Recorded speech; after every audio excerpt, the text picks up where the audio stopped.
Hello chat, how's it going? Welcome to another stream.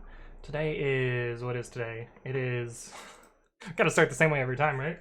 Today is Saturday, July 11th of 2020. And I just got out of the shower, if you can't tell. I had a really late morning this morning. I usually don't sleep in, but today I slept in till like 9-ish, which is, I guess, a little bit unusual for me, but I don't know. It happened, so that's what's going on today. I went for a run this morning, which I've been trying to get back into running, and it's going pretty well so far. Although I'm super out of shape, so everything, like, I'm starting with low mileage first, which is a little bit more not ideal. Oh, I was going to show you guys the spreadsheet. But oops, I ran 3 miles this morning, so I've done 13 miles this week. I'm trying to pick it up again. Did a little bit of running last week, but ran a little bit more this morning, which means that I was super behind on my like morning routine. So I woke up late, I went for a run, and didn't have time to record a video. Didn't have time to prep for the stream, so we're gonna kind of wing it today. So hopefully that's fine with you guys. Let's see, who do we have in chat today? We've got Catherine, who's first. I only did that because everyone else does, yes. But today you are actually first, at least according to my dashboard and my chat. So congrats on being first today. And we've got JB Pratt, hello, hello. An outdated version, always good to see you. And my bot, of course. And Yoda Droid, who says hello, hello world, which is vastly superior to hello world. It's gotta be said. Hey, what's up, Nagaleric? Hello, hello. Catherine said, finally caught a stream for the first time in a while. I still don't get the notifications. I have no idea why. So if you're set up for email notifications, there's a little thing on Twitch that you have to do with channels. Let me just go to someone else's channel. And there's following, and then there's following with notifications. So if you're not following them, you'll see something like this, so the follow button. Then you can follow them. And you can turn notifications on or off, and it changes this little bell here. And that's how Twitch decides whether to send emails for that. But I don't know. That could be it. But hey, what's up, Kiwi Shock? Hello, hello. And oh man, I always forget how to pronounce your name. Niziativ? Oh fuck, I don't know. How do you say your name, friend? I know you've been here before. I've seen your name before. So welcome back. But I just don't know how to say your name. And hey, what's up, Kiwi Shock? Hello, hello. Says, cool, are you tracking your progress? It helps a lot. Not quite yet. I do, Juice and I were gonna set up a Trello board so that I could better track. Oh, you mean my running progress? I mean, I'm tracking my running progress, but my programming progress, I've not been doing such a great job at tracking. But we're gonna be setting up like a little bit of a board so that I have like tickets and dependencies and stuff. And for some reason, even though the air conditioning is on in my room, it's really, really, really hot in here. Like Nick's initiative. Nixative. Okay, I can do that. Nixative. Okay, that's cool. I like that. Sweet. Okay, so what did I do since last time? I didn't write any code, but I did spend a bunch of time in PyTest doing issue triage, which I find nowadays is kind of the easiest way for me to contribute to PyTest, but it's not, you don't necessarily see code contributions, which I feel a little bit bad about, but I did do a little bit of issue triage here. Nothing super interesting. I think the most interesting one was this one, where this person wanted this fixture which had a bunch of numbers that were, you know, positive and negative, and they wanted some way to have a marker that skipped the negative ones. And it turns out that this special magical request fixture gives you access to markers, but indirectly, so I wrote a little bit of code to do that for them. You can retrieve the marker by doing this, and then investigate or like look at its attributes and the value here, and you can raise a skip in a fixture so that it skips any of those tests. So this is kind of a neat little way to make that happen. Ooh, someone gave me hearts. 2 people gave me hearts. But yeah, it was probably, I mean, this is the thing I spent the most time on off stream for programming. But Yeah, basically after stream yesterday, I, like, no joke, I found this, well, I didn't find this, Sarcastic Dante sent me this, but it's a, stop, shush. It's a YouTube video, oh, that's not what I wanted. It's a YouTube video that's just thunderstorm sounds, and I don't know about you guys, but I really like thunderstorms, and I don't get them at all in California. But we, yeah, so I put this on like really loud in my room, and I just passed the fuck out. It was amazing. I slept for like 3 hours with thunderstorm sounds. It was great. A data version says, "Oh god, tickets, flashbacks to looking at exclusively Jira for the last 4 days." Oh no. Yeah, I do not miss Jira. So, what I don't fucking understand about Jira is it is basically a monopoly, and it is not good at what it does. It is horribly slow, like extremely clunky, and I forgot to get water. So I'm gonna have to take an early break and stream today because I forgot to get water. But it's so fucking slow, and there's so many goddamn fields, and it seems like it's trying to do a million things at once, and it does none of them well. Like, it does a million things poorly. And I don't know, I wish Jira was better. But I'm just very surprised that nothing has come along that's like a legitimate competitor for it. Now, I guess like GitHub Issues is like a reasonable competitor, but it's not helpful for non-software people. And surprisingly, Jira gets used outside of software. But yeah, I don't understand Jira, or I don't understand how it's maintained a stranglehold for so long. Captain says, so there's going to be a new PyTest. People seem very happy about it. Yes, so PyTest 6 is right around the corner. We're doing something a little bit special this time, and we're doing a release candidate. Why is this showing as the latest release? Oh, because we did the release manually, so so we don't have the changelog in here. I will have to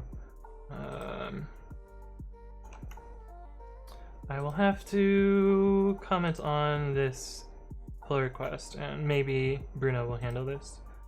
Because we were supposed to have automation for this, but it broke something in Xdist, so it couldn't actually be released automatically, so we had to do a manual release.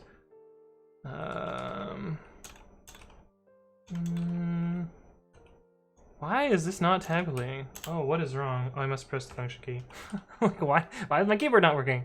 Looks like the release, the GitHub release notes got missed a little.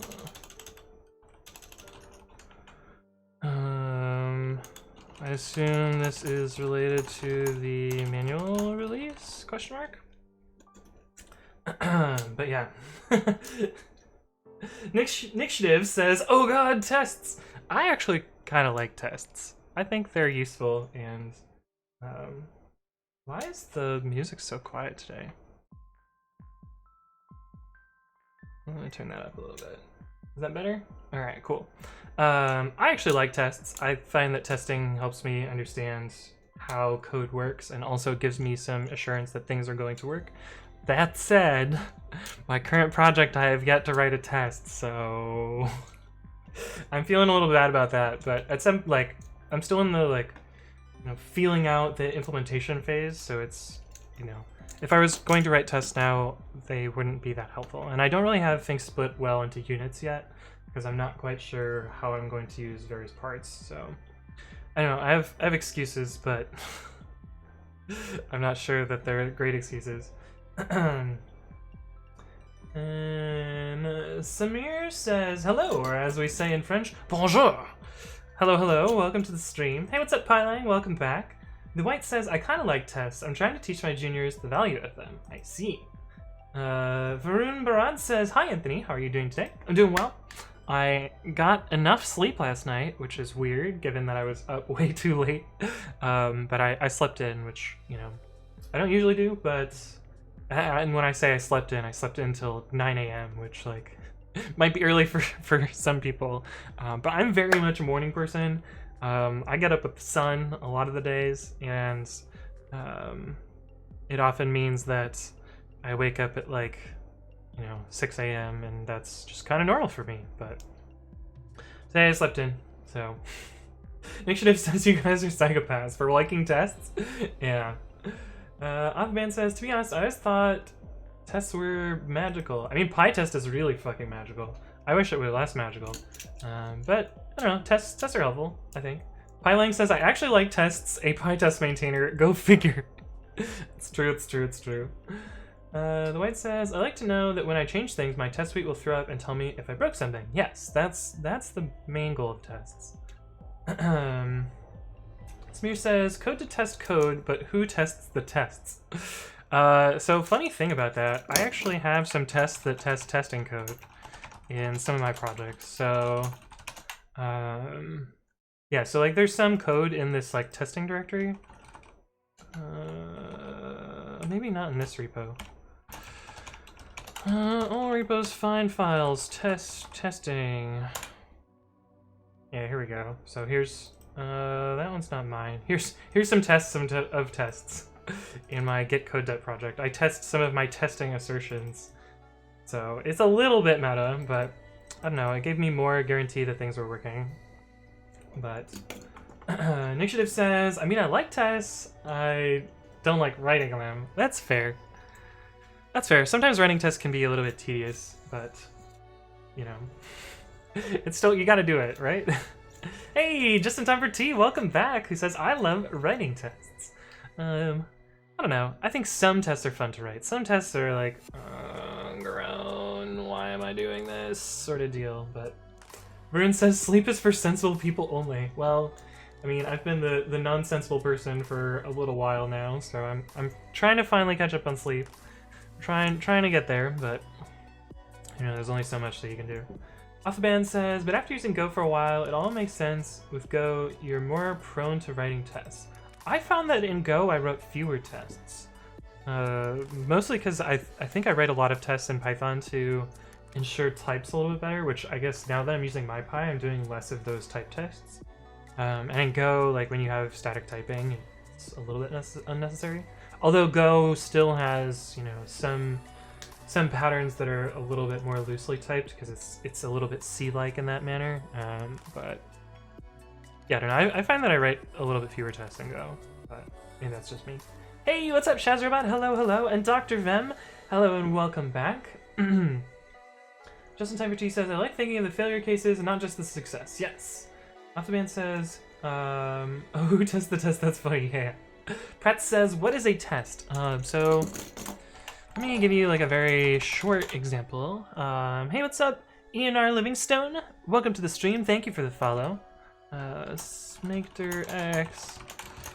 So let's say, you know, I always use this as like my very silly example, but I'll write a function that does something. Square x, and this function should square a value and should, you know, return the square. A test is another function that's run by some sort of framework. Hey, what's up, Off the Band? Thank you for the follow. Welcome to the stream. Hopefully you're doing well. A test is a function that makes sure that this function works correctly. And hey, what's up, Techni CC? Thank you for the follow as well. Welcome to the stream. And so you might do like test square positive integer or something like that. Integer. And you might say that when you call square with some positive integer, it should be equal to its squared value. And so this is kind of a unit test that shows that this function works correctly. Now, of course, if we cd into that directory, and I haven't implemented it yet, VM pip install pytest. And if we run pytest on this, you'll see that we get a test failure, and this is because this function hasn't been implemented yet. But if we go ahead and implement it, you know, incorrectly, intentionally, you'll see that this test passes, but we know, like, you know, this implementation isn't quite correct, so you might add another test case that, you know, asserts some other thing, and this kind of forces us to, you know, implement this properly. And you might add other tests for like negative numbers or floats or all sorts of other stuff. But this is kind of like some code that gets run by some other external tool that's unrelated to your actual code that you ship that validates that it's correct. Samir says, it's like an exam, but for your computer. That's a good idea.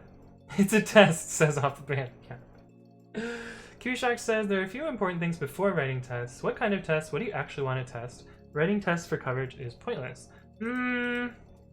I go back and forth on that. I think writing tests for coverage is useful because it means that you're validating cases that you didn't necessarily validate up front.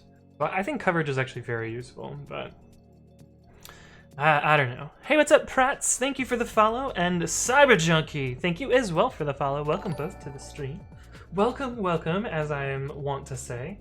Rune says, me spewing sleep knowledge while I'm still awake at midnight. Initiative says, our current project has 1,842 warnings and 384 errors. Such is Rust. Holy shit. That is kind of impressive. That is quite a lot there. Let's see. Kiwi Shock says, should you put in temp is wiped automatically after reboot / session drop or something? Do you know? So in Ubuntu, the tempter is flushed on reboot, as far as I remember. So that's why I usually, I very frequently make temp/x, temp/y, and temp/t, and do stuff in there. And I don't really worry about it going away. Sometimes if I make like more interesting examples, I will either put them into a video, or I have this repository where I've started collecting some of my, silly examples and kind of things, where I'll come up with an interesting, an interesting bit of code, and I'll slap it into this repository with a date stamp. Although I haven't done that in quite a while, mostly because I've been making videos out of them instead. But this one actually was part of a video as well. But anyway, yeah, temp is cleared, so I don't worry about it. QShock says TDD, oh my god, it reminds me of Java. Yes, I actually have a YouTube video about TDD as well. GitHub, Anthony Writes Code explains. My YouTube channel is youtube.com/Anthony Writes Code. What is test-driven development? One of my kind of halfway through since I started doing this. Bubblesnot says, hi, as you are writing your Python program, how do you like to organize the code so that you can easily have someone else read it? That's a good question. Most of the way, I guess we can talk about like one of my larger projects. For small projects, I just stick everything in one file. I'm a huge fan of the like one file packages. One file that does one thing and does that one thing well. And I usually like to organize my code so that it goes bottom up. So like the bottom of my file will be the main function, and then anything it calls will be above it, and the things that it calls are above that, etc., etc. So you kind of get a tree coming up from the bottom of your file. And I realize it's unnecessary because Python has global name resolution, and you don't have to worry about like prototypes and stuff like you would in C. But I think I picked that habit up from C, and so it's something that I stick to. Hey, what's up, Orlaman77? Thank you for the follow. Welcome to the stream. Cyberjunkie says, hey, thanks for the shout out. Yeah, no problem. I appreciate you guys for following. Varen Barad says, what is the small thing between the two halves of your keyboard? This is actually another keyboard. It is the BDN9, which I assembled on stream. I believe it's keyboard 2? No, it's keyboard 3. Yes, so this allows me to switch scenes really easily. So if I push this button here, it takes me into my selfie mode. Hello, hello. If I push this, the middle button, it takes me to my normal like stream mode. This one takes me to a be right back screen. I use these middle ones for YouTube videos. So like this is my selfie mode for YouTube. I also have a title screen, which that's the last video that I hooked up, and then the top right one, this is an end screen. But yes, I use it as a little stream deck. But we soldered it together on stream, which was actually pretty cool. Yoda Droid says, Initiative, if that were C, I would bet you were missing one semicolon somewhere. Yeah, or C++, right? Most of them are lifetime errors. Oh, I see. Bubblesnot says, bottom up makes a lot of sense. I actually see a lot of people do the opposite direction, which also I think makes sense too. Like, you start reading the code from the top of the file, and so your first function should be like the one that's the most important, and then down from there you get additional things. But I like bottom up myself because I'm weird, whatever. I'm just gonna do bottom up. This actually makes it kind of annoying in open source where like people contribute a patch to your project and they'll do top down when most of the rest of the code is bottom up, and so you'll get this like really confusing setup of code.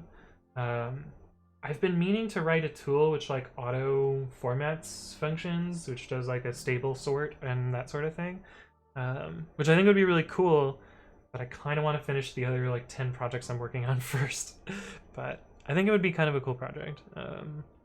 We were talking about it on my Discord a while back, and I might work on it at some point.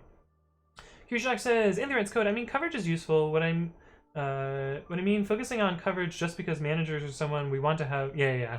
If it's managers that are just pushing for that, then sure. I like to push myself to 100% coverage, and like almost all of my projects are 100% covered, or like they're 100% covered to a point where I've no covered things that are impossible to cover in all cases. So like for instance, you know, pre-commit has some code that is platform specific. So for example, I want to say the node thing has, so it has code that's like specific to Windows. Although this is covered for mocking. Here's an example where it's not covered for mocking. I'm just like, well, we're just gonna skip this on Windows. So, but yeah. But for the most part, I like to do 100% coverage on my stuff. Hey, what's up, Dom? Welcome back. Who says, hello again. Watching from the back of a car again, but traveling the other way today. Nice. Good to see you again. Brune says, projects everywhere. Not any time to work. It's true. I have too much fucking shit that I work on. Is it you/Azatilli? Is it user/Azatilli? How do I get to my profile? Yeah. I have 66 things on PyPI, if that gives you any sort of context. Hey, what's up, Crazy Clown? Thank you for the follow. Welcome to the stream. I'm actually going to go grab water, because otherwise I'm going to lose my voice really quickly. So I will be right back. Sorry to take a break so early in the stream. I did a really poor job setting up today, but I will be right back. I'll see you guys in a sec.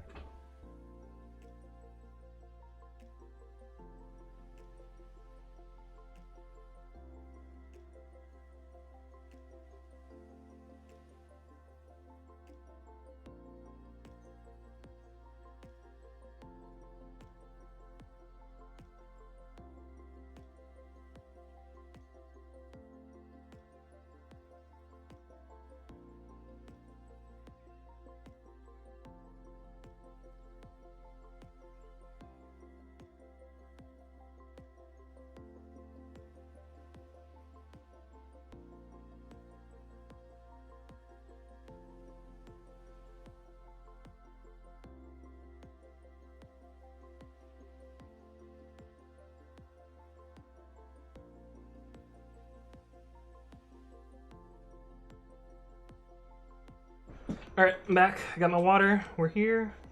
We're ready to actually write some code today. Pine says, hi, I like bottom up as well. To me, it simply makes more sense to define function stuff before they're called in the main function. Nice. Nice. Hey, what's up, cube.ci? Hello, welcome back. Okay, so what I wanted to work on today is... Don't call it a monorepo. It's not a monorepo. I want to combine... I currently have 2 repositories that power pre-commit.ci. Well, will power pre-commit.ci because it's not at all complete. And I'm going to reshuffle the code a little bit into 2 different repositories. One repository is just going to hold this Docker file because I want this part. This part is definitely going to be open source.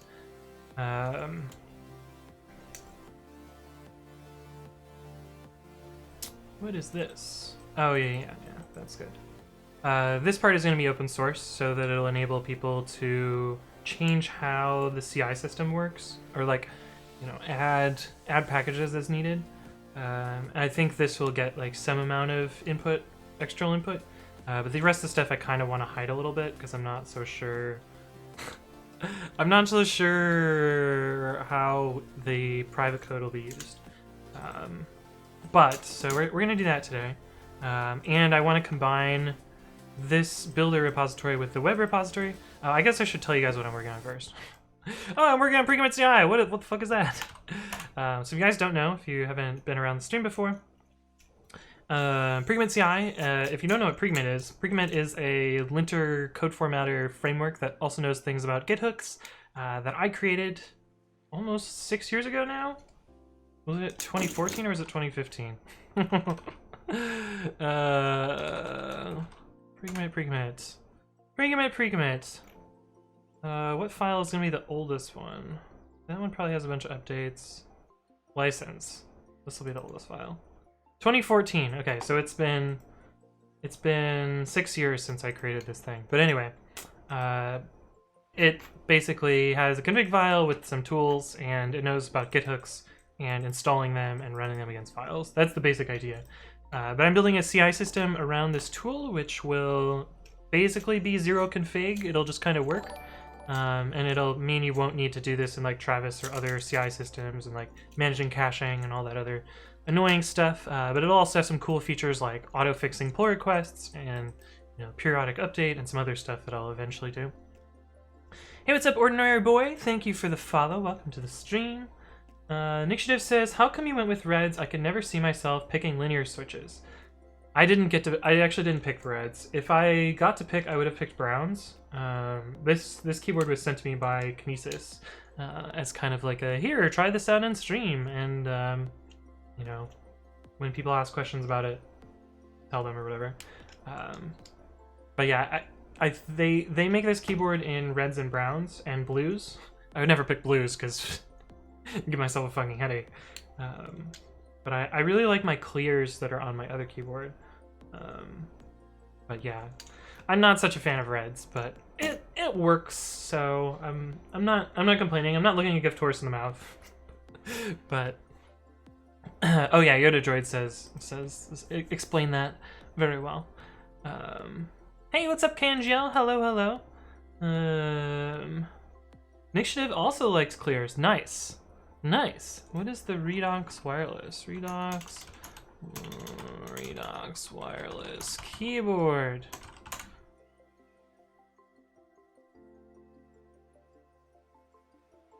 Websites are so slow. Oh, fancy. I like it. Rune says, I use blues for now, but can't wait till I have enough money saved to buy a good keyboard with browns. Yes. Okay. But yeah, so the first thing that I want to do is I want to make a separate repository for this image, this Docker image. Technically, it's an OCI image now because we're no longer going to be using Docker. We're going to be using not Cryo, the other one, Podman, the OCI container runner that that Red Hat made. What do I want to call this repository? I don't know, runner image, something like that. We'll make it private for now. I'll make it public later. Princess, oh, I already read that one. Why do I have a notification? What are you, notification? Oh, this is about the doc string stuff. So PyTest is looking to standardize stuff about doc strings, and I think we've all basically agreed that we want to use this style.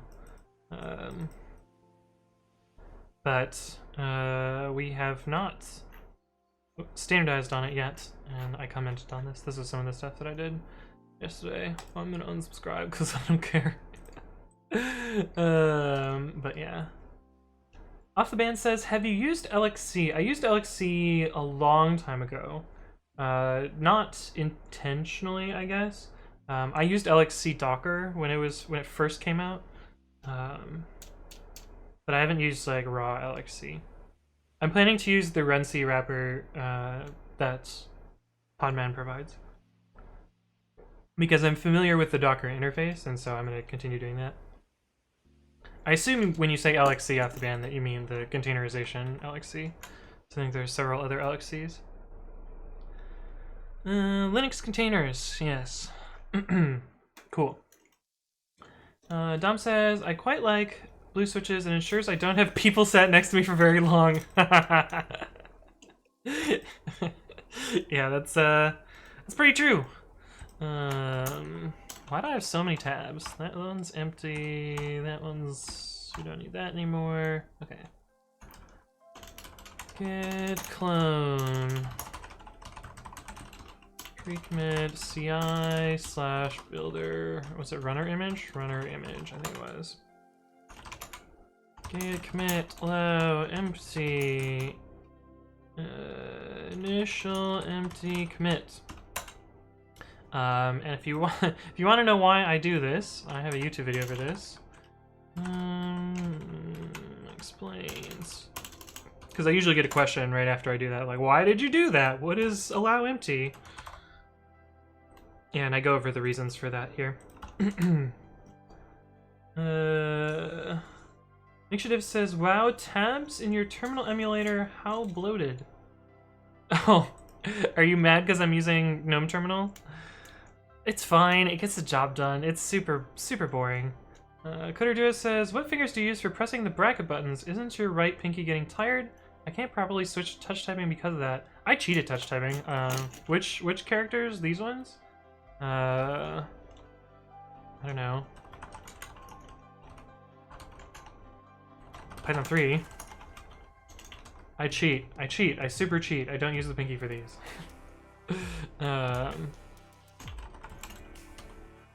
Yeah, I super cheat. I use these fingers all the time. All the fucking time. For both sets of brackets. But yeah, I don't touch type properly, which actually was like a huge wake-up call when I switched to this keyboard. Because even when I type my name, well, I've now fixed my muscle memory, but when I type my name, I was reaching for the Y character, or like Y key with my right hand, or left hand, but you're supposed to press it with the right hand.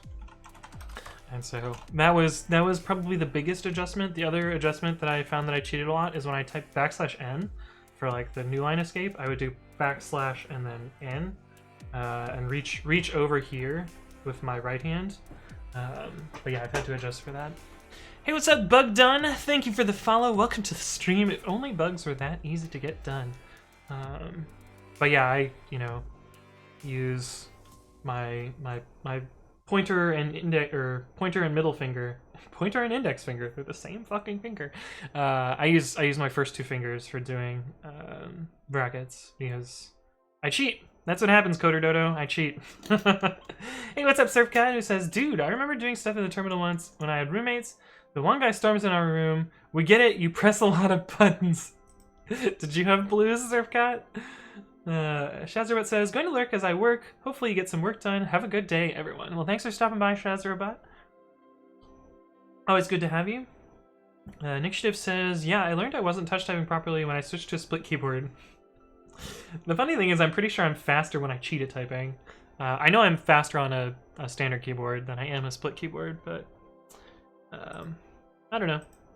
This seems a fun experience, so we're gonna go with it. Janix says, I switched to an ortholinear 40% keyboard and also learned that I don't touch type everything correctly. Yeah. Yep. Okay, so this is actually going to be open source at some point, so I'm going to put a license file in here as part of my first commit. CP workspace babby. We're just going to grab this license and adjust the year.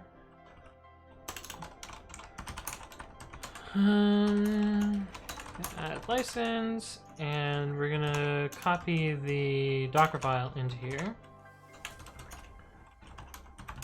Runner image.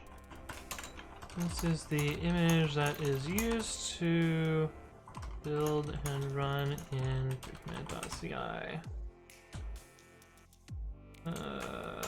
To do, well, we'll do a to-do so that it generates the actual list of software that's in the image, because right now it's not there.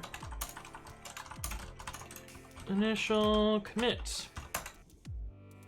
Hey, what's up, Lakshan Official? Hello, hello. Good to see you. Welcome to the stream. Get remote add. Oh, here's a remote, right? Remote dash v, yeah. Get push origin head. Cool. Hey, what's up, Fixter Jake? Welcome back. Hello!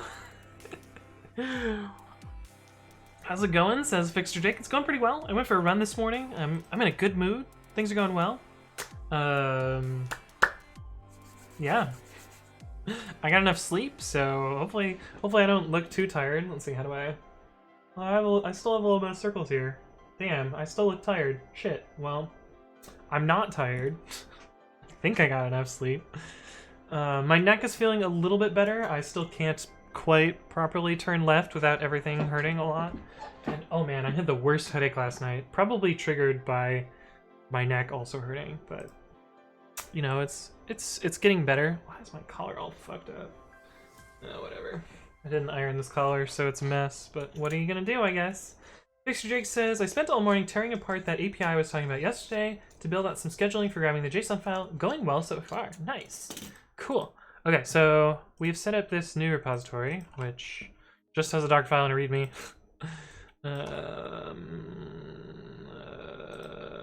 Where is the thing where I can change the description? Description, here we go. Done. Why is there placeholder HTTP? Also, what is github.github.io? I see. Fork me on GitHub! Okay, never mind. Okay, and so from the builder, what do I need? I need...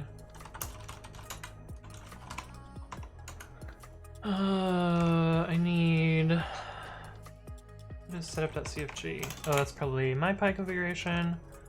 Okay, so we're gonna copy a bunch of these files into here, but first I need to reorganize this a little bit. Git move, let's see, maker pre-commit.ci, git move pre-commit.ci web to pre-commit.ci/web. Git grep pre-commit.ci web. I'm combining these two repositories together. Pre-commit.ci.web, yes, yes, yes.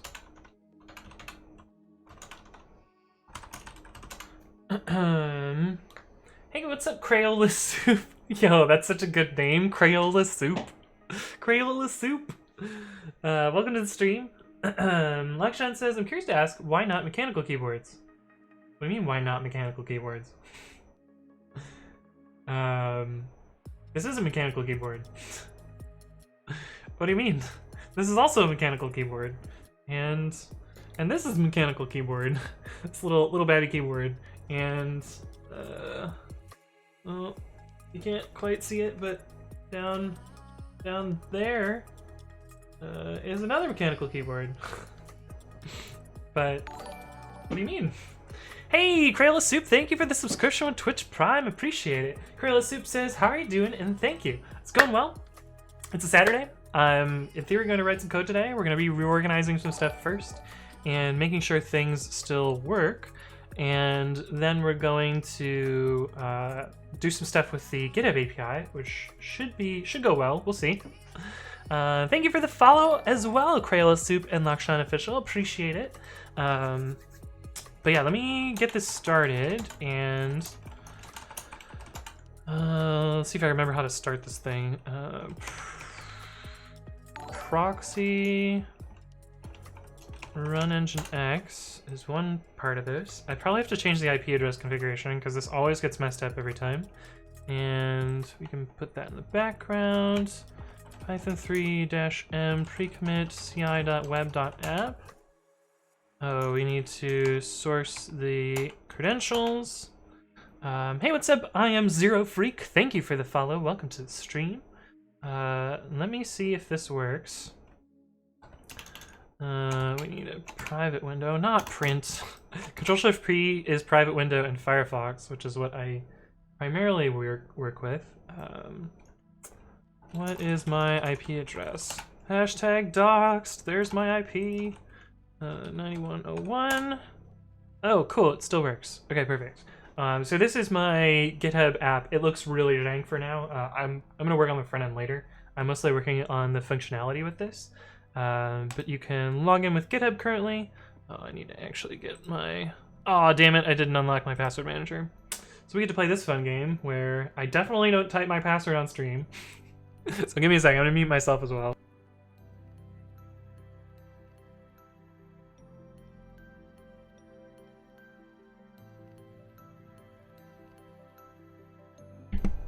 You'd think I would remember to do this before stream, but no, I didn't prep today. So I have a second GitHub account, which is acetilly2, and that is the password. It is Control-V. What a secret password. But anyway, you can I would log into my app by doing this, and once I'm logged in, you can see that it tells me that I'm logged in here. You can log out, we could re-log in, and The relogin is just instant because I've already authorized that. And we can install portions of repositories. So we can say like, I only want to do the asatilly2/demo repository. And once I install that, my app will display that, you know, I have authorized this particular repository for GitHub Actions, or not GitHub Actions, for my GitHub app. But I want to work more on getting the actual webhook stuff working today for pull requests and validation and stuff.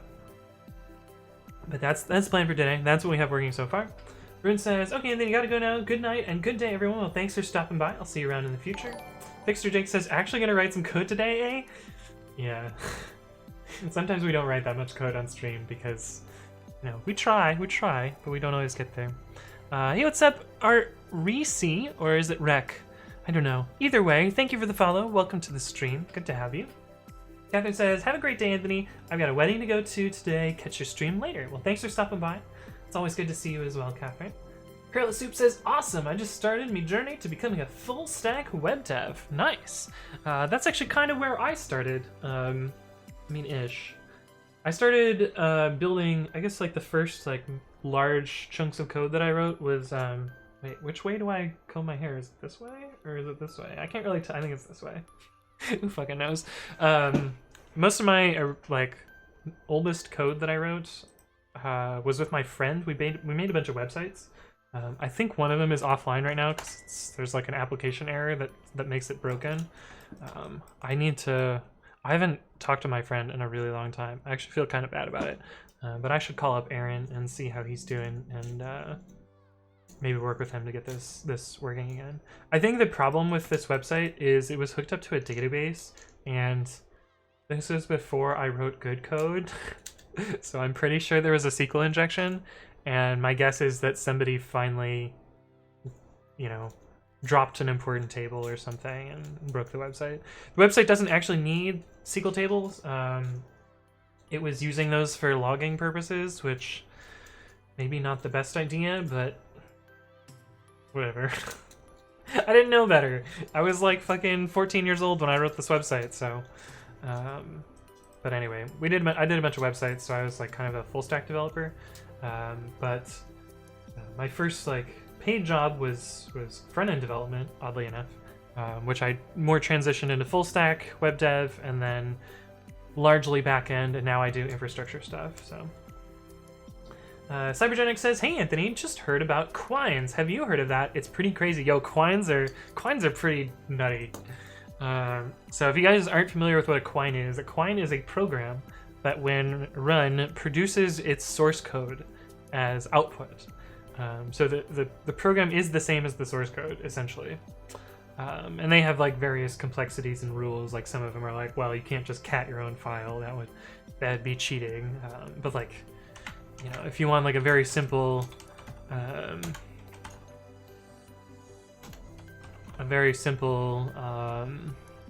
Quine, I think this one works.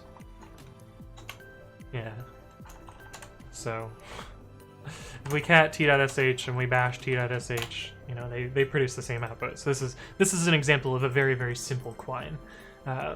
But they increase in complexity, and there's some Quines that work in a bunch of different programming languages, and they stick them all in one source file.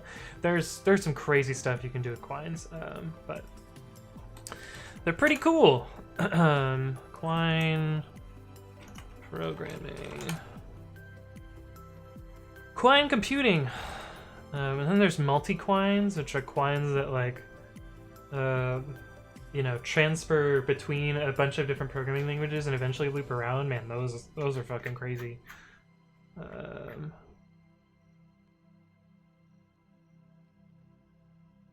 Jesus.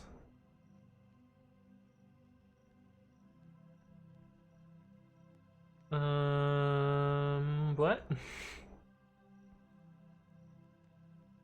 This is a Quine in Python 3.8. Nice. Anyway, I think catting your own file is cheating, so this probably doesn't count as a Quine, but it's the basic idea that counts, I guess. But anyway, yeah, Quines are cool. Okay, so it looks like the reorg of this part of the code, or the renamespacing worked fine, so we can do that.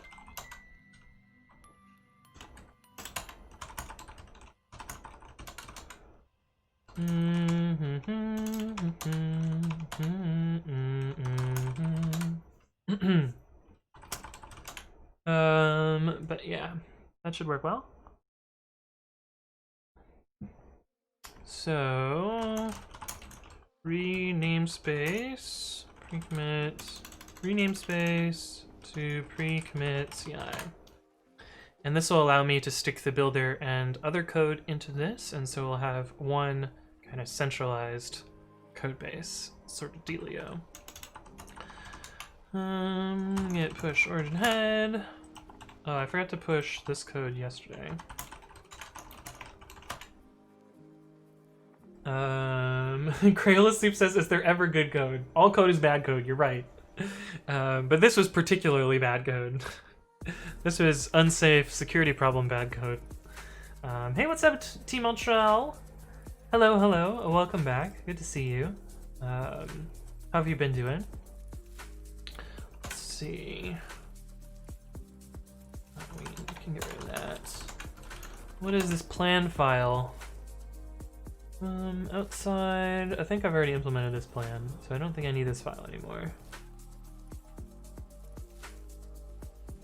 Yeah, we already implemented this. This is a really old file. When was this May 16th. So we've already spent almost 2 months on this project. And I don't feel like I've gone as quickly as I would want to on this. I think I've definitely been slacking. I've definitely had a lack of motivation, and we'll get there eventually though. Hey, what's up, Solo Sakaran? Hello, hello. Who says hello, brother? A lot of people say hello, brother, but you are the only one who says it that it's actually true. So how's it going, brother? Daniel is my little brother. He's currently learning programming at a coding boot camp. How many more weeks do you have, Daniel? Are you almost done? I assume you've got to be getting pretty close to the end there. 2 more weeks. Damn. and then you'll be the programmer-o. But yeah, welcome to the stream. Good to see you again. Team Ultra says, fuck, I wish I could type. Damn fingers won't work. 3 on one hand, 4 on the other. I mean, I cheat with my right hand super much. Like, I'm pretty sure I use these 2 fingers to do almost all of my typing. Like, the quick brown fox jumps over the lazy dog. Yeah, I'm pretty sure I only used these 3 fingers for that. I don't think I ever moved my ring. Ah. Yeah, super cheating, but you know, you can still type fast even with cheating. Not with perfect accuracy, but whatever. It gets the job done. PHHV says, what is the project? So if you do bang project in chat, you can get a little small description of it, but this is the website for it, so if you want to get more information, it's also linked there. Cybergenic says, still 100 plus words per minute. Yes, that's true. I can cheat and do 100 words per minute. Outdated version says, it's good, and fixing CSS bugs is an oxymoron. Yes. Nebuchadnezzar says, coding bootcamps are a thing in the US? Yes, there's quite a few in the US. They're actually pretty popular. But they're of varying quality. The one that Daniel's doing seems pretty good though. He's currently at Thinkful, which is entirely online. Is that true, Daniel? I forget. We did a bunch of research and then figured that out at some point. But hey, thank you, Kick, for doing the Bang project in chat. Crayola Soup says, I just started a coding bootcamp. Nice, 100% online. Cool. That's what I thought. So funny thing about typing speed, you would think I would be faster on a on like the special mechanical keyboard versus like my crappy laptop keyboard. Hey, what's up, Playmix? Thank you for the follow. Welcome to the stream.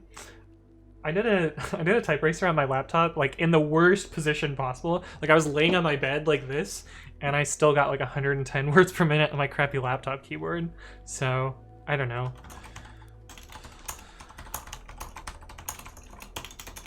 Ah.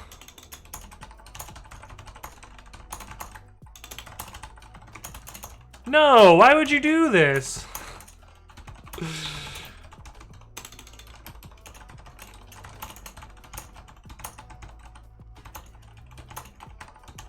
What the fuck is the sentence?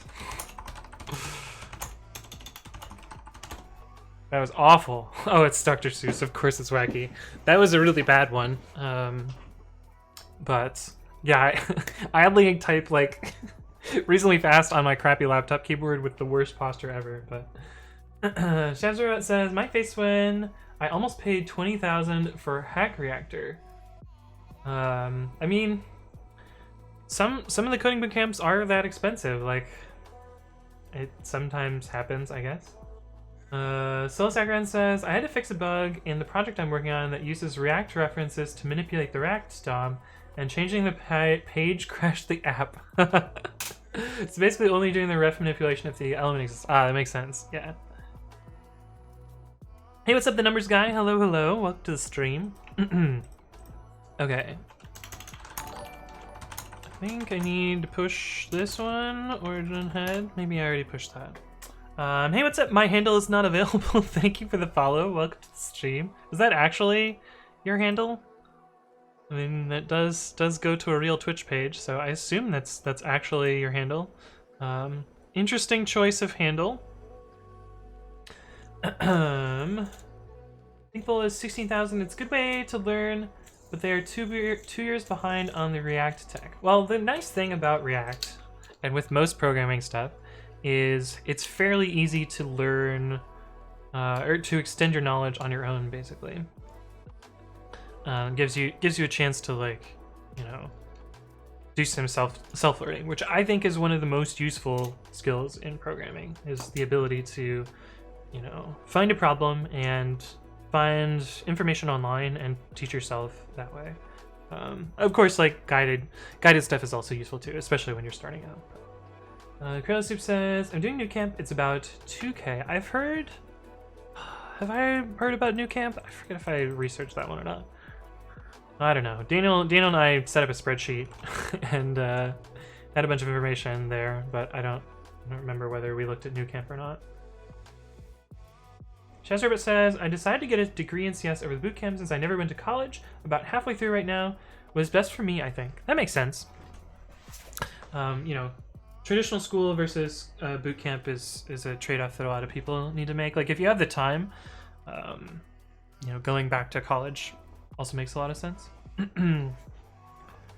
Scylla says, it was a thing I might have done if Thinkful hadn't responded. Oh yeah, that's right. That was one of the other options. Hey, what's up, Chalabaya? Welcome back. Good to see you again. Chazarwood says, I also need to work full-time as well, so quitting to do bootcamp wasn't an option. So yeah, so the time commitment was another issue for you. That makes a lot of sense. Okay, so this web repo I'm going to rename to just pre-commit.ci. It's not a monorepo. It's not a monorepo. It's not a monorepo.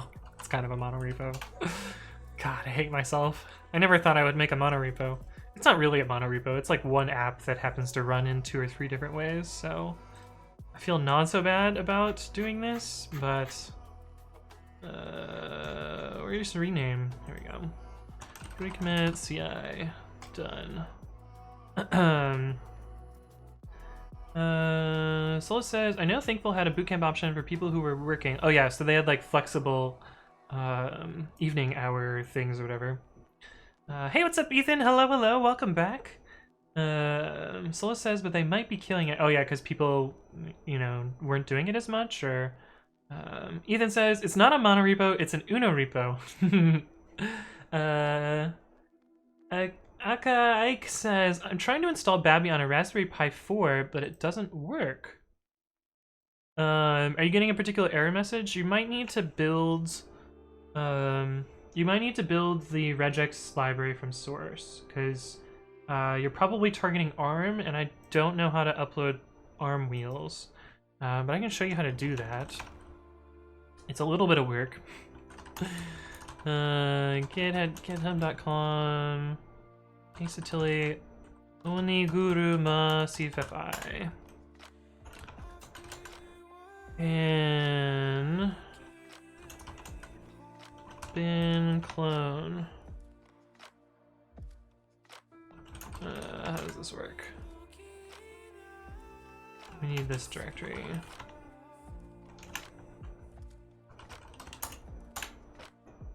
Yeah, so I'll write out the commands for you, but sometimes, yeah, you have to do some special stuff for this. cd oniguruma autogen and configure prefix equals pwd/prefix and make -j for install. But yeah, it has to do with arm wheels, so let me get this built for you, and then you should be able to install it based on the wheel. Oh, actually, let's see, mini Linux arm wheel.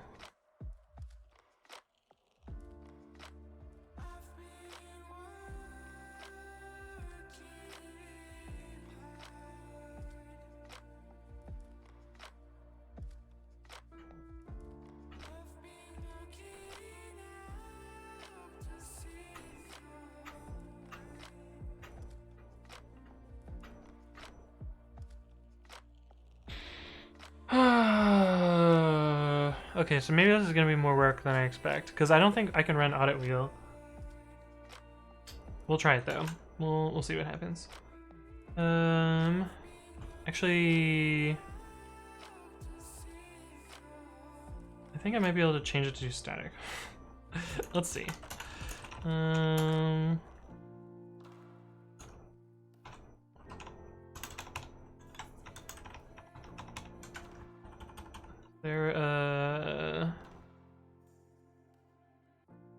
Libraries, macros, how do I static build?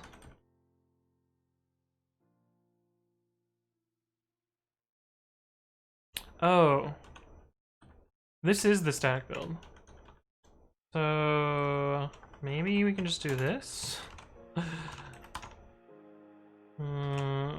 Okay, so there's a lot of work to get this to happen. To lobby bin pip wheel dot no deps.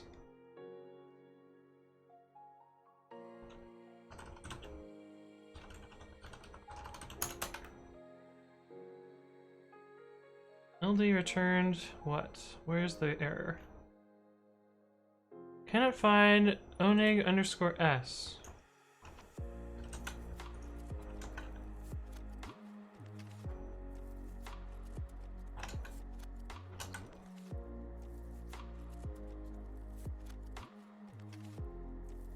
Oh, that must be the Windows specific thing. Oh, sorry, we're getting a little sidetracked here, but this is kind of fun. I want to see how this is gonna work. There's like some flags thing. Let's see, static build Python.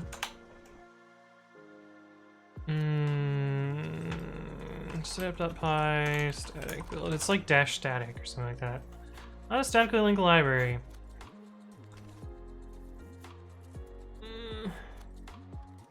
Why don't you write code in here?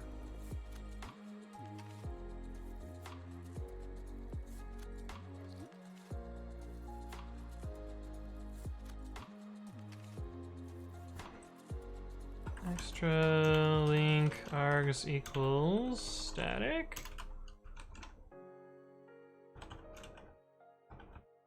Let's try that.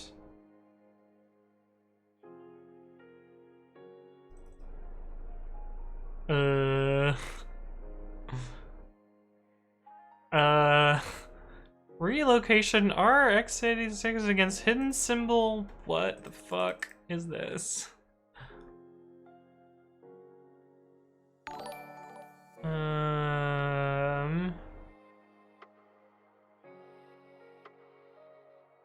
Is it trying to link statically against pthread and other stuff? Oh, it also has dash shared. Hey, what's up, the numbers guy? Thank you for the follow. Welcome to the stream. You can add it to LD flags.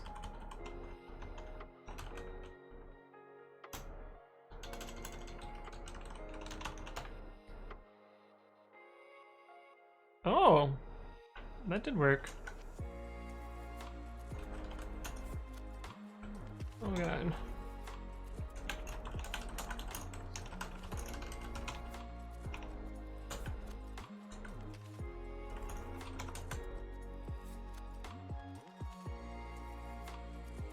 Wait. Wait a minute. That didn't work.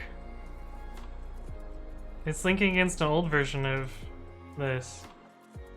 So I bet if I do this...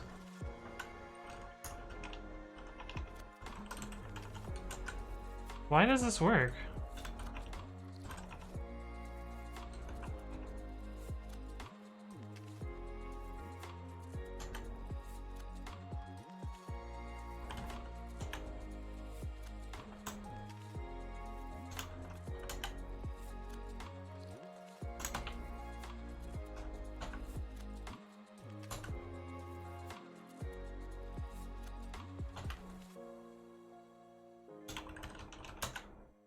Fucking remember how to do this.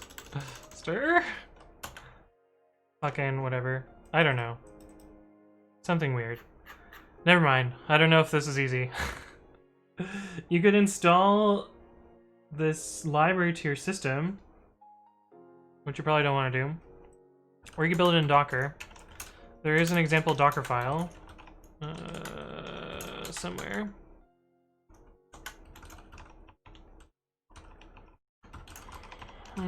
Bin build many Linux wheels. Yeah, so you could follow this Docker file, but holy fucking shit, it's gonna be a pain in the ass. That kind of sucks. That there's no easy way to build ARM wheels. But yeah, sorry about that. You could build this from source. I basically did just build it from source. The problem is it'll dynamic link, and this clone won't be on your path. So it's kind of a mess. So I'll try and come up with directions offline, and then we'll have some other stuff there. And then I can help you with that. Hey, what's up, iPave? Thank you for the follow. Welcome to the stream. Hopefully you're doing well. But that didn't work out that well. Now I'm super behind on chat. No. Chazarwet says Hack Reactor was 6 days a week, 12 hours a day. Holy shit. Damn. Create a new camp enabled me to keep my job at the same time. That's why I went for it. Makes sense. Solus says me clicks emote button on Twitch, unable to load available emotes. Is Twitch having problems today? Let's see. Oh, they're working for me. Are bootcamps primarily for people who already kind of know how to program? Not necessarily, Word. Some of them are aimed at people that have no prior knowledge. Some of them are like intermediate, like some knowledge, but most of them are aimed at people with no knowledge. Casey says, did you like C++? Yes, I really like C++. I don't get to write it very often, though. Ethan says, apparently Many Linux 2014/PyPI supports ARM now. Interesting. Is there a Many Linux 2014 ARM Docker image? Many Linux 2014 ARM Docker image.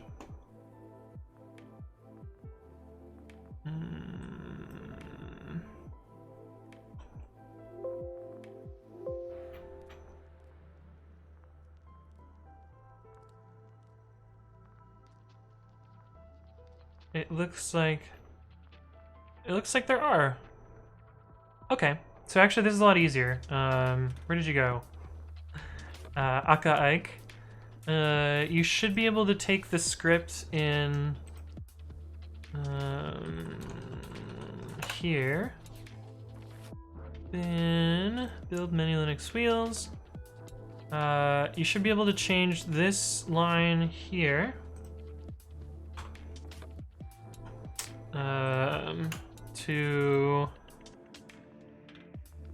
Is this the one? Yeah, this one. Should be able to change that line to this, and that should work. You know, knock on wood. And then you'll run the script. So, you know, bin. Oh, I don't have a code anymore.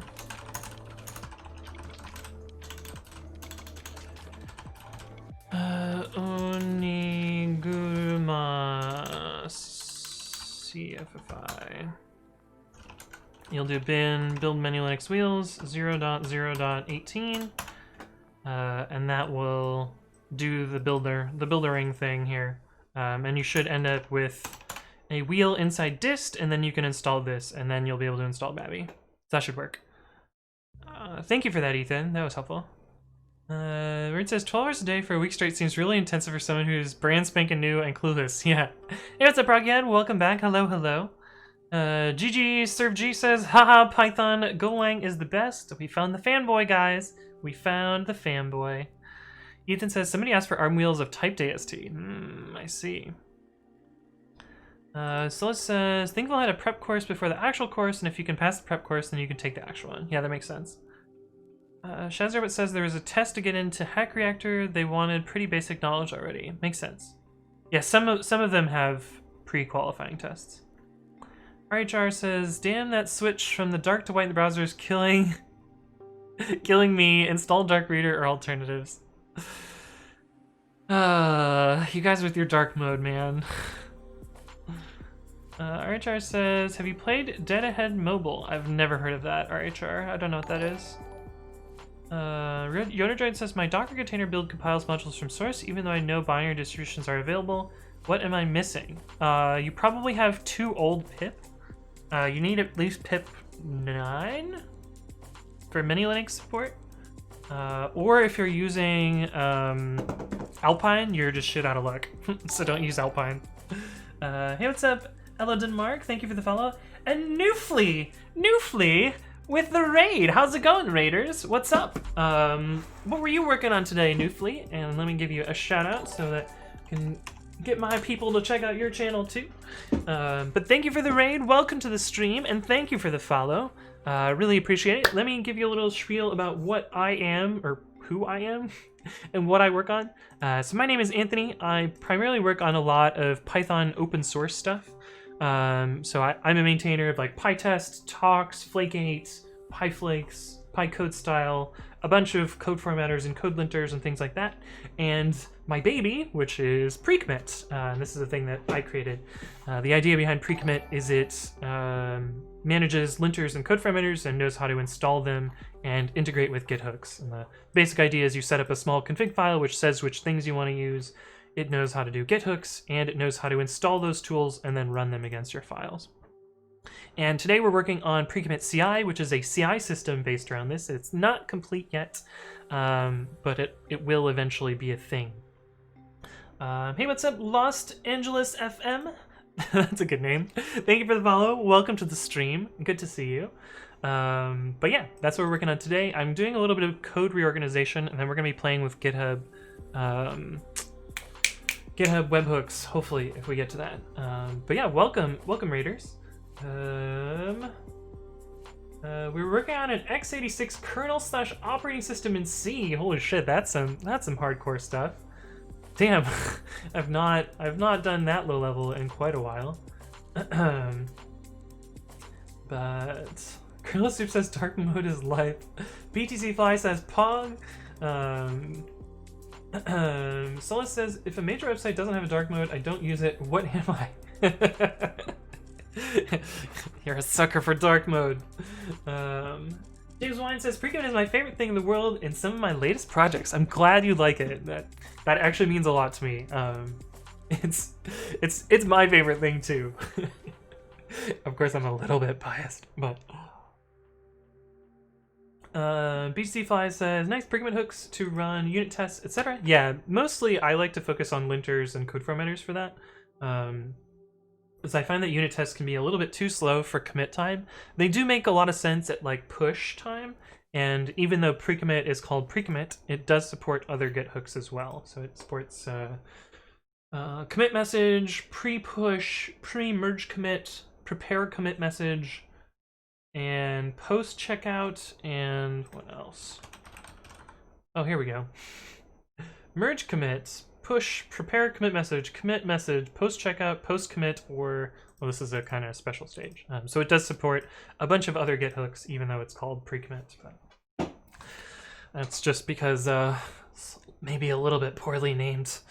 I gotta go back in time and don't name it pre-commit, Anthony. It's gonna do other Git hooks in the future. But 6 years ago, me had no idea how popular this thing would be. But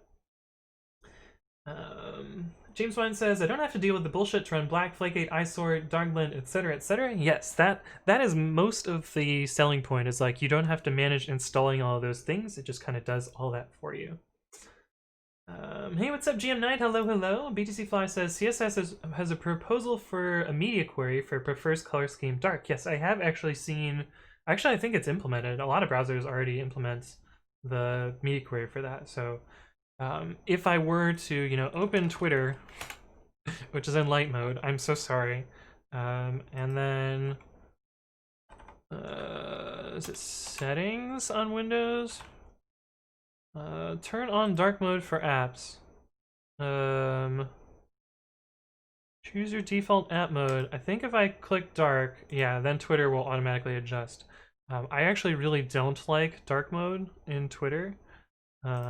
So yeah, sorry guys. But it is already a thing. And so the media query already exists. Newfleet says, I've never used pre-commit or anything, but I love the minimalism of the website. Oh, the placeholder website? This one? Yeah. This is kind of a placeholder to be an eventual website, but this is, I don't know, not so minimalistic. There's a lot of stuff here. But it's all kind of like on one page, so I don't know, it's easier to search through, I guess. BTC Fly says, I want to use Git for some game dev, but it seems supporting for running your own Git LFS is a bit sketchy. Yes. Yeah, I actually have not tried to run my own Git LFS, so I don't actually know so much about that. But what you could use is alternate storage for stuff, like just dump stuff in S3, or like use the releases tab on GitHub if you're using GitHub. Or you can pay for GitHub Pro and do it that way. Something like that. BTC Fly says pre-commit. Yeah. Genix says Chrome and Safari have it. I don't know about Firefox. This is Chrome. Firefox does support it as well. I saw Firefox when I switched the setting. It changed the windows that I currently have open in Firefox, so it is a thing. Newfleet says, I do use Python from time to time, and even for some utils in this project, so I'll take a look at your stuff. Awesome. Yeah, the thing about Python is if you've done anything in Python at some point in time, you have run my code. Because I've contributed a bunch to Python itself as well, and so one way or another, if you've touched Python, you have touched my code. Also, if you've touched Go, if you've ever used Go, you've also run my code, which is a little bit scary, but hey, what's up, BTC Fly? Thank you for the follow. Welcome to the stream. I actually accidentally changed the type system of Go to support some like crazy Python Go interop code that I wanted, which was a little bit wild. BTC Fly says support for this. Yeah, so what is the percentage? It's already up to 83%. That's kind of crazy. Way more than I thought it would be. Huh. Opera seems to be the only one. Oh, this is Opera Mini and Opera Mobile are dead, right? Right? Opera should just never release again. They should just stop at 69. Call it good. But yeah, I'm surprised how widely supported that is. Soul says, I'll have to look at that media query because we were going to add dark mode for our app. Oh, I see. Janik says, as far as I know, both have had it for a few months. Yeah. BTC Fly says, none of this will matter when websites just go directly into your Cortex. Scylla says, I switched to Brave. It's very similar to Chrome since they're both based on Chromium.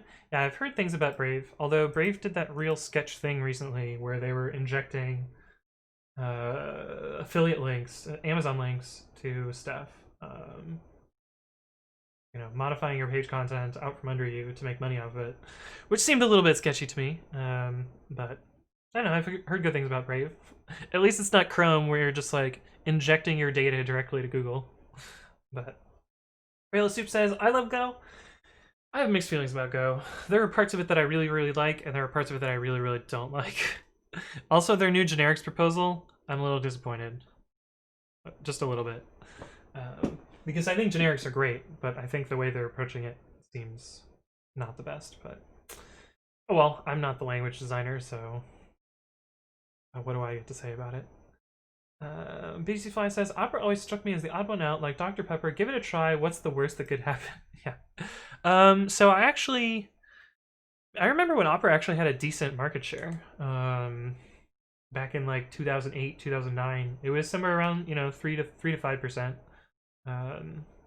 And I used to develop software where I would target Opera and make sure that Opera still worked. Even then, it was still kind of the odd one out, but it was a thing that I did. Ultimate Weirdo says just a bit. Yeah. Alright, Jai says, by the way, what do you think about Neuralink? Well, I don't think anything because I don't know what it is. Elon Musk says mysterious brain chip will be able to cure depression. Seems fake. Although it's been around for 4 years. Oh, founded by Elon Musk.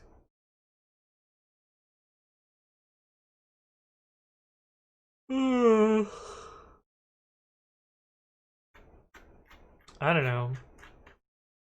Seems like it probably won't happen anytime soon, but it might be a thing. Oh, the music stopped. We're just sit in silence. But yeah, I don't know. I don't really have any thoughts about it. BTC Fly says, back in my web dev years, it was also much more standards compliant. Yes, I remember it was the first one to pass ACID 3 or whatever. You guys remember ACID 3? This thing? Wow, Chrome only gets a 97 on it?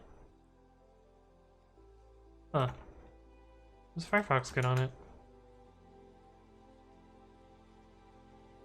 Firefox also gets a 97. Maybe they changed a spec after it?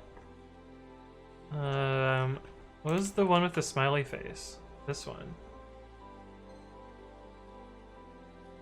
Yay! Whoa, I didn't know the nose was blue? That's cool. Anyway. You guys remember the acid tests? Chestermat says, controversial opinions! Yeah. I do that a lot. Person says, is there a way for a website to block 100% of Tor? So we used to try and do this at Yelp, where we would try and block Tor exit nodes. I don't believe there's a way to completely block it because it's kind of a game of whack-a-mole. But basically we found IP lists of well-known Tor exit nodes and then blocked those.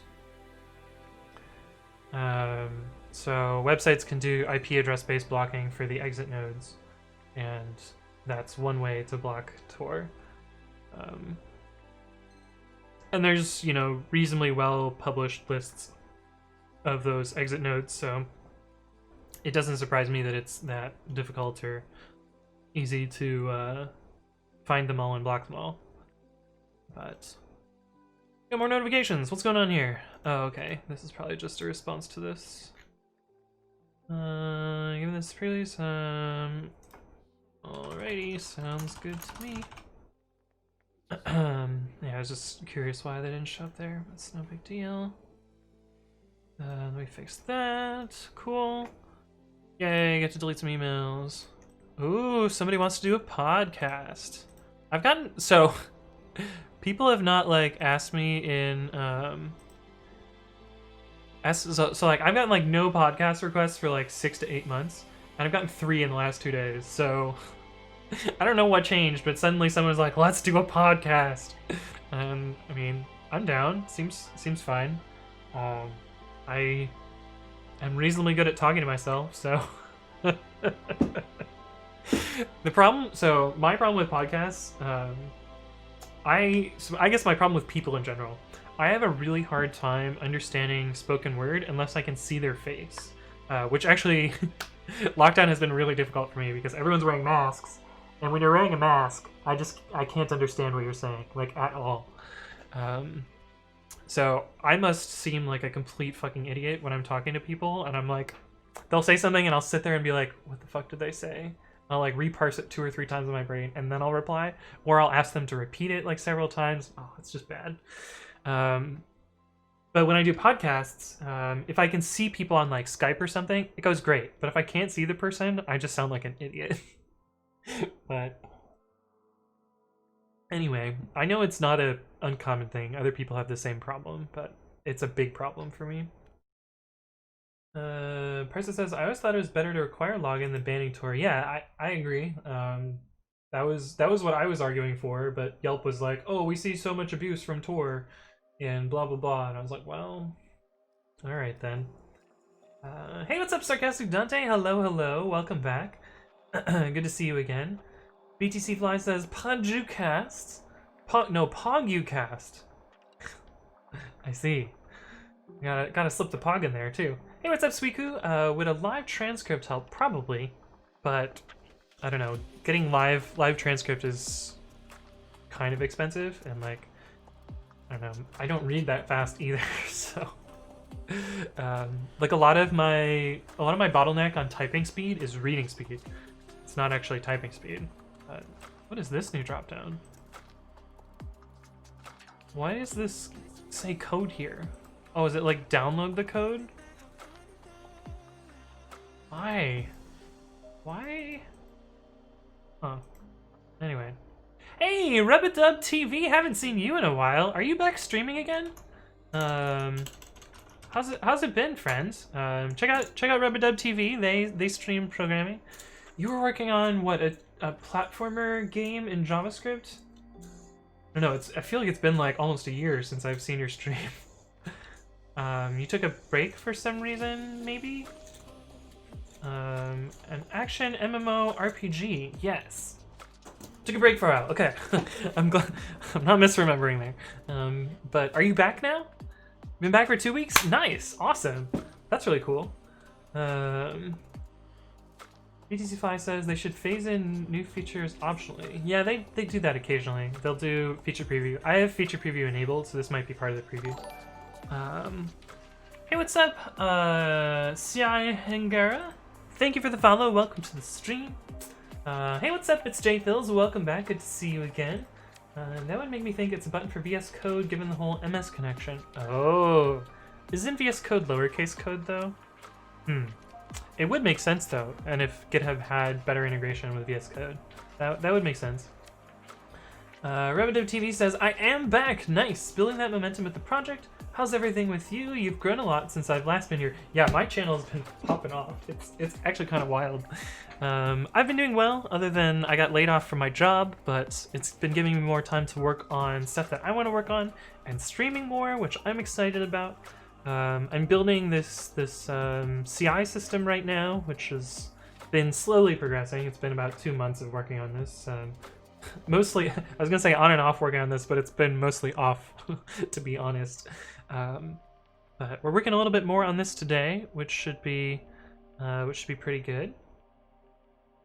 But yeah, it's going well. JPhil says, you know, it's not consistent. Lowercase code versus uppercase code. Yeah, you know, branding is always difficult, so it doesn't surprise me that it's inconsistent.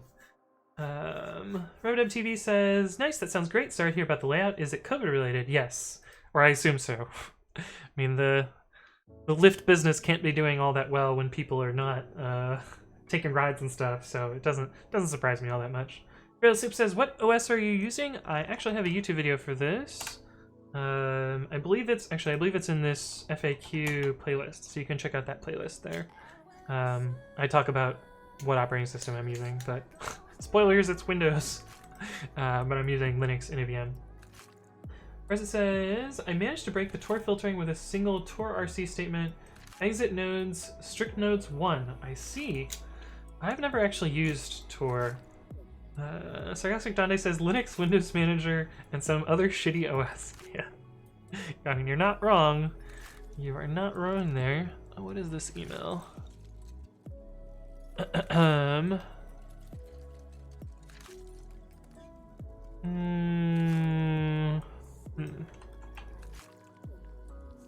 Hi, the README for Mirror's iSort lists the hook as deprecated, as iSort itself now has its own config. Should this be indicated here? The hooks.html file is generated automatically from the source. There isn't really a way to mark that right now. And if you click through, you'll see the deprecation anyway. It still works though, so drugs. I guess the better option would maybe be to remove it from the list. What do you think?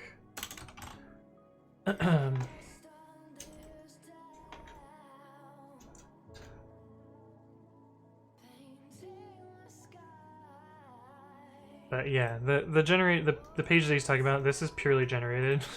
there's no HTML that goes, or there's no like manual markup that goes into this. It's literally just you know, completely generated, which ends up with some silly stuff like this.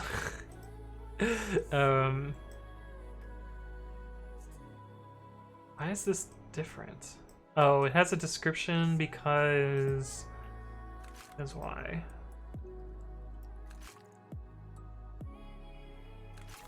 Oh, the ID and the name are different. There's no description here. Huh. I don't know what's up with that.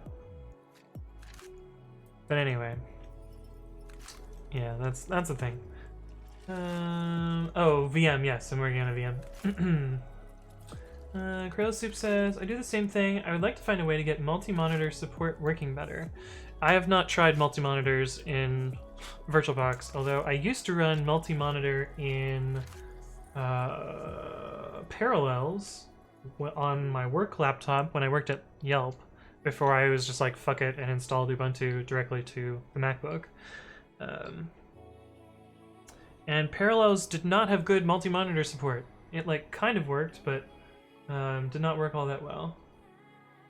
Oh, Melting Lava says, is anyone dropping frames? I'm dropping frames. This is a problem on my end for once. Not good. It's me, sorry.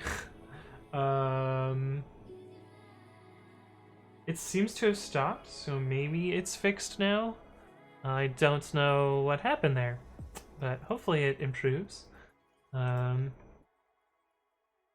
But yeah, it says I dropped 1,000 frames, so we lost, what, 50 seconds of, no, 40 seconds of, man, that's a lot, actually. Anyway, I'm back. Hopefully you guys didn't miss too much. But yeah, that scares me a little because about a year ago I had an issue with my internet where I was dropping like 15% of frames and like no explanation whatsoever. The ISP came out and they checked everything and they replaced a bunch of shit, and like it was still a problem. And yeah, I hope. Sorry, I just like suddenly had like a little bit of like, oh god, is this happening again? But well, it doesn't seem to be the same as last time, so hopefully things are fine. It's just a few seconds. Okay, cool.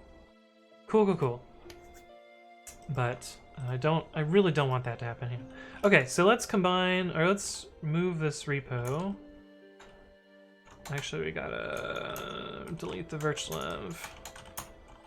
Move web to pre-commit.ci, and then make the virtualenv again. Yes. Hey, James Wine, thank you for this Twitch Prime subscription. Appreciate it. Thank you for the support.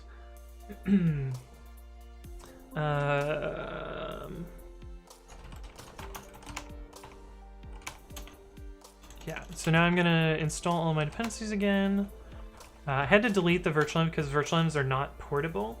They have a full path to the actual location on disk, and so if you move them, those paths will break, and so you won't have a working virtual env. So I had to delete it and then recreate it.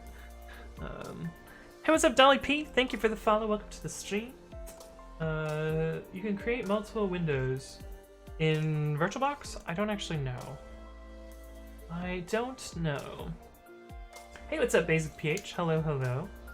Grill Soup says, I'm on a laptop with an eGPU, so my setup is already a little funky. Are eGPUs like the ones with the eGPU? Are those the like external GPUs?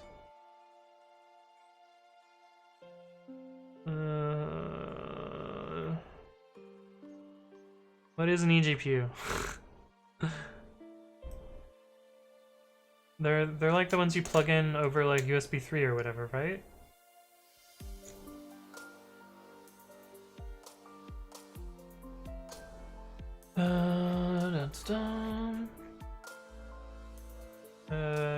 You can, just sometimes it breaks for no reason. Oh, I see.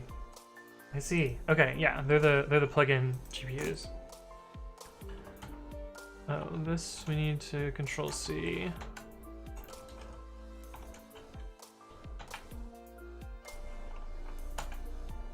Oops.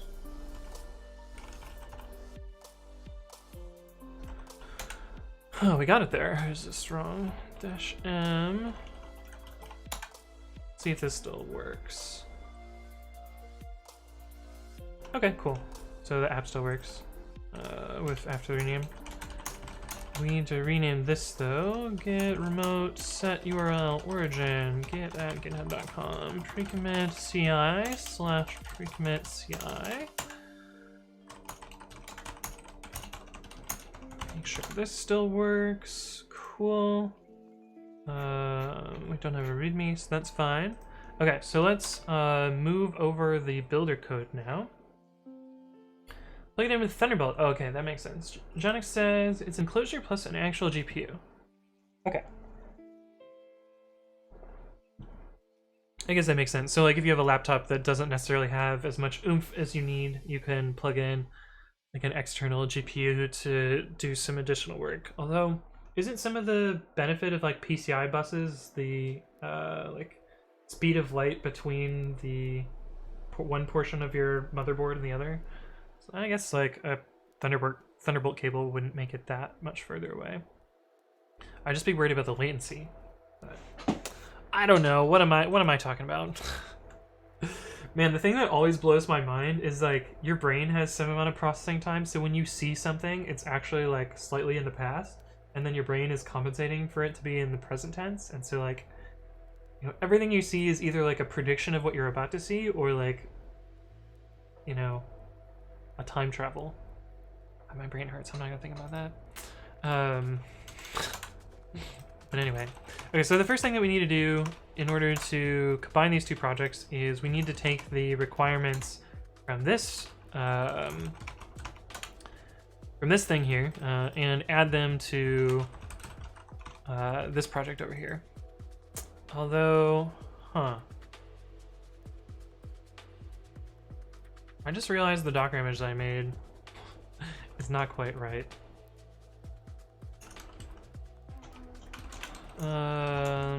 Because this grabs the requirements file from here, and we forgot to copy that over. So we need to also do that here.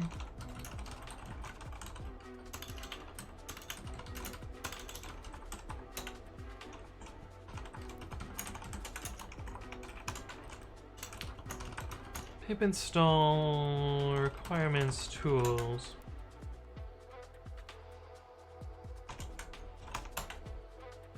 This is kind of like a crappy version of pip tools that does some automatic pip freeze stuff.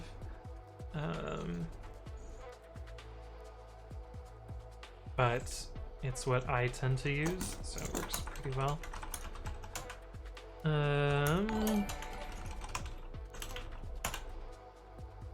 That should be empty, that should be empty, and this should have the pre-commit requirements. That looks good. Why did the other one have pip in it, but this one does not? What is up with that? Hey, what's up, The Real Jane? Thank you for the follow. Welcome to the stream.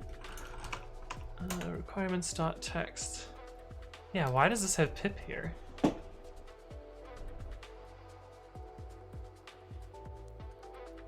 Tell me your secrets. Why do you have pip and wheel?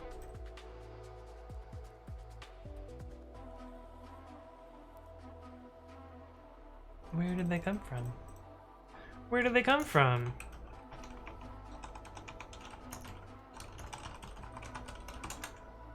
Maybe they're extraneous. Maybe I ran pip freeze. Check requirements. Okay, yeah. Requirements are pinned in requirements.text but are not dependent on requirements minimal. Usually this happens because you upgraded some other dependency but now no longer need these. If that's the case, you should remove these packages from requirements.text. Otherwise, if you do need these packages, add them to requirements minimal.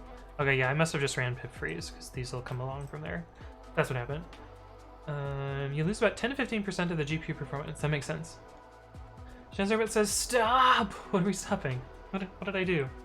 What's wrong? Janik says, it's somewhat problematic when you use the laptop monitor, as then the GPU has to send the video back through the cable instead of outputting via its own ports. Oh, yeah, that makes sense. Real Soup says, I do like being able to grab my laptop off the desk and be ready to work anywhere, though. Makes sense. Makes sense. Okay, yeah, so this just had extraneous stuff from me doing stuff in a different way.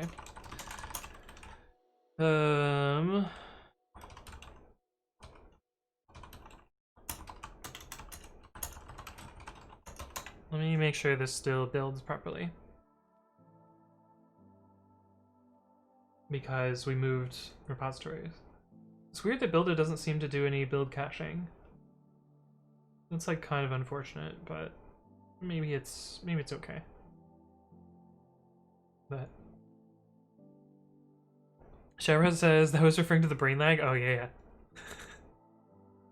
Yes. The brain lag is a bit of a mindfuck. Brains are wild.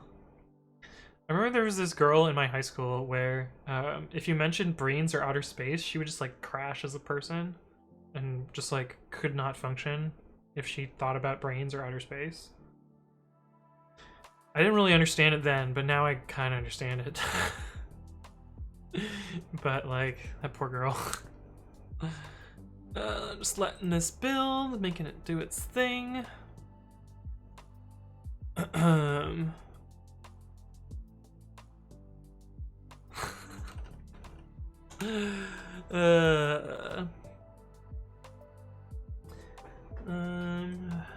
Nine by 19 millimeters. That's an interesting number. What, 107? No, 100. Yeah, no, 117.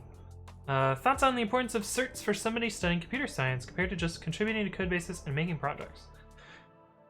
Do you mean like certifications for like particular skills and stuff? Well, I guess I can be a little bit biased. I have no certifications. I guess I have a computer science degree, so that's kind of a big certification.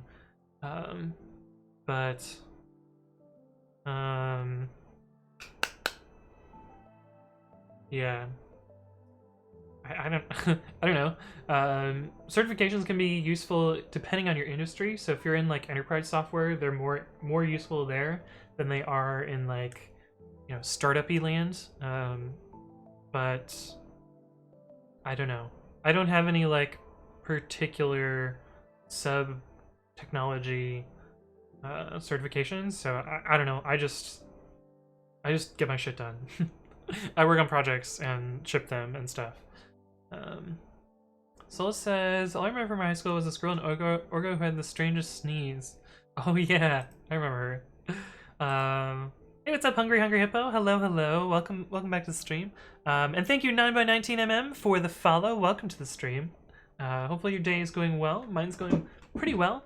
I've gotten some stuff moved around, but not so much. Off the Band says, developers tend not to do certifications. They do training only. That makes sense.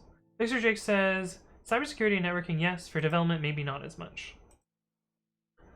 Hungry Hippo says, I have a MTA software dev certification. It's the most useless thing I've ever had. That makes sense. James Wine says, I'm focused on cloud infrastructure, so I have a lot of certs. None of the developers I work with, except maybe one, to show that they're good with AWS/Azure/GCP. They only have a couple developer tracks. That makes sense. I mean, I have a bunch of like cloud experience, but like no certifications, and so shrugs, I guess. Offman says, I admit I don't like the trend. They're scams. Required account name. Wait, didn't we get another like account name? We got my handle is not available, and now we have my required account name. It's pretty good. I like that. It says MS devs can get certs for MS partnerships, which can be attractive for companies. I guess that makes sense. Number 19 says, I don't like security, just development, and even then startup companies seem more interested, so I guess I'll avoid certifications and just actually contribute to stuff. Yeah, that's what I would go with. Okay, says, portfolio is greater than certifications. I agree. I agree. Add missing requirements files. Okay. So one concern that I have with this is, well, I guess I'd have to look at the builder and see how that works. This imports a bunch of pre-commit code, which has some potentially. Oh, we got a private video for some reason. I guess we'll click on this one then. Oh no! My entire music playlist just went private. Well, I guess not the entire thing. Just a bunch of the songs went private. Weird. Anyway. I've clicked on a different song, so hopefully that'll continue. Jennings says, got some Cisco CCNA cert while in school, which is pretty useless since I'm going to university and it's only valid for 2 years. Wait, they have expiration on their certifications too? That makes it sound even more like a scam. In the sysadmin world, those certs are useful. I guess that makes sense. I mean, if sysadmin is probably more useful than development, but I have no experience as sysadmin, so I don't have any advice there.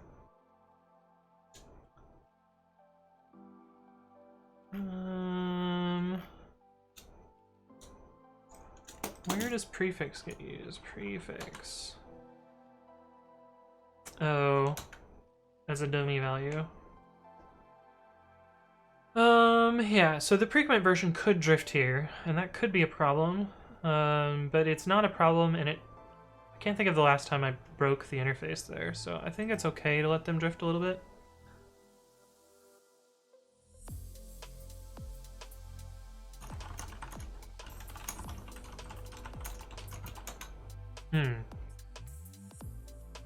Yeah, so I have concerns, but I think it's going to be fine to allow them to be split. And they would have to be split anyway, because I can't deploy them atomically, so this is fine. Everything is okay here.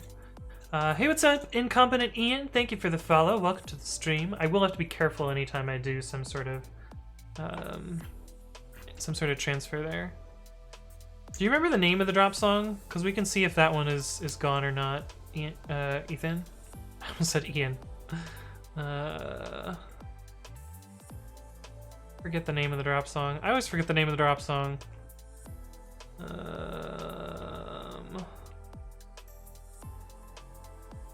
Is it this one?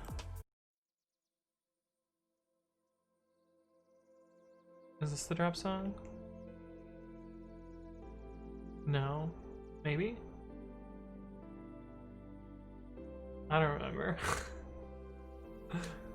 I think this is the drop song. So I think we're good. A lot of infrastructure guys historically did not have degrees. I think this is the drop song. I think we're good. I think the stream is saved, guys. Recursive chat says, is there a way for subprocess to print the executable standard out while it's running? It should do that by default. Import subprocess. Check call. Python 3-c import time. Print I. Yeah, the drop song's good. We're good, guys.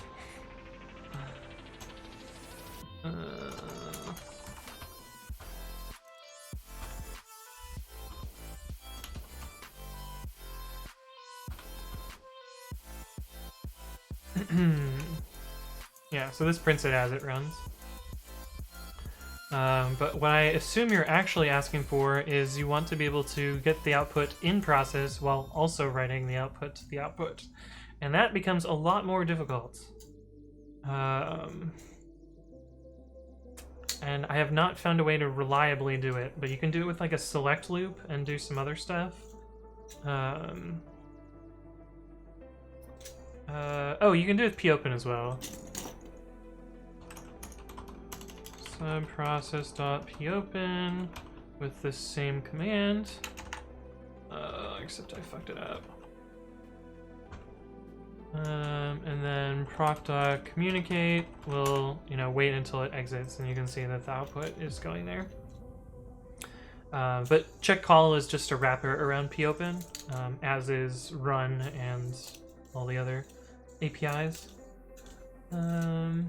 James Wine says, don't want to overload chat with too much on certs, but CCNA is just the basics of networking. After you passed it once, you should be good for it forever if you want to do any networking. Yeah, don't feel bad about typing in chat. That's what chat's for. Hey, what's up? Techrific, thank you for the follow. Welcome to the stream. Oh wait, did I say that right? Yeah, Techrific. That's a cool name. I like that. But yeah, popen should also work in that way, and subprocess.run.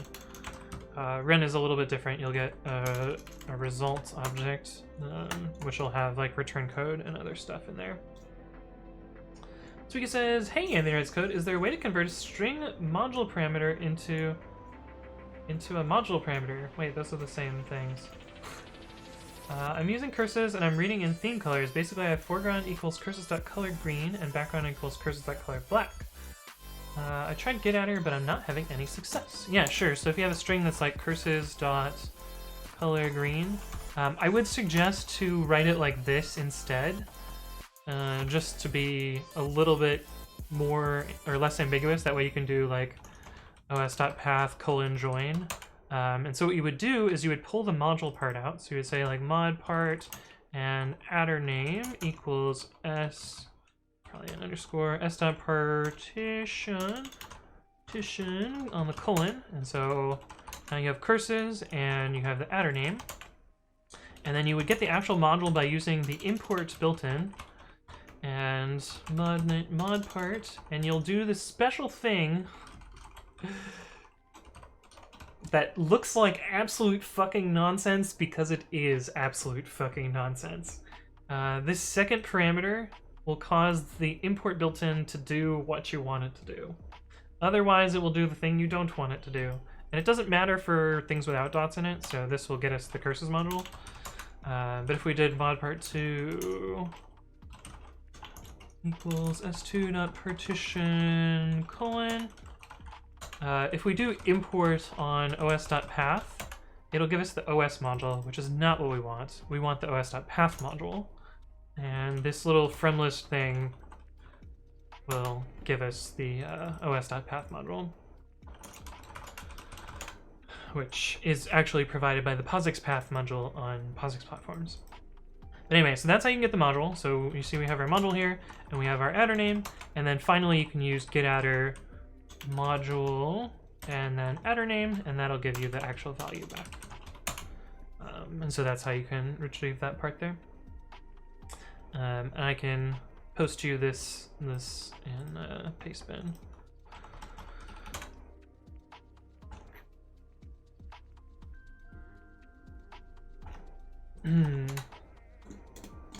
Hopefully that helps. Person says, an off-topic question, how many pages is your CV? I'm doing research on CV formats. Mine is 1 page, and I keep deleting stuff to keep it to 1 page. I think I have it on my desktop. Oh wait, I don't want to show this because it has my phone number. Whoops! Whoops! Fortunately the formatting was fucked up, so you couldn't quite see my phone number. But you could narrow it down to 10,000 different phone numbers, so... I'm sure the last 4 have been shown on stream at some point, so I guess you guys have my phone number now! Fuck. GG. But yeah, I try and keep it to one page. And honestly, when I'm interviewing people and they give me a resume that's more than one page, I don't read it. Or I don't believe them. Because honestly, unless you've been in the industry for like 20 years, there's like no reason to have a multi-page one. But yeah. Celeste says, jokes on all of you. I already had his phone number. It's true. It's true. I have your phone number too, buddy. About to get leaked. Good game. Yeah. Why did you show your CV though? I don't know. Why not? I didn't think it would open on this screen. I thought it would open on this other screen. So, admittedly, I wasn't so sure that things would happen that way. But you know, such is life. Fun fact: our phone numbers. Yeah, our phone numbers are one apart. Hey, what's up, Pump 2-inch? Thank you for the follow. Welcome to the stream. Sorry if I mispronounced your name. Good to have you though. But yeah, this is how you do that. Someone asked something. Recursive chat says, where do you learn this magic? I.e. the _trash thing. Oh, when did I first use this? I'll probably find it in my code. All repos grep, _import in star.py. Actually, I think it was not in my code. Actually, we can just search for import.star trash. This is, I always do it the same way now. This was not the first time I used this. Neither were these. I believe the first time I used this was working on this test framework called Testify. Where's the search? Search for _import. Yes, in fact, here it is. This is definitely code that I wrote. But the reason that I found this is I was probably doing some searching around. But if you look at the PyDoc for _import, it lists from list here, and somewhere in here,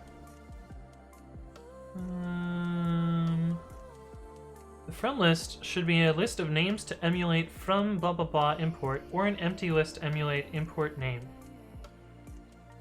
When importing a module from a package, note that returns A when from list is empty, but it's submodule B when from list is not empty. So it doesn't actually look at the value inside of from list, so you can just put any fucking value in there. And I don't know, I think I felt that trash was a reasonably descriptive value for there. It can actually be anything. It could be a star, it could be anything else. But hey, what's up, RKJ? Welcome back. Good to have you. We were just talking about some black magic forkery of adding fromlist equals _trash to do importing, because otherwise you get the first module instead of the last module. But yeah, maybe I should do a video on this. Yeah, we can do a video on this. Video idea _import. _import built in. They still have not, they being Twitch, still have not fixed the backtick character in chat. Really bothers me. So it says, video, watching a lot of Wolfie. Is that where I got it from? I actually don't know where I picked that up from. But it would make sense if it was Wolfie. But, I don't know, I've been saying video for like months.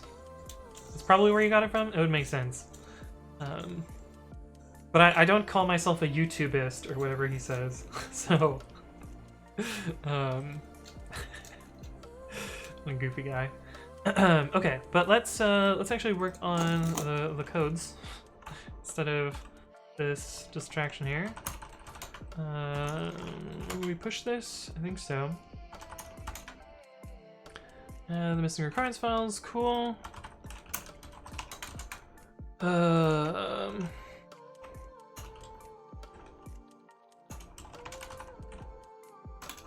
longer called web. It's called pre-commit.ci, which is is gonna be, oh. I tried to open a SQLite database. That's not gonna work. Requirements minimal, which should have pre-commit now. Is that sorted? Fortunately, I can use my fancy editor. Oh, it is sorted. Yeah, I know how to alphabet. Pip install requirements tools. And I can run upgrade requirements. And that will do its thing.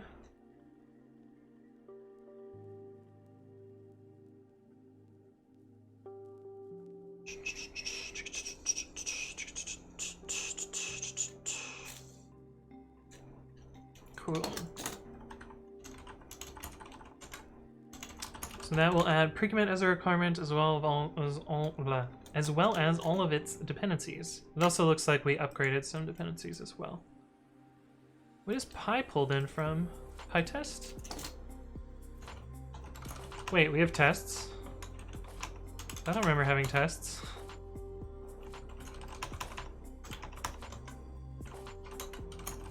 We don't have tests. Why do I have PyTest? Anyway, I assume I'll add PyTest at some point. Parsa says, requirements files without pinned versions. You weren't paying attention, buddy. The minimal files are like requirements.in, so these are unpinned. But this is the output where it actually pins all the things. So they are pinned. They're pinned. I'm doing the good things, Parsit. Trust me. Everything's okay. There are no problems here. Hey, what's up, Zolor? Hello, hello. Welcome back. Good to have you. But yeah, we're pinning stuff. Things are okay. Okay, so we need to upgrade that. We need to pull in the new files.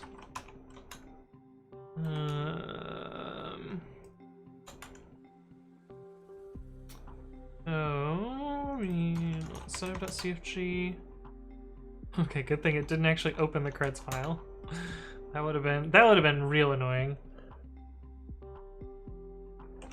Summersoft says clearly not Arch users. Yeah, float everything, right? Woodrose says, can you recommend a Python book for people coming over from a lower level language like C or C++? Unfortunately, I can't recommend any books. I don't read books, so I have no advice there. Someone in chat might have advice there, but I actually don't know anything about programming books at all, especially not Python books. So sorry about that, but someone in chat might have something. Alphaband says, all right, Andy writes code. See you next time. Gotta go. Well, thanks for stopping by. I'll see you around in the future. Good to have you. Parsa says, shouldn't the minimal requirements be pinned? This is what I meant. Why? Why would you pin them? What benefit would that have? They're not installed from.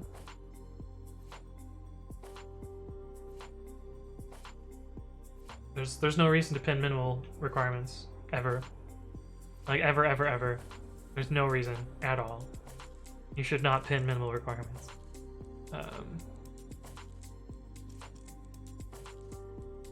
Because they're really only used to generate these pinned files, and if you want to update things, you would have to update this file and then this file, and there's no benefits to that. The only time you would want to limit the versions in your minimal files is if you know stuff is broken and you're avoiding intentionally broken versions. But otherwise, you should make it as free-flowing as possible, such that it's easy to upgrade. Ethan says, wait, we have tests. Wait, we have tests?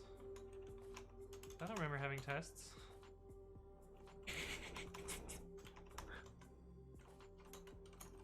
We don't have tests. Why do I have PyTest? Yeah, so we don't have tests. Woodrose says, would you say reading the docs is the way to go? To some extent, yeah.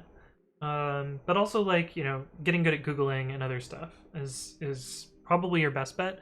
And a lot of times Googling is going to land you on the docs or land you on, Stack Overflow posts or learning stuff like that.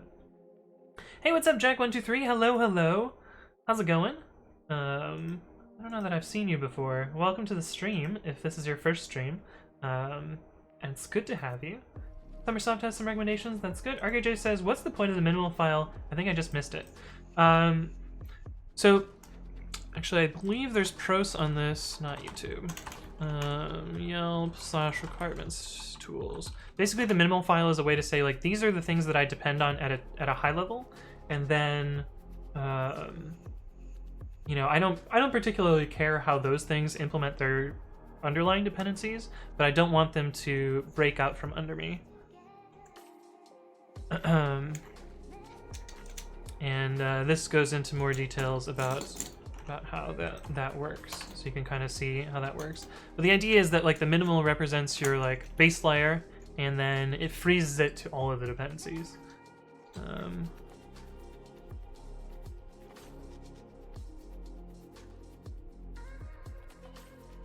What the fuck was talks 2? Oh, I remember this. I remember this. At Yelp, we repackaged Talks as Talks 2 because Talks 2 had like a very big breaking change, and it was a huge pain in the ass for Yelp to upgrade. But man, that was a mess. I remember that. Johnny says, just having some goal / project is good for learning. That's my feel about that. James Wine has a link. Moving to Python from other languages. Hey, what's up, Juicebox Hero? Hello. Welcome back. Lloyd says, I was going over the comma.ci's open pilot repo a while ago, and they use pre-commit. Yes, they do use pre-commit. Actually, wait, what was the one I saw the other day? Is this the one? Do they use pre-commit? I want to say it was them. No, who was I thinking of?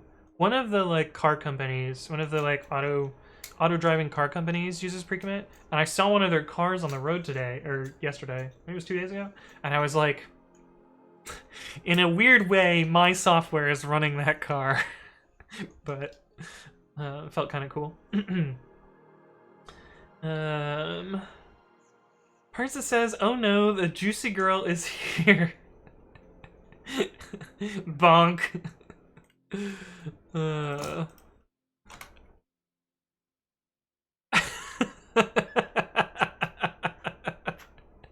Oh, that's good.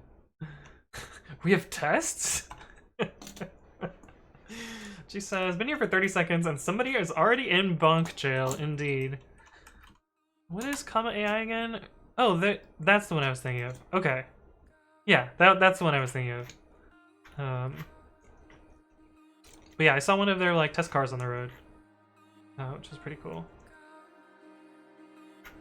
Yeah, so that's the one I was thinking of, Void Rose. I'm slow. But yeah, pre-commit drives cars. I don't know if I'm ready for that type of responsibility. Okay, so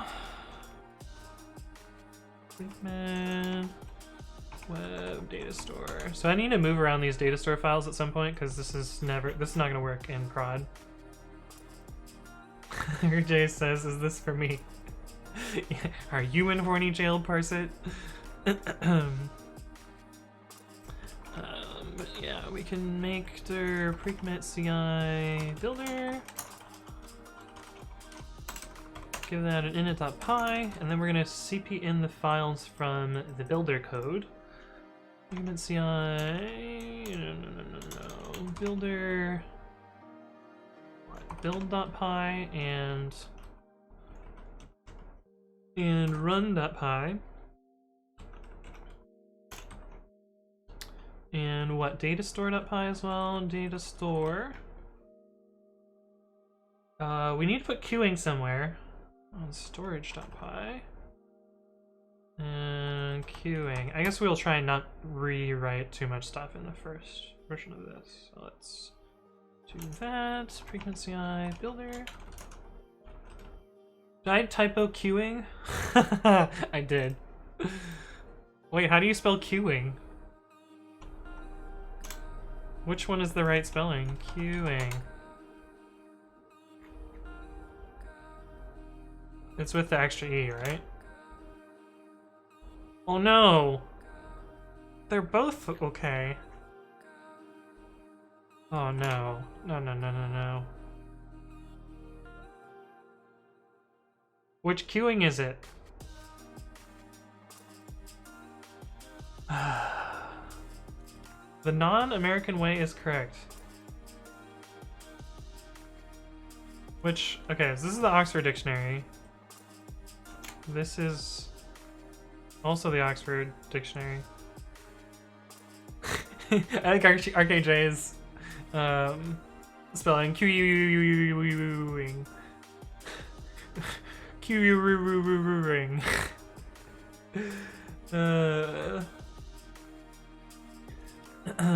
Ethan says unlimited data at 500 kilobytes per second. Persis says she literally has the word juice in her name. Yes. RKJ says I blame Michaela. Juice says I miss Michaela. She's like our horny fall girl. She types out the horny thoughts faster than we can and takes the fall for all of chat with her crazy 140 words per minute. It was 120. But yeah, oh wait, didn't she do one at 140? Yeah. Very, very fast. It's because she can read faster than I can. English is hard. English is made up. Q single quote ing, says Johannick, yeah. The non-English way, which depends how long the Q is, says Jellyfishes. Sola says, oh god, please don't remind me of Qs. We just got done learning about those. Qs are great. Qs are great. She might have used Google for speech to text. Oh, that could be it. That would make it fast. Hey, what's up, the server? Good day, mates. How's it going? It's going well. We're just trying to figure out how to spell queuing. Queuing. Q-U-E-U-ing. We're gonna spell it this way. I don't know how right it is. But yeah. We need to fix all these imports now from pre-commit.ci.builder.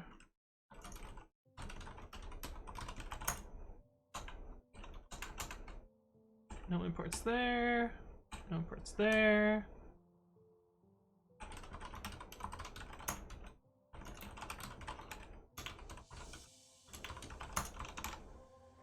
No imports there.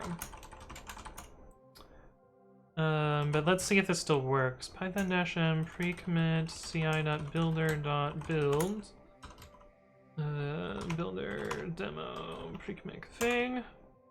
No module name pre-commit. Right. Pip install -r requirements.txt. Gotta install the actual things.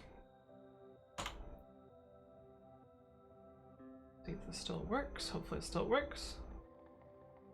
Juicebox Hero says, so I don't think the Jordy hang is going to happen. Oh, so we're not gonna hang out with Vape Juice Jordan and Mewtwo today. Okay, well, I guess it will be deferred to another day. Such is life, I guess. Sandbox says queuing with the extra E. Python says, I learned the other day Python has a simple queue. Do you know what that's about?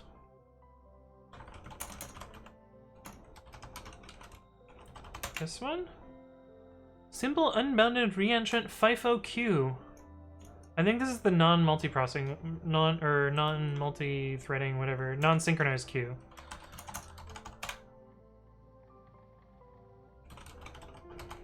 In addition, the module implements a simple, whose specific implementation provides additional guarantees in exchange for smaller functionality.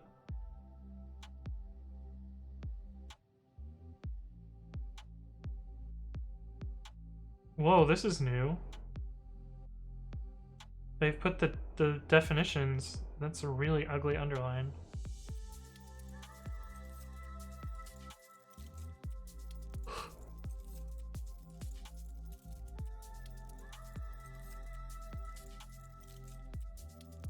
Simple queues lack advanced functionality such as task tracking.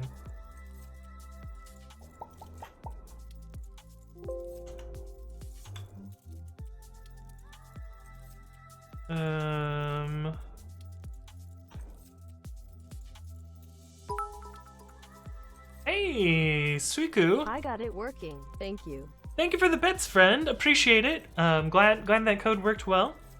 Oh, we missed a follow from Webster. Thank you for the follow, Webster. Sorry missed that. Appreciate the follow. Welcome to the stream. RKJ says, just got back from my first long walk since lockdown and now everything hurts.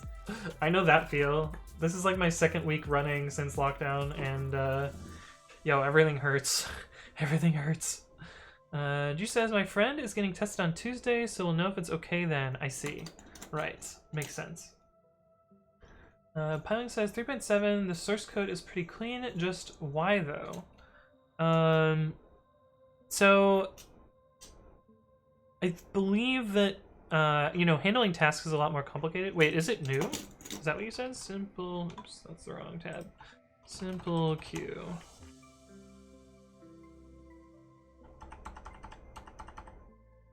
Was it added then? New in 3.7. I guess you could look at the bug for it. Simple queue sitebugs.python.org.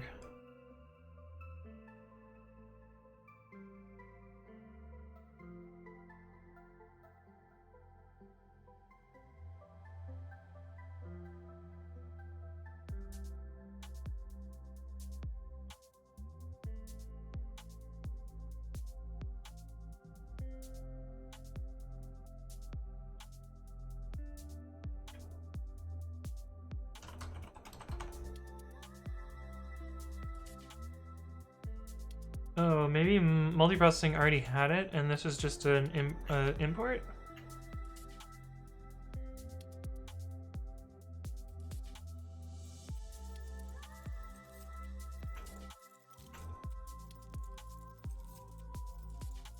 Re-entrant simple queue.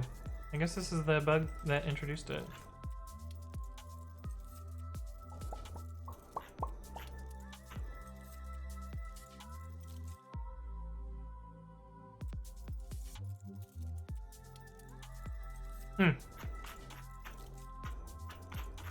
Anyway, I don't know the reasoning behind it. It does exist though. Gabe Scott, welcome back. Good to see you again.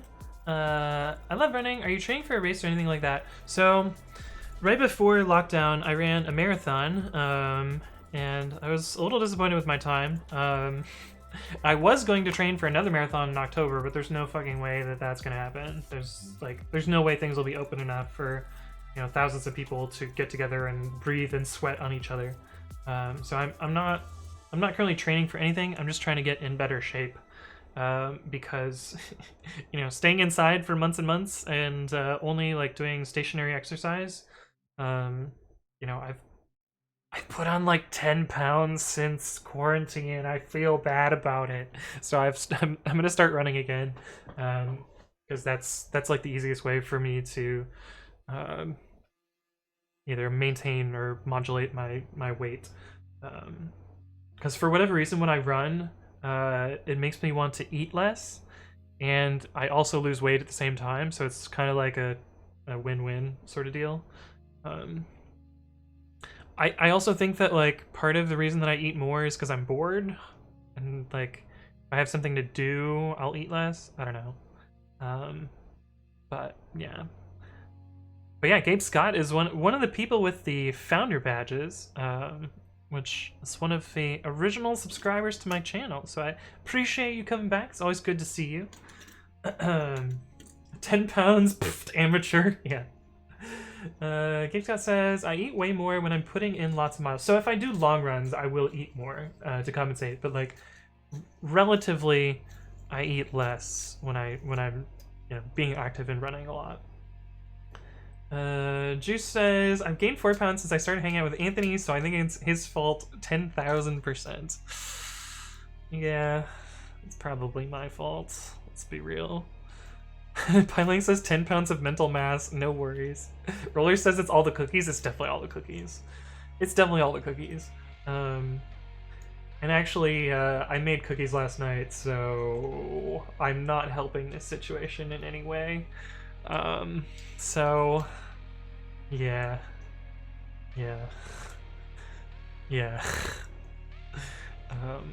It's my fault. Although Juice has been making a lot of cookies too. So Picture Jake says, I've been like not having motivation to cook, so I've only been eating like 1 meal a day with some small snacks in there. Yo, snacking is a big problem for me.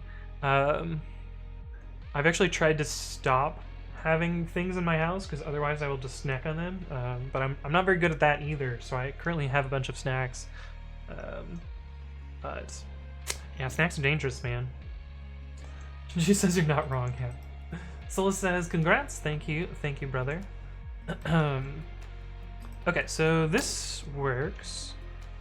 Let's see if the runner still works. I say works, but like, you know, it's not complete here. Cool. Cool. That works. Sounds good. Pre-commit.ci, git add a shoe. Import the builder code. It's not a monorepo, I promise.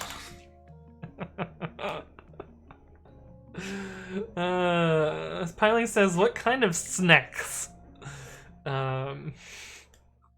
Snacks with one C's or snacks with several C's? Yeah. Mr. Jake says, oh, so currently my snacks are, let's see, what do I have? I have some granola bars. I have a bunch of different types of chocolate chips. I have cookies that I made last night. I have some like healthy snacks. So I have like frozen fruit, which I really fucking love frozen fruit. Although I realize it's like mostly sugar, so I don't know how good it is, but what other snacks do I have? I have a bag of chips, which I never have a bag of chips. Like, chips are super rare for me, but I have a bag of chips right now. I have a lot of beer, which is kind of a snack for me, but what else? What else? I think that's about it. I guess bananas, but I don't know. I eat a lot of bananas. They're kind of healthy-ish. Jake says, my mom visited a few weeks ago and brought like 6 small bags of cookies, and it's been hell trying to ignore them. Yeah. Snicks, says Pylang. Yeah. The Endless River says, did you already take your COVID test? So you ran the marathon with it. So my antibody test came back negative, surprisingly. I'm extremely surprised that it came back negative, given that I had all of the symptoms and everything felt super weird. And I was basically dying. But from what I've read about the particular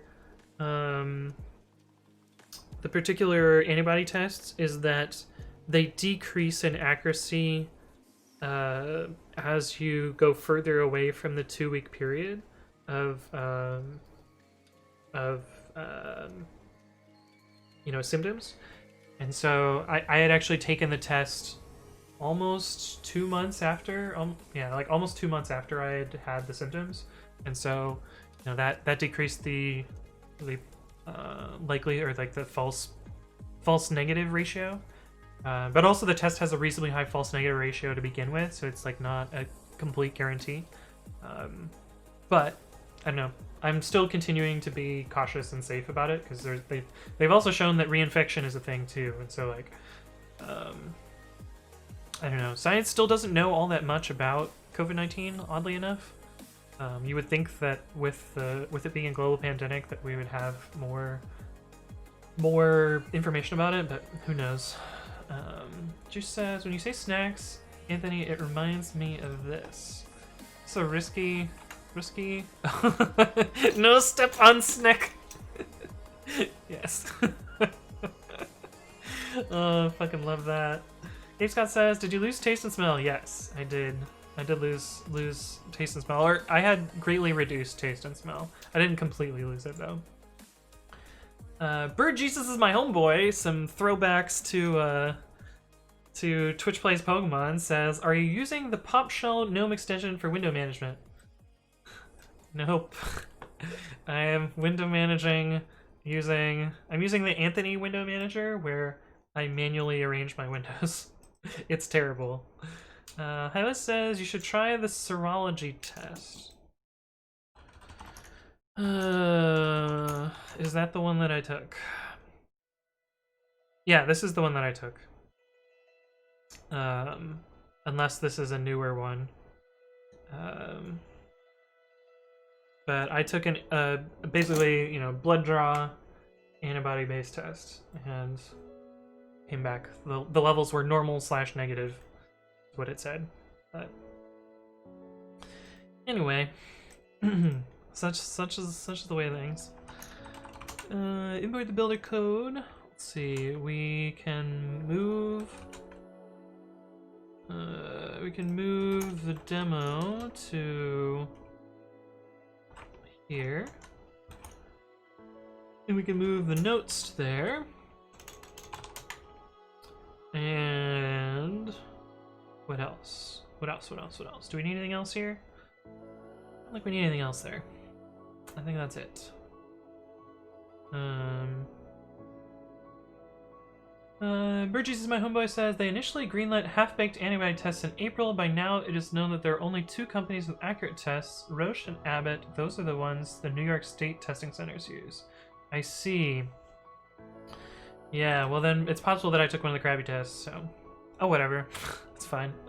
Game Scott says, have you gotten Twitch partner status or affiliate or whatever it's called yet? So I'm currently an affiliate, and I have applied for partner. I have not received my answer back from that. But we will see that. I mean, I'll hopefully get that back at some point. But if we go to Insights, Achievements, I meet all of the qualifications for partner. This was the hardest one for me, was getting an average of 75 viewers, which we currently have 90 viewers. So, we're doing reasonably well in that regard. But I've already clicked the supply button, and it's in review. So I'm waiting with bated breath. But yeah, I'm excited about this. I'm also very proud that I got to this point, because I really didn't think I was going to average 75 viewers, but I've consistently hit those marks for the last month and a half now. So it's been pretty good. Hella says it's a very strange test. They had to try again, given your symptoms. Yeah, I mean they probably should try again, but shrugs. Juice says, I love that staff witch girl. Yeah, it's a pretty good icon that they've got there. I'm actually out of water, so I'm gonna go fill up my water. I will be right back. I will see you guys in a sec. Don't go anywhere. No, you can do whatever you want. But I'll see you guys in a minute.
Okay, so while I was filling up my water, I was thinking it's Twitch, which sounds fun.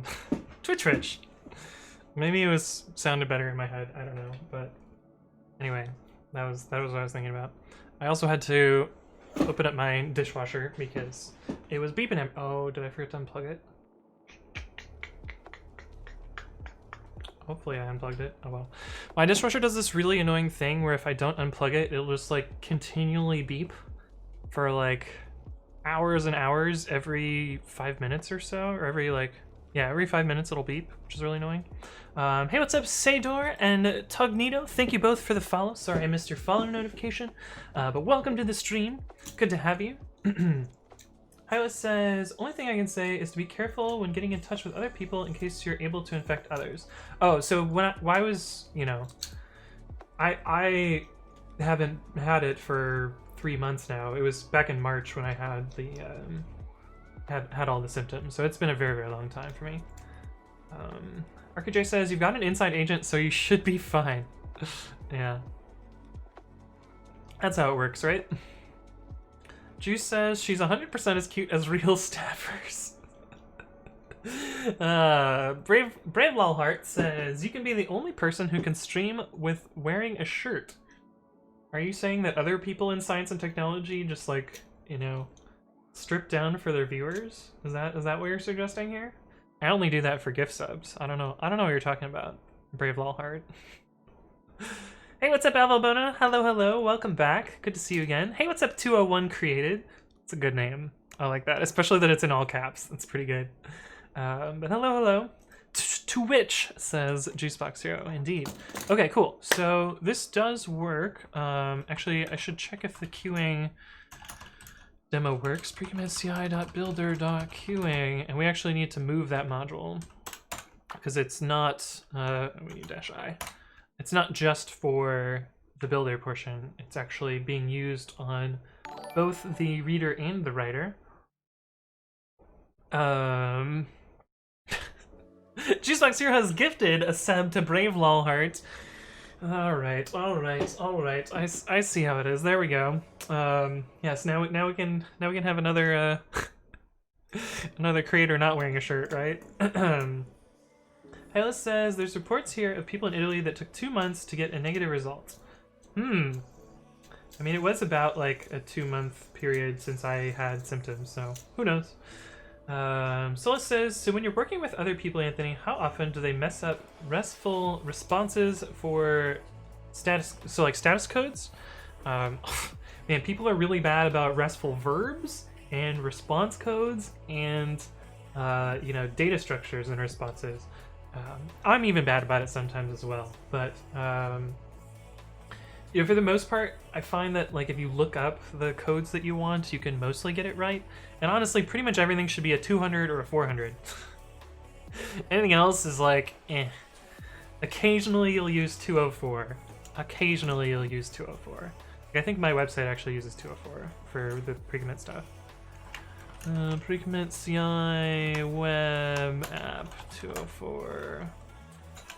Yeah, I use 204 for no content. But oh, I guess we've got 201 created. All right, 201 created. But even like, I don't know, 201 created is not always super necessary. You can just use 200 for that. But yeah. 201 for post, 204 for patchly. Yeah, you can. It's just not super important. And you know, old versions of Internet Explorer actually like got real mad for non-200 status codes. They also got mad for put and delete as verbs. Like that just didn't work in Internet Explorer.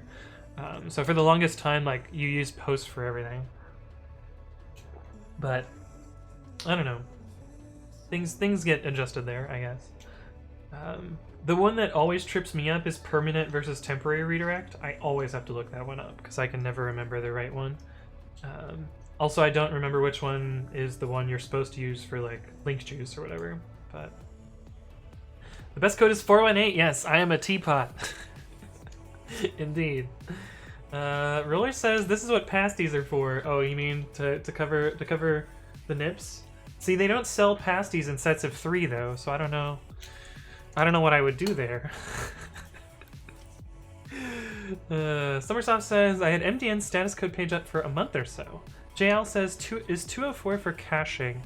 I believe you can use it for caching. Let's see, what is that called?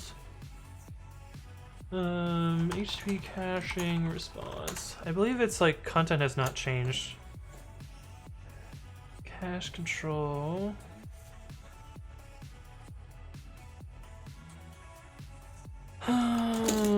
Status code. 304 not modified. That's the one I was looking for. This is the one you're supposed to return for cache results. This one here. But yeah, and there you keep an empty body. 204 is like you perform some action and there's no response that's necessary. So for instance, like where I'm using it here is I'm receiving a webhook from GitHub, and GitHub doesn't actually read any of the response, so I'm sending them back a 200 code that it was successful in an empty body.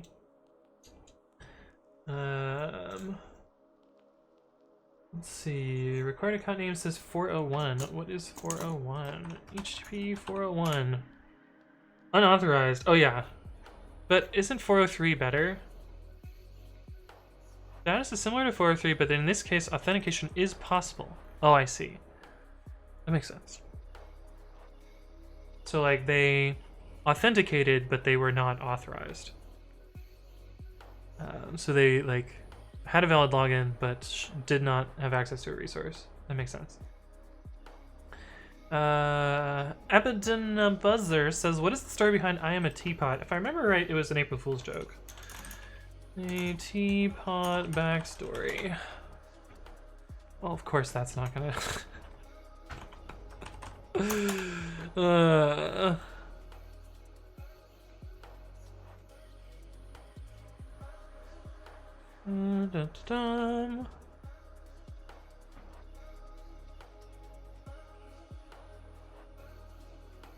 April Fools. So April Fools on 1998, so I was right. Hypertext coffee pot control protocol. I remember this. Yeah, so this is the origin. But yeah, it was definitely a joke, and it lives on today.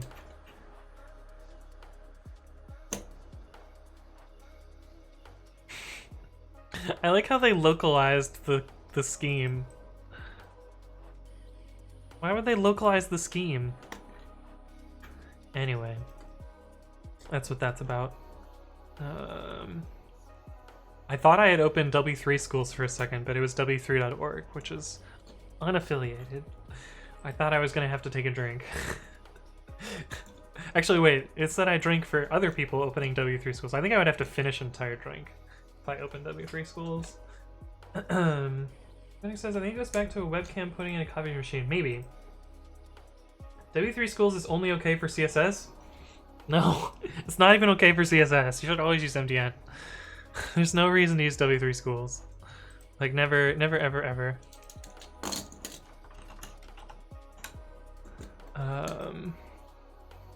But, yeah. Anyway. G says, I hate this game. You and Jason are bullies. Big bullies. Hey, what's up, Gandalf the Grey of Hell? Thank you for the follow. Welcome to the stream. Hopefully your day is going well. Jason changed his Twitch handle, so like I didn't realize it was him for a while. But I have recognized his new handle now, so we're good. It's like, who is this J Phils? Why does this sound somewhat familiar, but also like not somebody that I know? Hey, what's up, Azizarino TV, who says, in the Red's code, I'm new to Python. Can you explain what you are doing? Kind of. So if you do Bang project, you can look at the project that I'm working on. I'm working on a CI system for a tool that I wrote. The tool that I wrote is called pre-commit. It is a fairly popular Python tool that works for a bunch of different programming languages. It installs code formatters and linters, things that basically make sure that your code is good and auto checks them for you. And it also integrates with Git to work with Git hooks, but basically it installs stuff and runs tools and stuff. And I'm building a CI system which will allow people to reuse this tool in an automated fashion for open source code that'll be faster and better than other stuff. So that's what I'm working on. And today I'm trying to combine some of this stuff together and work on some of the more, actually webhook stuff to get this working properly. But I haven't gotten there yet. G says, me too. I was talking about him to him. It was funny. Nice. That's great. Dump says, someone needs to make an IoT teapot that always returns HTTP 418 when you visit its webpage, right? Get up the gray of hell with some easy emotes.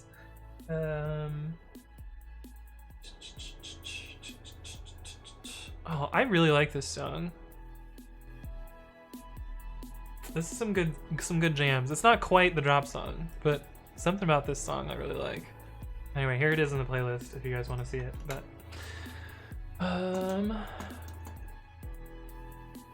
okay, maybe that's a little bit too loud for chat.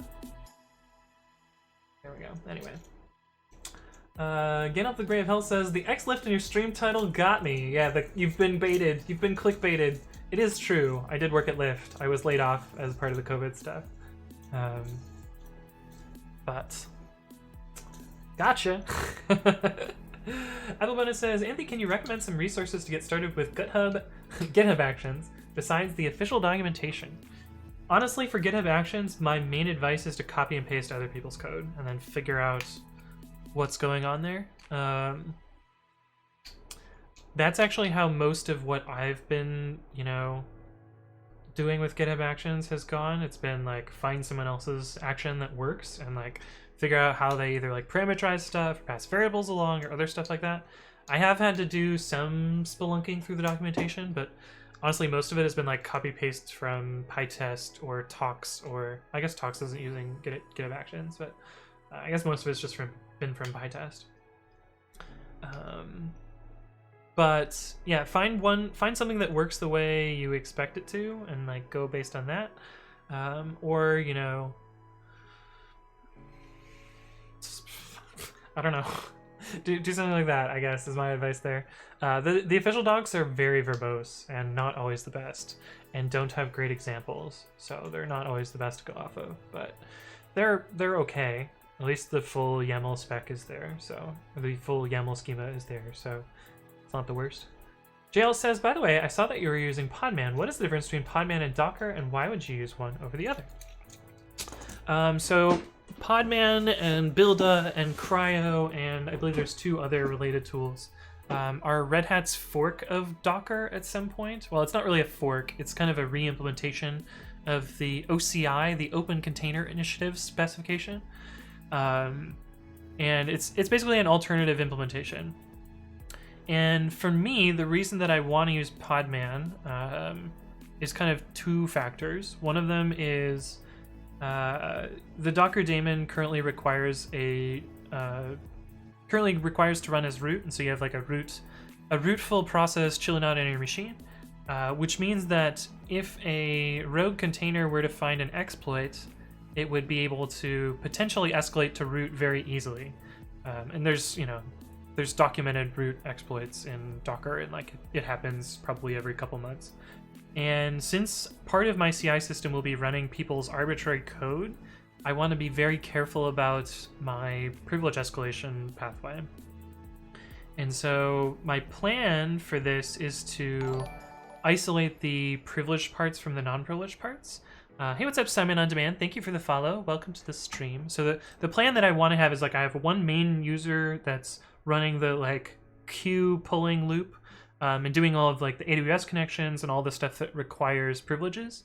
And then when I want to do the actual building and running portions, those are going to run in a Docker container, although it's not actually going to be Docker in this case, it's going to be Podman. And for that, I'm going to switch to an alternate user, which is using a rootless run of Podman. And there is rootless Docker now, so I could have used rootless Docker. However, rootless Docker requires a daemon, and I didn't want a daemon because managing daemons is a lot more work. And I also wanted to look at new technology, so that's why I went with Podman. So it allows me to basically, isolate a process in a non-privileged user in a non-privileged container, and still have containers at the same time. But that's my motivation, and I hope it works out well. My initial investigation shows that the builder code that I wrote for Docker with 2 lines of adjustment worked fine for Podman, and the running code worked fine with Podman as well. But yeah. Oh yeah, and I'm able to use the same Docker file. I did need to adjust the Docker file in one way. I needed to add this -y because builda has... So Docker does not hand a TTY to any of the commands that it runs. However, builda runs them in the foreground, so you can interact with them. And add app repository, if it's run non-interactively, it will assume yes. But if it's run interactively, it will pause and wait for input forever. So I had to add this here. Gabe Scott says, are you searching for a new job or just focusing on Twitch, or do you have one already? So I'm not really focusing on Twitch, so to speak, but it is giving me a way to pass my time. I'm not currently looking for a job. I'm basically trying to build out this CI system and see where that goes. So I'm building the free tier right now, but I'm also going to build a paid version, which has private repositories and some other features like that. But there's potential that this could result in a reasonable or steady income, such that I could spend my time working on stuff that I want to work on, like open source software and streaming and other stuff like that. And so there's a small potential idea that this may take off and maybe a way that I can fund my life. But realistically it probably won't, and worst case I'll build something that I want to use anyway, and then I'm kind of time boxing myself to 6 to 9 months to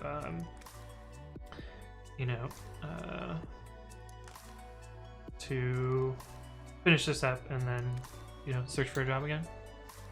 Summerstuff says, reactions agree. Look at the samples on GitHub samples and set up an actions testing repo to break stuff. The official docs are the most current. With their switch to the new YAML model, a lot of search results are old and will confuse you. Yeah, the beta period of actions used this different syntax, which was very incompatible with the current syntax. Simon on Demand says, what is stopping someone beating you to market? Nothing. Literally nothing at all. But I don't know, it's my tool, so I could realistically do what I want with it, and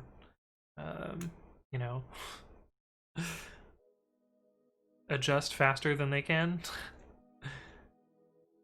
I think it would be very silly if somebody tried to implement exactly the same thing, but it's they could if they wanted to, and they could fucking steal my code from my Twitch stream.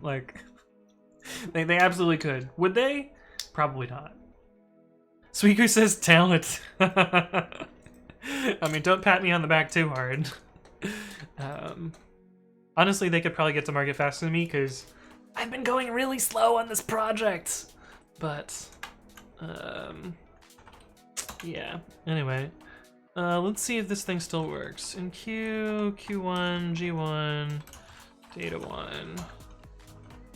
And data 2, and long poll Q1. Timeout equals 1. And we should be blocked here and not get a result there. And if we mark completed, is it this? I think. And then we long poll, we get data 2. Cool. Then we block. And we can mark completed this one. Okay, so my Q software still works after transplanting it. Cool. I should write tests for that, but oh well.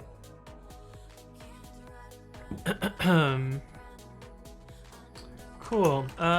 So I guess next thing to do is to start triggering some of the webhooks and see what we can do here. I need to handle these webhooks. I haven't bothered with those yet. But we should be able to get the like pull request created one working, I think.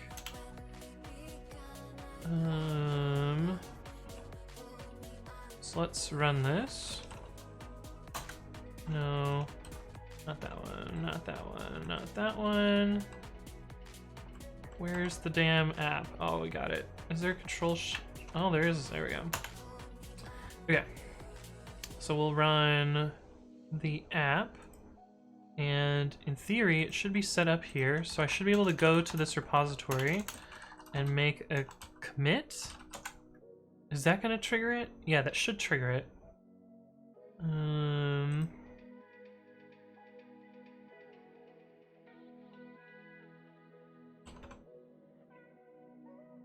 C bump hooks to 3.0.0. And this should trigger a webhook or multiple webhooks. And did it? It did not. Did I hook up the wrong repo here? No, that's the right repo. Where's my webhook?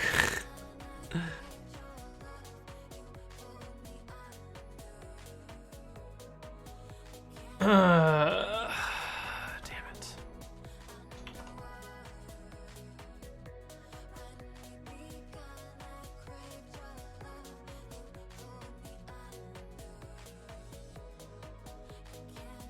Yeah, it is hooked up there. Shit.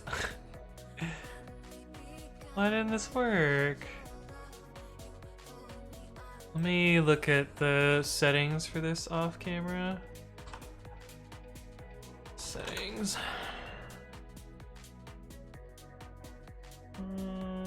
Developer settings. I wonder if it's going to the wrong port. Because we haven't seen any webhook callbacks in a while.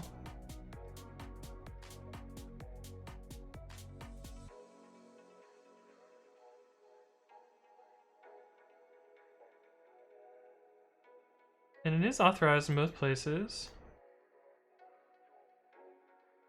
Write to the code, read access to issues and metadata.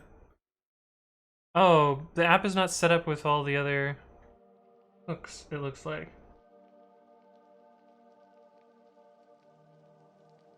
Let me check that. Permissions and events. Okay, so this is what we want to look at. I think this is okay to put on screen.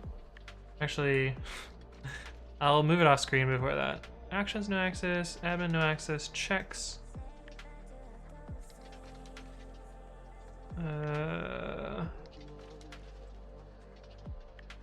I don't think we need checks. Contents, read and write, yeah. Issues, read only. Metadata, read only. Pull requests, read only. We don't need webhooks. Commit statuses, read and write, yeah. So I feel like I should have gotten a webhook from the commit being created. Subscribe to events.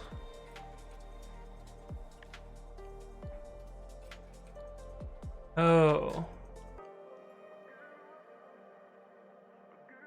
We should have subscribed to this push event. Whoops. Yeah, we want that as well. Okay, let me move this off screen.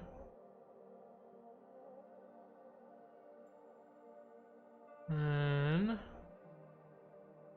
we can reauthorize that. Okay, so that's why we didn't get that webhook. New permissions accepted. Well, we need to handle this one. I don't know what that hook is about. Ugh.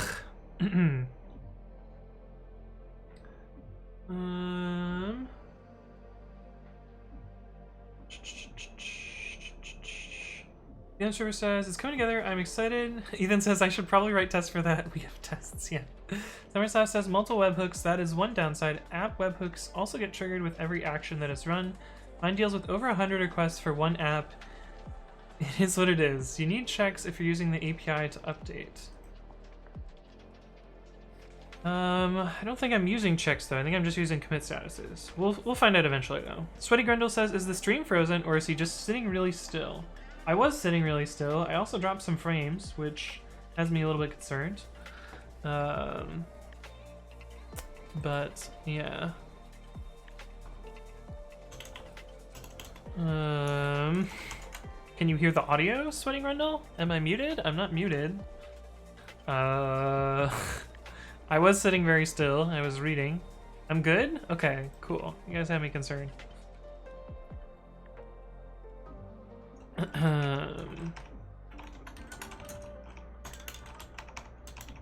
Web app. We're gonna intercept one of these hooks and see what's up with it, because we need to we probably need to implement this. New permissions accepted.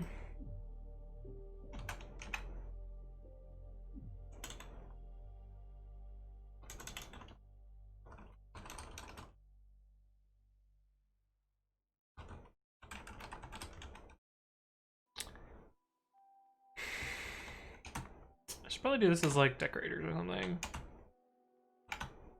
Yeah, that seems cool. Should we do this as decorators?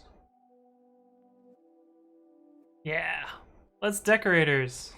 Everybody loves decorators. And GitHub webhooks. Was it mapping, right? Webhook actions. Actions, which is a dict of tuple stir to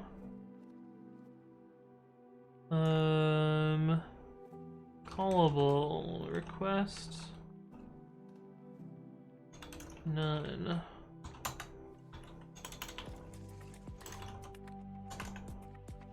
And I have brackets mismatch here somewhere.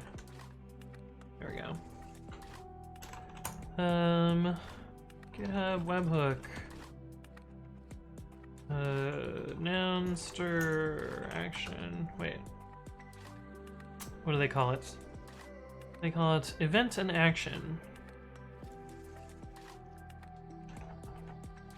Event stir, action stir.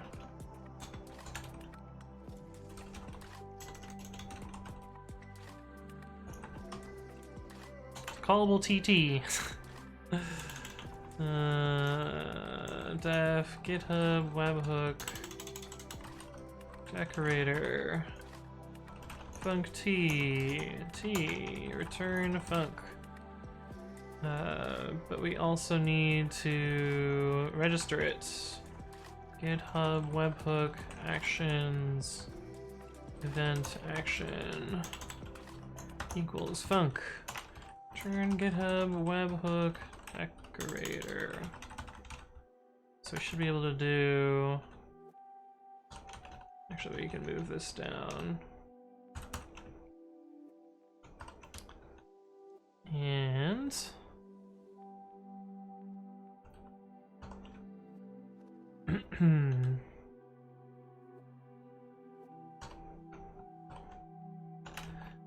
GitHub webhook installation created. Oh, look at that. Too fancy. GitHub webhook installation deleted. GitHub webhook authorization revoke.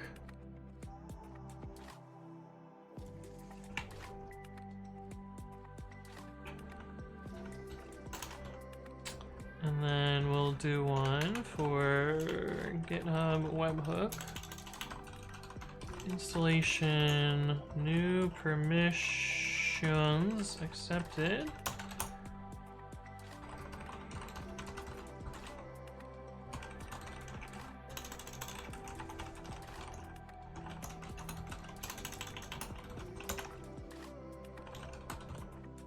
figure that one out.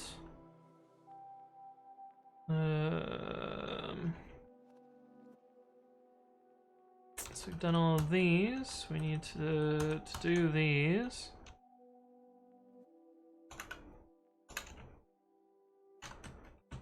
We need to ignore all of these ones.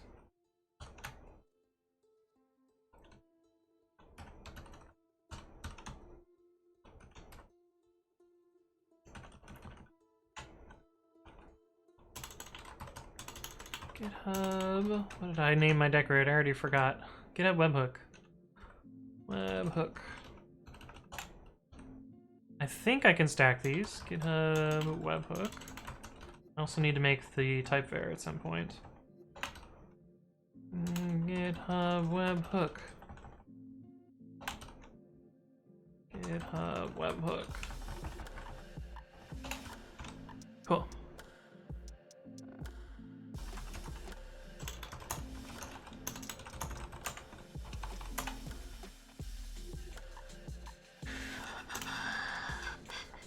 And then I can delete this. And I think I need type var from typing import type var.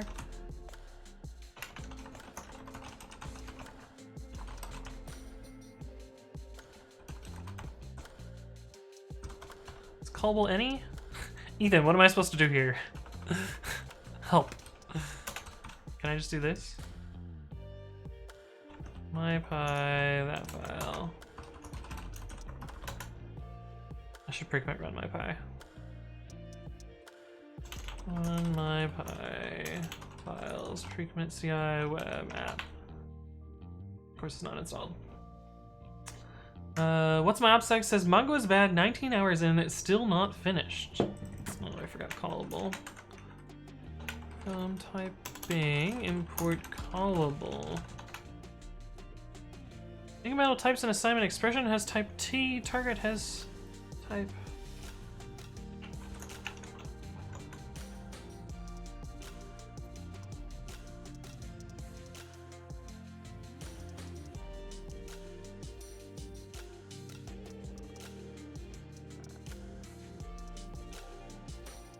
I guess I could use the concrete type here.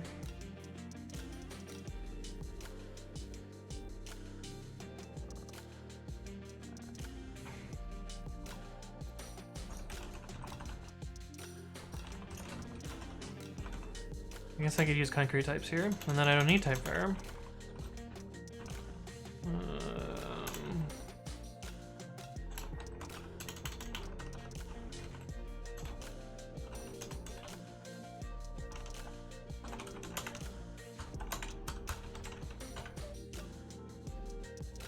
Everyone has incompatible type callable dict stir any none expected callable request none.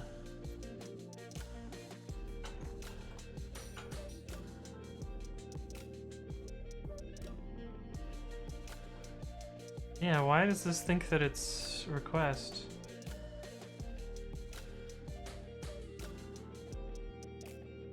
It's supposed to be dict stir any. How is this type checking before?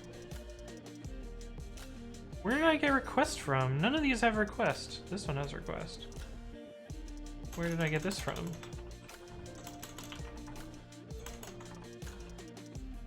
Oh no, you were too long.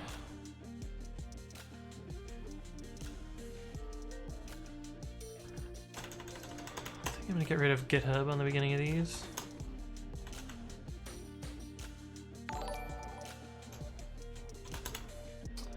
Hey, what's up, Casarino? Thank you for the follow. Welcome to the stream. Hopefully your day is going well. Yeah, because I'm eventually going to put these into a separate module, and I think having GitHub here is fine.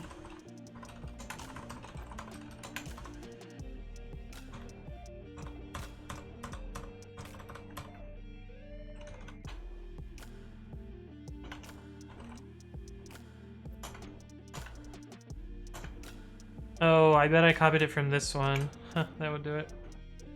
That would do it.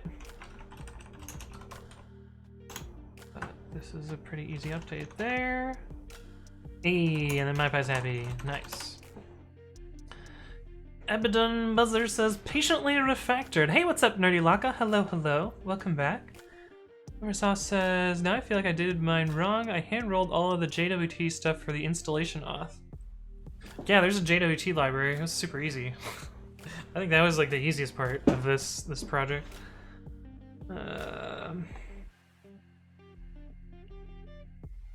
Oh, my neck. My neck. Anyway, I like this new setup. It might be slightly too clever.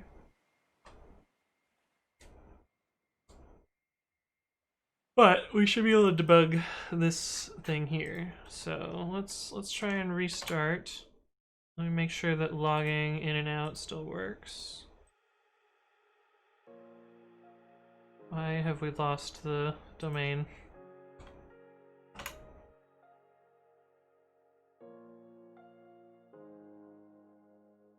Okay, yeah, that still works. And does adding a repository still work?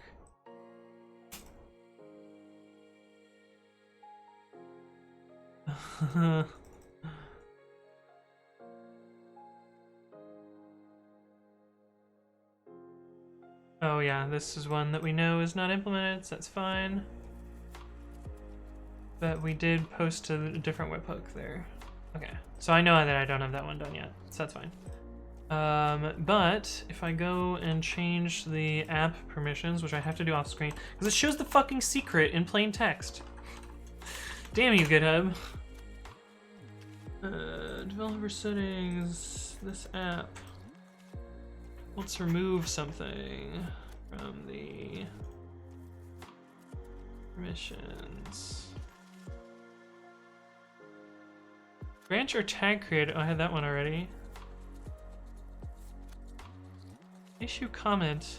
I don't think I need issue comments, so we're gonna remove those for now. So I should get a webhook. We should drop into a breakpoint here. Cool. So we can look at, I should have named it data, not request.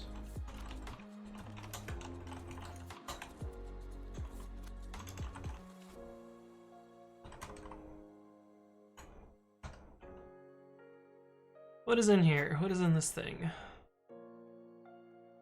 I actually don't like pretty prints. I think this looks a little bit more readable. JSON.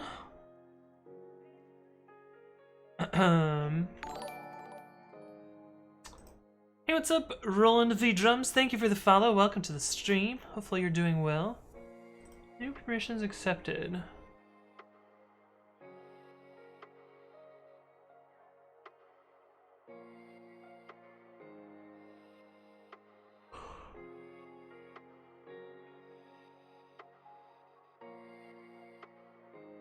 I don't think I need this webhook at all.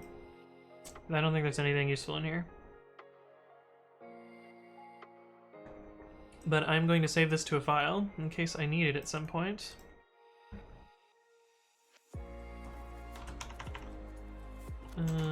Payload, installation, new permissions accepted. .json.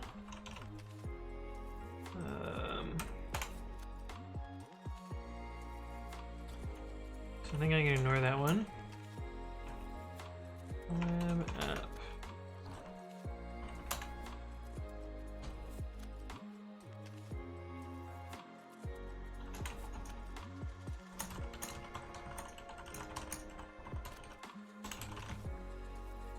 Now, how much you want to bet that will make some linter mad? Oh, it is okay with that somehow. Okay, cool. Hey, what's up, S. Desabata? Thank you for the follow. Welcome to the stream. Summersoft says, I use PyJWT or one of them, but yours looks much cleaner. Do you wanna grab? I can paste my JWT code. Web. GitHub API. Yeah, this is literally all I have for my JWT code. So that might be, if that's useful to you, then you know, I'm happy to share it.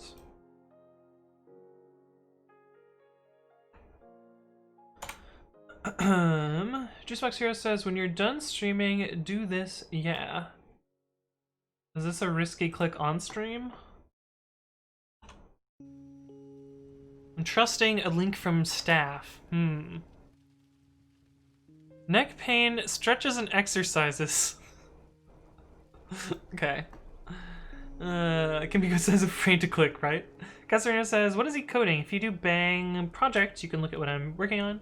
But I'm building a GitHub app for pre-commit.ci, which is pretty cool. Hey, what's up, hi-ho? Hello, hello, welcome back. Dungable says, what flavor of Linux do you use? If you look at the first video, I believe, in this FAQ playlist on YouTube, you can check out my setup, but it's pretty much vanilla Ubuntu. Summersoft, you had it elsewhere, mine's pretty similar. Oh yeah. I'm hiding it a little bit.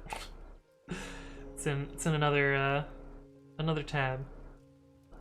Never trust staff, yeah. I'm so trustworthy though, yes. Signal says, that's boss. I mean, Ubuntu works well. I'm also on Windows. Shh. You saw nothing. But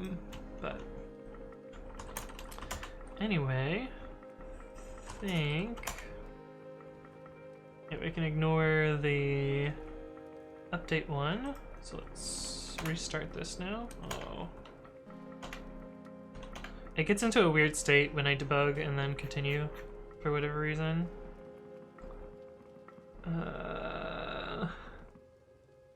G-Sox here says you can't agree with Hole and Swole said and what I said. I just read his message. I didn't agree with it. I chuckled at it a little bit though.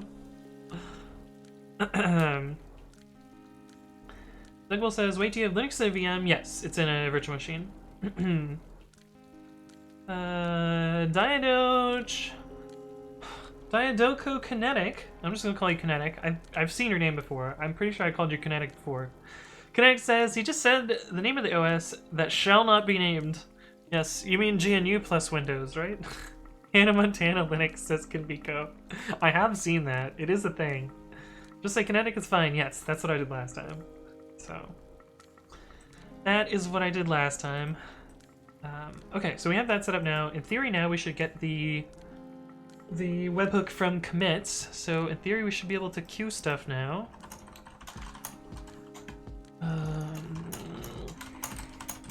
Refactor GitHub webhooks to decorator registration.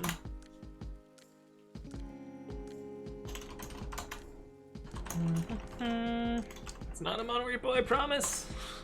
You guys can't see that, it's off screen. How louder? Whatever.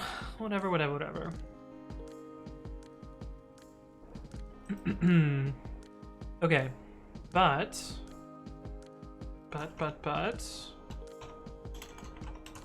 we should receive our first webhook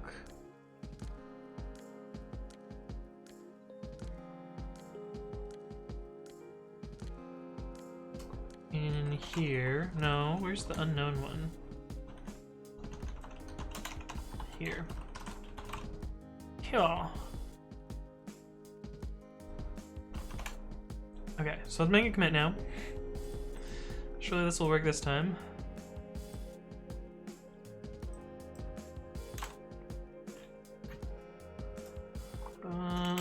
Hooks to 3.1.0.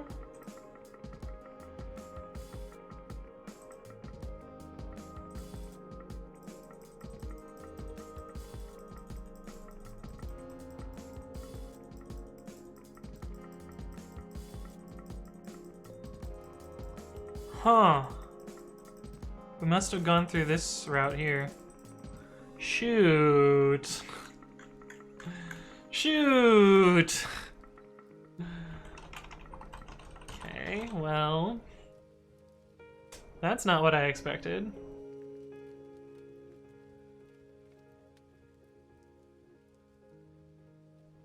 Summersoft says you can resend old ones, by the way, from the app settings page. Yeah, I know about that. The problem with the settings page is it shows credentials in plain text, so I gotta, you know, be careful about showing that page.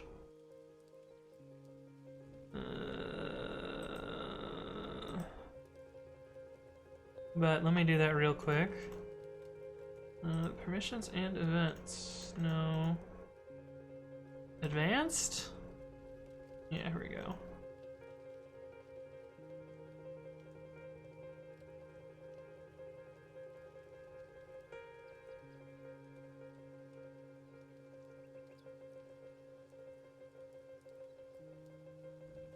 Wow, this webhook has a lot of stuff in it.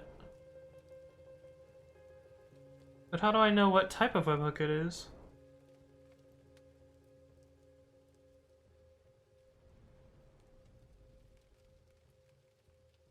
Anyway, let me reboot this, and I will click redeliver. Yes, redeliver. Those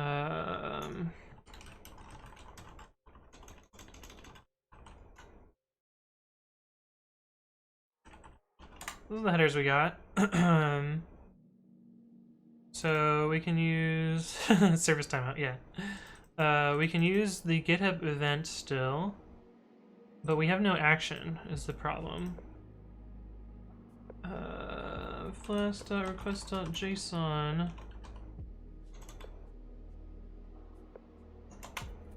These are the keys that we got. Sender, repository, ref, pusher, installation, all these other things. So some of our GitHub webhooks will not have actions, it looks like. Crayola Soup says, our webhooks API is kind of... It's kind of like the difference between framework and library. Like a library is like an API, so it's you call the library. In this case, it's more like a framework where some other code calls me. So GitHub is actually reaching out to my application to tell it about stuff for get value. Basically what Kimiko said, webhooks are like reverse APIs. They call your service. Yes. What's in my OPSEC says? Oh, yeah. WWTV did bang Discord. Yeah, you guys are free to join the Discord. It's a small programming Discord. We talk about, you know, code and stuff. There's some good memes in there. There's it's a small, nice little small community. Microsoft says can be a pain finding the right one though, created or re-requested. Yes. Okay, but it looks like action is optional, unfortunately. So we can do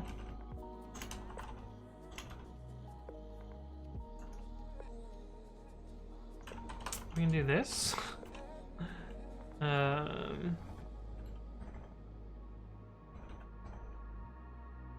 Or we can just say none. I think none is probably fine there. But we need to change the type of this. And then the type is gonna overflow. Maybe it fits. Optional stir.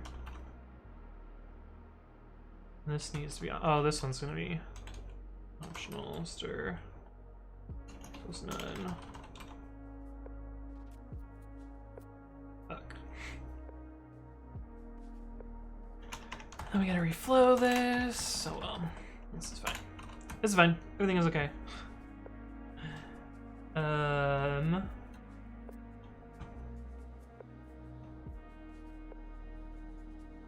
Yeah, then we can do a GitHub webhook for push.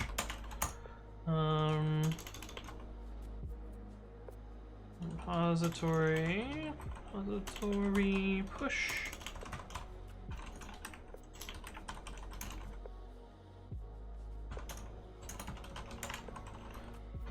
And I think that'll work. That'll give us this breakpoint now. Some webhooks do not specify an action such as push. Well, I think the code is reasonably self-documenting, like where you would get an error here. Does the type annotations say that it's that? Juicebox Hero says, be back later. Thanks for stopping by. I'll see you around. Kavigo says, what does your decorator actually do in your case? I'm not a snake wrangler by profession. It's a little bit sneaky. I have this mapping of either pairs of strings or or string and none, which is the name of the webhook. So the webhook has an event and an action, although action is optional, which we just learned. And all this decorator does, it's a little bit of syntax magic, but it takes this string and this function and sticks them into this dictionary here. And then I use this dictionary down here to figure out how to respond to a webhook. So it's really just like a registration pattern sort of thing. It's a little bit too clever, but it also, I think, makes the code a little bit easier to understand. Like, oh, okay, this one very obviously has this particular GitHub names. Hey, what's up, Almanon1? Thank you for the follow. Welcome to the stream. Hopefully you're doing well. But yeah, let's try this now. Let's restart. So we should get into the push now. So let's click redeliver again. Sorry, I'm doing that off screen. So this should be in repository push, and it is. And import JSON, print JSON.dumps data indent, no, indent equals 2. So we'll stick this in a file so that it's easier to look at. Oh my god, this is quite the file there. Payload push.json. Okay.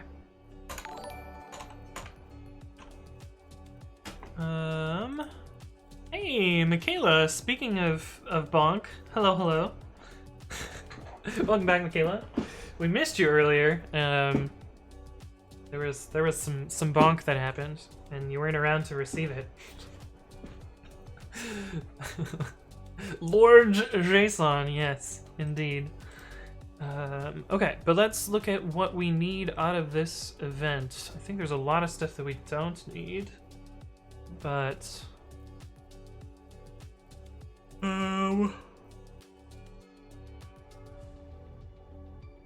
we need to know. So I really only want to do these events by default for branches that are the default branch, and we'll probably change it at some point after that. But let's see, we have a repository. We don't care so much about the owner. I kind of hope this has the default branch name in it, but it probably won't. All these URLs are so useless. I'm just gonna get rid of all lines that are URL.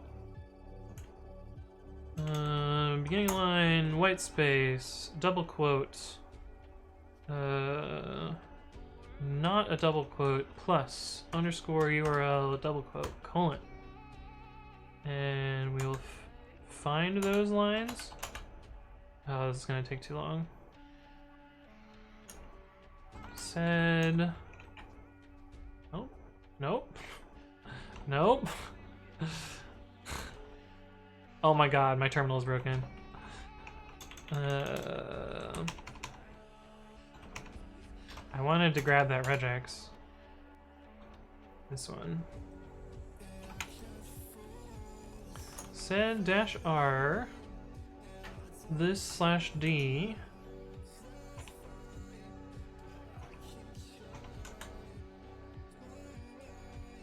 Okay, I think that gets rid of all the URLs ones. Simple requests / payload push no URLs.json. Okay, a little bit more readable now.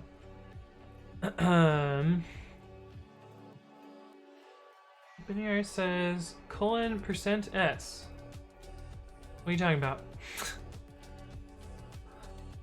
Is Stranger says, you're making me sad. Anthony writes code grep-v underscore URL. I guess that would have worked too. I forgot about grep-v. I forgot about grep-v. I do know about grep-v. I just totally forgot about grep-v. I know grep-v. I'm not using VI. This is my own text editor, Binary. It doesn't have support for that thing in Vim, that Vim command. But anyway, this is a little bit more readable now. Repository. Fuck yeah, it has default branch. We don't need to make a separate request for it. So that's good. That is good. You what? It's bang editor is the command. Editor. I need to make an aliasing system for my commands. I've not done that yet because it's tricky. Binary says, I am not sure I feel safe watching your stream since you don't have a mask on. You want me to stream with a mask on now? It's potentially gonna make me harder to hear, but I can stream with a mask on. Is that what you want me to do? Is this the stream now? Michaela says, has issues true, me IRL. Fuck. Yeah. Story of my life, right? Anyway. I'm not gonna wear the mask, but I could wear a mask if you guys really wanted me to. The problem is my face sweats too much when I wear a mask, so I get really uncomfortable, but that mask is cute. It is a cute mask. Juicebox Hero got it for me. So that's where that came from. I don't know what this heart is actually from, because it looks a lot like the Heartbleed heart from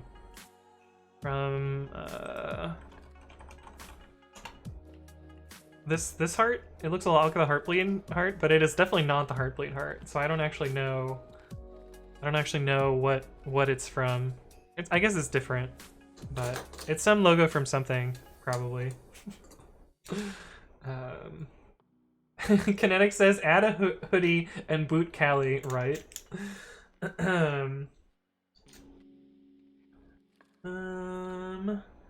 Alcoholic Seaman Thrower. I see. I see what you got me to say there. Welcome to the stream. Oh boy. The server says, why does the music on Twitch always change pitch? It sounds like a broken vinyl record. Huh. I don't know, it sounds fine in my ears. Stranger says, where's the hole for the juice box straw? Oh, I get it. I think that would kind of defeat the purpose, though. Binary says, Heartbleed. Yes, Heartbleed was a bug in OpenSSL a long time ago. I actually have a Heartbleed t-shirt, which sounds super fucking lame. But I helped Yelp mitigate Heartbleed, and so the ops people were like super appreciative and like bought t-shirts for everyone that was involved with that. Because Yelp's mitigation of Heartbleed was actually a lot of work because Yelp was running Ubuntu 10.04 like 4 or 5 years after the end of life. So we had to do a lot of work to backport packages that had security bugs, and oh my god, it was such a pain in the ass. But I don't think this mask is Heartbleed. I think this mask is something else. It just happens to look like the Heartbleed logo, so that's why I picked that one when given the choices. But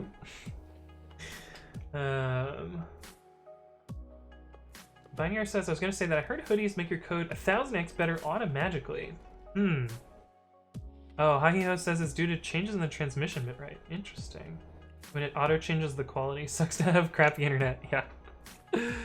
So there's a lot of perceptional audio coding going on in order to optimize for bandwidth, and that sometimes leads to very audible changes in pitch. Interesting. Alcoholics says, I'm a Java dev, but I was relocated 3 weeks ago to a Django project. I'm curious if Python is trash in general or my team sucks. It's probably that Python is trash in general.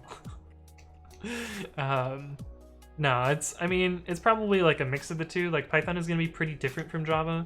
It's also probably a lot easier to make worse code in Python, maybe? But I don't know. I wouldn't make such generalizations in either way, but I don't know. You can make of it what you can, I guess. Kimiko says 1004, yes. Ubuntu Lucid in the year of our Lord 2017. And I believe they finally got rid of Lucid in 2018 or 2019, but it was a really fucking long time. Way too long. Mikhail says nerds. Hey, what's up, Kuala Lumpur? Hello, hello, welcome back. Fixter says, going from strongly typed explicit Java to very loosely typed white space syntax Python would be a big change. Yeah. Although, then again, like, well, I guess I had JavaScript as an intermediate, so maybe it wasn't that much of a thing. Heartbleed was only in 2017? Yeah, it feels like it was forever ago, right? Oh wait, no, Heartbleed was in 2014. No, 2014, not 2017. But Yelp was using 1004 until long after that. And in fact, like, when they patched Heartbleed, they only patched 1204 and newer things. So yeah, it was a whole big mess. Kimbia says, I didn't really start coding until 1204. My first Ubuntu release was 804. See, Kuala Lumpur says, I'm a bit late, I know, but, well, it's good to have you either way. Kayla says, nerds are cuter in glasses, though. Stares at Anthony. I don't have glasses, although there's a photo of me on Facebook wearing glasses, I think. Actually, it wouldn't be in that tab. Let's see if I can find it quickly. If I can't find it quickly, we're not gonna show the photo of me wearing glasses. It's kind of cute, though. Let's see, photos.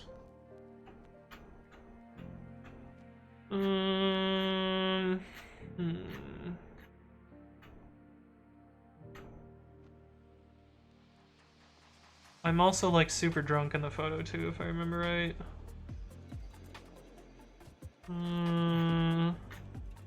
I must have missed it because I've scrolled through everything. Oh well, no boys with glasses today. Binary says, thank God for LibreSSL. Does anyone actually use LibreSSL though? The Endless River says, did they change to 1204 in 2017? No, they switched to 1404, which was already close to end of life when they switched to it. So that was a whole deal. They're hard to pull off, well, depending on how hard you squint. You thought you were joking? No, the Endless River, you were actually not that far off. Yelp skipped to 1204, but yeah, switched to some old shit in that time and era. You want more emotes of people with glasses? I see. Stranger, you have the Shrump? You have True's Shrump? I see. Okay.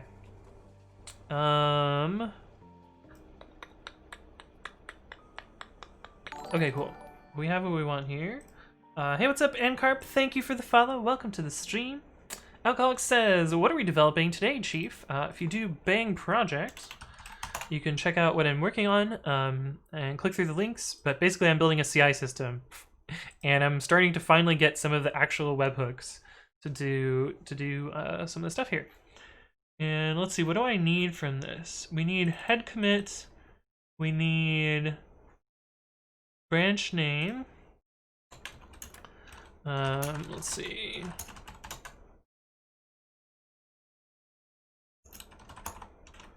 We need to move the queuing code. Git move pre-commit.ci / builder queuing to just here, which should be fine because yeah, it has no dependencies. But we're gonna use the queuing code to actually enqueue a run for once. Hooking up hooks. Is that what it said? It does say that. That's pretty funny. Stranger says we're writing a tool to prevent Anthony from committing code. That's true. That is what chat does. Michaela says, I thought about subbing to this channel just for the glasses emote. Which one? Which one is the glasses one? I'm not seeing it yet. Where is it, Michaela? Why? Oh, this one. Okay, that is a really cute emote. That's a pretty cute emote. Not gonna lie. Yeah. That's a pretty good one. Pioneer says that's what chat does. True, true, true. Blind Anthony, yeah, I got there eventually. It's not easy to iteratively search. I assumed there would be more glasses. I was actually a little bit disappointed there wasn't more glasses.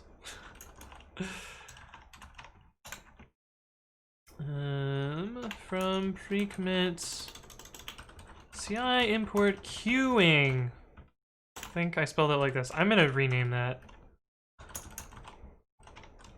We're gonna add the E in there. We're gonna spell it queuing. Jake says, what is the blue spinny thing? It is a fidget toy. This is what it looks like. It is, you know, it spins. It has a bearing in it. And if it's on a flat surface, it spins for a really long time. This is obviously not a very good flat surface because it's just a 3DS. But I don't know. It's a nice, like, nice, you know, fidget toy. You can see the bottom here. It's just flat and it has a little spinny thing. I don't know if you can see the spinny thing. You can kind of see it there. But anyway, yeah, it's just a fidget toy.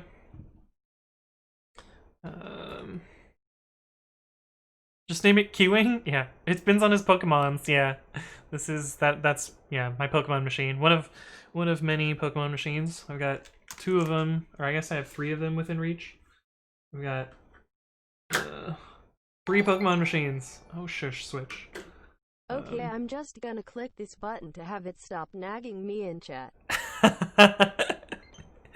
Oh, shut up, Switch. Thank you for the resub, Kinbiko. 2nd month. Okay, I'm just gonna click this button, have it stop nagging me in chat. Appreciate the subscription, Kinbiko, as always. Oh, with the silly message, too. I like it.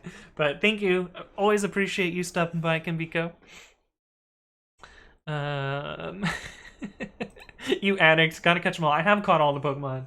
I'm not trying to catch all the Pokemon, but shiny, which is a whole different deal. I actually haven't played Pokemon in a couple of weeks now. I've been busy with other stuff. Also, I haven't been riding on my exercise bike, but I currently have 94% of the shiny Pokemon. Actually, I got another one recently. I can actually update this. Switch to my other account. But one of the ones that was shiny locked is now available. Zero Aura. Yeah, so got 1 via event. So slightly. Oh, it didn't really change the number. Anyway. But yeah, shiny Pokemon. I have maybe a problem. Because I have what?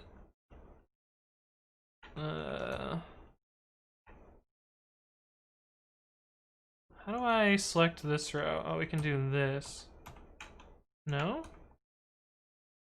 Maybe we can just select the column? Yeah, I have 864 shiny Pokemon. Which is a little bit nuts. But anyway, I like Pokemon, so.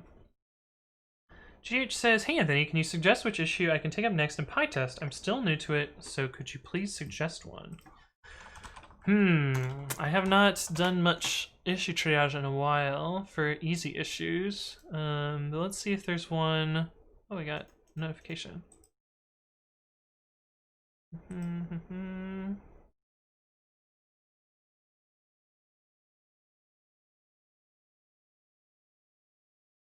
You put the deprecation message in the description. can't really do that since the pre-commit hooks.yaml is auto-generated. Removing probably makes the most sense. Would you like to send a PR?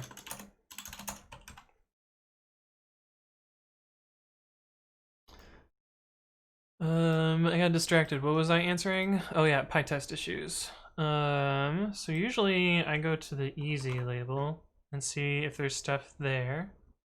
Wait, what is this? Missing requirements for building docks.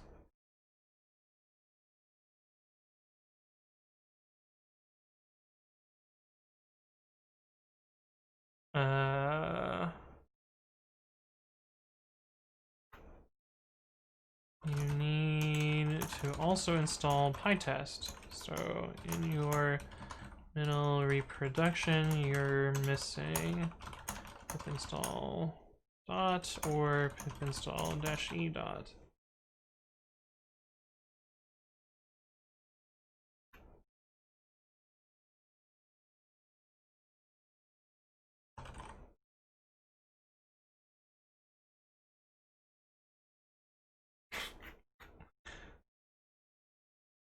Anyway, easy fix.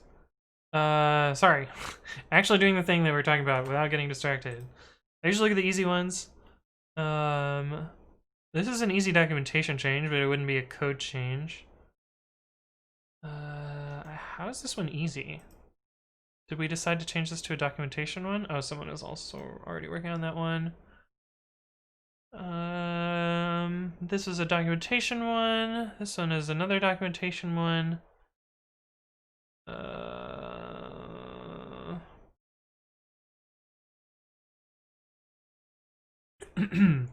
These are all docs ones, so I'm not sure how easy these are going to be.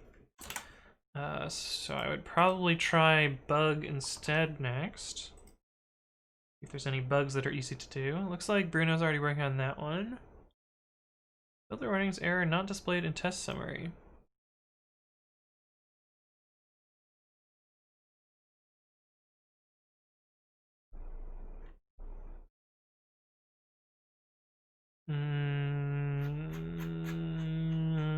I don't know.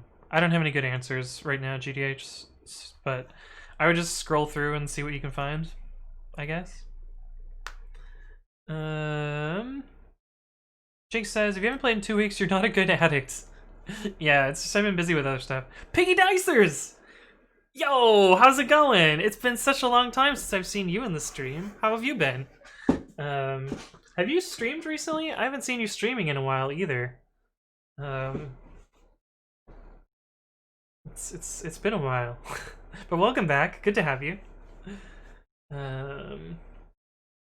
Miguel says, hopefully the battery in your Game Boy cartridge doesn't die and corrupt your save. So they switched to flash cards now, so there's no internal battery. It's, you know, permanent memory. Permanent. Of course, it's not completely permanent, but 565 issues, but a beginner-friendly problem 8.1, right? Kayla says reproduction lewd. Bonk. Peter says, I'm glad you remember me, but it's been a while. I've been in your YouTube videos, though. Yeah, I've seen you in the comments. I've seen your comments, friend. I've replied to a few of them, I think, or all of them. Most of them. I try and reply to all the comments on YouTube, although I'm not perfect about it. But I do read all of the YouTube comments. YouTube has this useful view that's been broken for a while. Let's see if it works today. Where you can click on comments and it'll show all the ones that I haven't replied to, and it looks like I have not replied to Paul Lockford's comments, but I will look at these later. But that's what I usually go through, and I scroll through these, and I'll, you know, either like them or reply or something like that. And if I remove this, you can see this is the last time that I replied to stuff. But I try and reply to everything. I read everything. It's a lot. There's sometimes a lot to go through, but I think it's fun. It's kind of like how I read all of chat, but except it's YouTube. Kriviki says, "Ayo, how's it going? How's it going, Kriviki? Welcome back." Wasted human potential. Does anyone use MATLAB to design sites? I have never heard of MATLAB being used as a front-end web technology, so I don't know. I don't know. I've literally never heard that before. Stranger. Oh yeah, Stranger had a link. I didn't actually find one for you, GDH. There's a lot of stuff in there.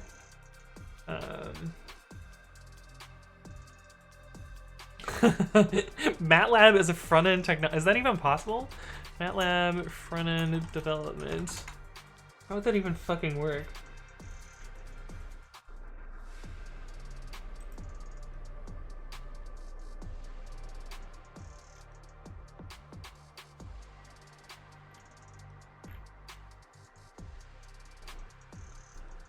I don't want to go down that rabbit hole. I really don't want to go down that rabbit hole. Next Jake says, I get to use MATLAB. No, you don't ever get to use MATLAB. You are forced to use MATLAB. No one actually wants to use MATLAB. Let's be clear. You don't get to use MATLAB. You have to use MATLAB. IAM says, I mean, it's just the combination of two horrible things at the same time, right? Node plus Express versus MATLAB. Thanks, I hate it.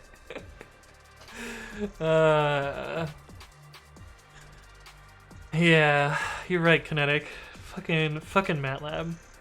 I had Maple, which is even worse than MATLAB. Jesus. Wasted Human Potential says, I learned MATLAB in university after learning Python. It caused me so much headache. It causes everyone headache. GDH says, how do you practice typing? Honestly, most of me getting faster at typing was AOL Instant Messenger in high school. And, you know, writing a bunch of code, I guess. But, yeah. Where's MATLAB on the Tech Empower benchmarks list? Yeah. We have to take 2 writing intensive classes, so after already taking the programming one, the math one just uses MATLAB. I see. Game Server says, when someone talks about MATLAB, I just hear yeah. When you sit at a computer a lot, typing just kind of happens. Indeed. Is Mathematica any better? Not really. Neither is Maple. Michaela says AIM. Yeah, AIM was great. There's a lot of typing games online. Some of them are free and pretty fun. I suggest trying them, says Elmanon. Yeah. Alcoholic says, are you an open source full-time maintainer? I don't make enough money right now to be full-time, but I also don't have a job. So technically, currently, right now, yes. However, it doesn't pay the bills, so no. I wish it paid the bills. I wish I could spend my full time working on open source software. But like, my income sources don't add up to enough to keep me afloat. They're currently Tidelift via PyTest.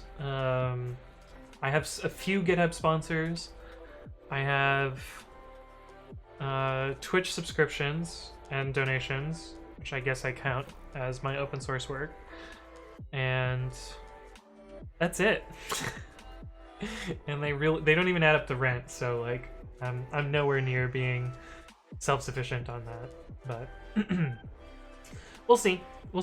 My like, you know, pipe dream hope is that somehow pre-commit.ci makes money when I add a paid tier, and you know, that if that becomes self-sufficient, then potentially I can do it this full time and I won't have to go work for someone else. But yeah, we'll see how that goes. Hey, what's up, MC? Welcome back. Haven't seen you in a while. Mathematica is great for my work. I see. Peaky Dicer says, have you been working on that project you said you wanted to work on now that you have more time? Yes, that's what this is. That's what I've been working on. Although I've been very slow at progressing, because it's been like 2 months since I started working on it, and it's been slow moving, basically. Hey, what's up, Elshie? Thank you for the follow. Sorry if I mispronounced your name, but welcome to the stream. That's what we're supposed to be looking at, right? Yeah. GH says, I've used TypeRacer, typing.io, and I don't seem to be getting better than 65. Yo, 65 is very good. The average typing speed, I believe, is like 40-ish, 40, 43, 45. So, like, no, 65 is decent. And honestly, there are some, like, in some cases, you're going to hit a bottleneck, or you're going to hit a brick wall, and you're never going to be able to progress beyond that, and that's okay. Like, you don't have to be able to type hundreds of words per minute to be productive or useful. I mean, if my brother's still in the chat, he's really slow at typing, and he's still productive at what he does. No offense, Daniel. But but yeah. MC says, how many subs for you to quit your job? Well, I currently don't have a job, so yes. How many subs for me to have an income? Let's see. Or to like pay rent. I think we computed that I needed like 5 times as many subs as I currently have. Oh, it's less than that now. Oh no, it's still 5 times as many subs. I think it was 6 times as many subs as I looked at last stream. But yeah, I would need about 5 to 5x my subs in order to pay rent. But that's the way things go, I guess. About 1 foot long every minute. Yeah. That's actually probably not. No, that's a lot of money. That's nowhere near. No. Stranger says, I thought median typing speed was 100, like the median IQ is 100. No, there's no way. GDH says, but you're at 130. I want to be a hacker man like you. I mean, 130 is my peak. It's not necessarily what I hit.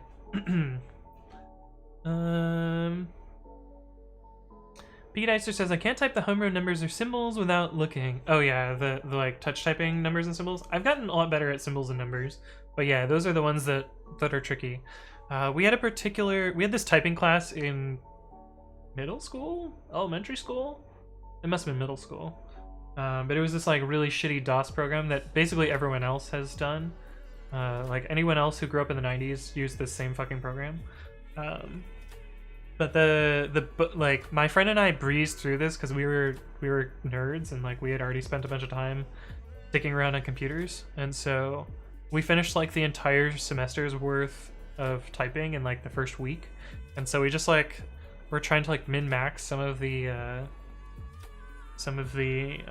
typing tests, and one of the ones was numbers and symbols, and it was just like complete garbage nonsense that it was making us type.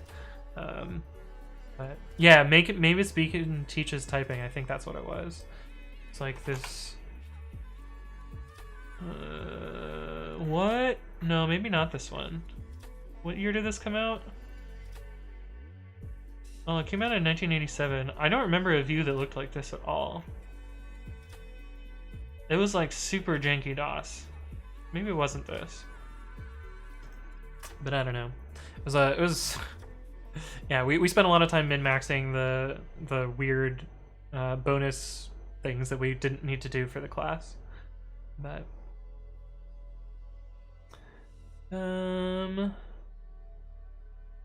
brother from the same mother, says Solus. Yeah. MC says, my typing speed is about 14 words per minute. I feel like I could 14 words per minute finger poking. Let's see. Oh, I'm still cheating. That's still not finger poking.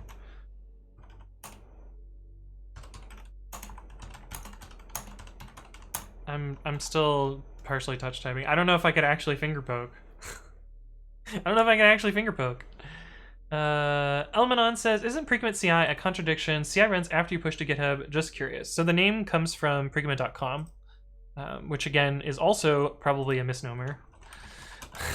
Because it does other things that are not just pre-commit. But the idea is that it's a CI built around this tool called pre-commit. So it's leveraging the branding of this other tool that I wrote. So you're right, it is not before commit, but you know, those that are familiar with this brand will be familiar with this brand. So that's why I'm going with that. But yeah, you're right. It is, yeah. Stranger says pre-commit as in before commitment, not before git commit. Yeah. Michaela says, now you're gonna make him talk about how he regrets the name again. It's true, it's true. 2014 me didn't know that this thing was gonna do other stuff and be as important as it was, but yeah. The other server says, isn't rent in the Bay Area like super expensive? Yes, it is very expensive, unfortunately. Hey, what's up, Mustafa Hayati? Welcome back. Good to see you again. Mavis motherfucking Beacon. Yeah.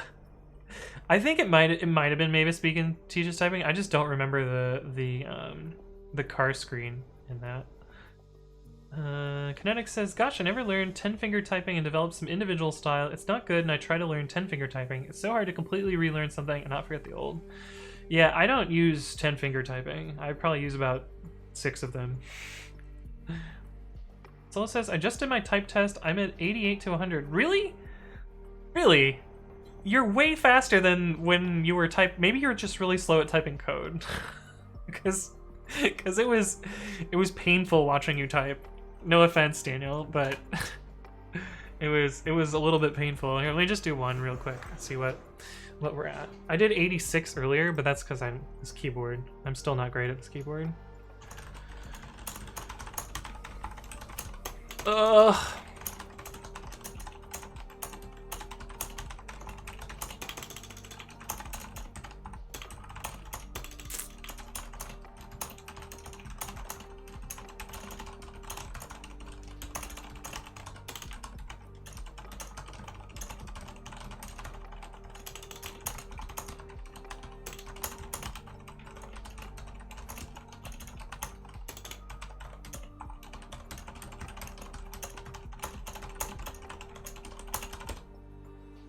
Five. It's decent, I guess. Ah, Dead Poet Society. Forgot about that. Janik says, I had to relearn how I typed some letters and it was kind of hard, but worked out. Nice. We got the bonk in there. I should legit practice. Mikhail says, it's called being a pecker, Anthony.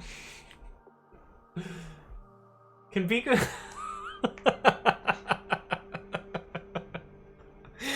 Oh shit. I heard some people in Alabama can type 10% faster than 10-finger typers. Oof. Pioneer says non-standard keyboard, you're already cheating. I'm slower on this keyboard than I am on other keyboards.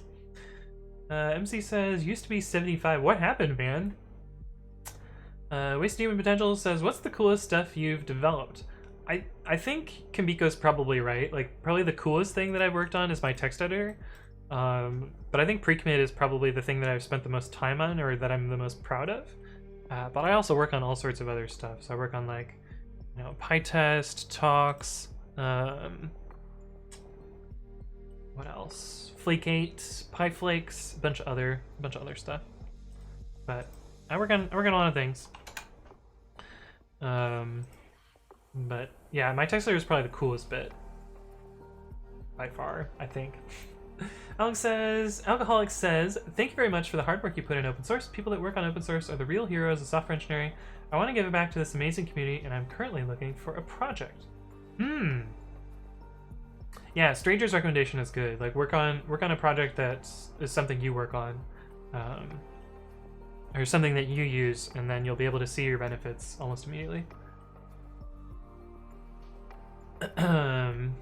GH says, an idea for pre-commit.ci, maybe you could write a CLI which would run all the tests on your local. I remember one CI I used to do this, and then it would actually be pre-commit.ci. Well, see, the CLI for that would be pre-commit. It already exists. It's literally just pre-commit.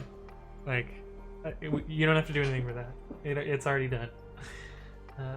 Sola says, I was slow at typing code. I know the feeling. I have to watch my partners type. Some of them are like 10 words per minute. I'm probably much faster now. Yeah, that makes sense. Stranger says, Anthony is letting us down in this race. Yeah, I did lose. Oh, Captain, my Captain. Indeed. I almost won. I was pretty close. Summersoft, that's pretty much what pre-commit is. It can be explicitly run, or it runs as a git hook. Indeed, that's exactly what it is. Drager switched to Dvorak. I don't think I could use Dvorak. Elmanon says, what streaming software do you use? OBS? Streamlab OBS? I just use vanilla OBS. Here's kind of my setup. But I have like, oh, you guys can't see the scenes. I have a bunch of scenes. There they are. But yeah, I switched through a bunch of scenes. I have these little buttons which let me, you know, switch around easier. But if you ever see me looking up into the direction that I'm looking right now, it's because I'm looking at my OBS setup. So, spoilers. But yes, I just use OBS. I mostly, it's mostly vanilla. I've done some modifications for like my sound levels and stuff. And I have a filter on my microphone that makes it sound a little bit better, although I haven't readjusted it, so I'll probably look at that again and see what I need to fix up there. But I don't know. I should probably revisit my audio setup because I haven't changed anything since I moved my microphone, so I assume there's improvements that I can make there. Amanon says, thanks for your work on PyTest. Yeah, no problem. GDH says, do you go to conferences and how much swag stuff do you have? I usually do 1 or 2 conferences a year, although this year is going to be 0. Although wait, was GitHub this year or was that last year? I don't remember. But I usually go to PyCon and that's usually about it. I could probably get into speaking more and then get invited to conferences, but I don't. Well, one, I don't have my own money to pay for it right now, so, or I don't want to spend my money on conferences because I don't feel that it's worth it right now, and I'd rather have an employer, you know, fit the bill there. But I do like going to conferences, although I mostly like going to conferences to meet other people, not so much go to talks anymore. I used to be a big talks person, but now that, like, I don't know. I feel like half the talks that I go to, I just want to be in the middle and be like, but, no, but, but, I don't know. Some talks are great. I'm not saying, like, all talks are bad. I'm just saying, like, I get more value out of meeting humans at conferences than anything else. And especially with online conferences, I get, like, almost nothing out of that. But that's just me. You know, form your own opinions about conferences, like, do your own thing. But yeah, the sound effect was 10 out of 10, yeah. The answer says, when using the VS Code Dark Plus, I am always wondering, is there actually a case where the deep red color is right? It only appears when I got something wrong with the arrow. Yeah, I don't know what that is supposed to be. I believe that it is supposed to be the invalid highlight, so it is correct to render it there. Like, this is an invalid literal, so it's the deep red color. Whereas, like, this is a valid literal. So you can see that it highlights it when it's incorrect. So I think it is supposed to be incorrect color and not anything else like that. I guess we could look at the theme. Local config babby VS Dark Ace Tilly. And then we would need to actually find the red. But I believe it's this color.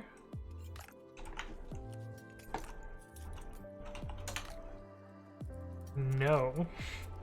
That is a different color.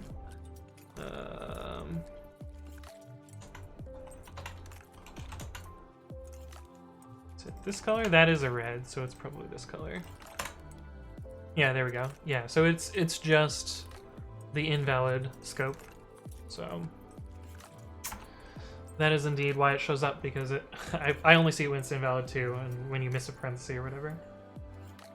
Kinetic says, anyone have any spare motivation? I'm fresh out of a motivation right now.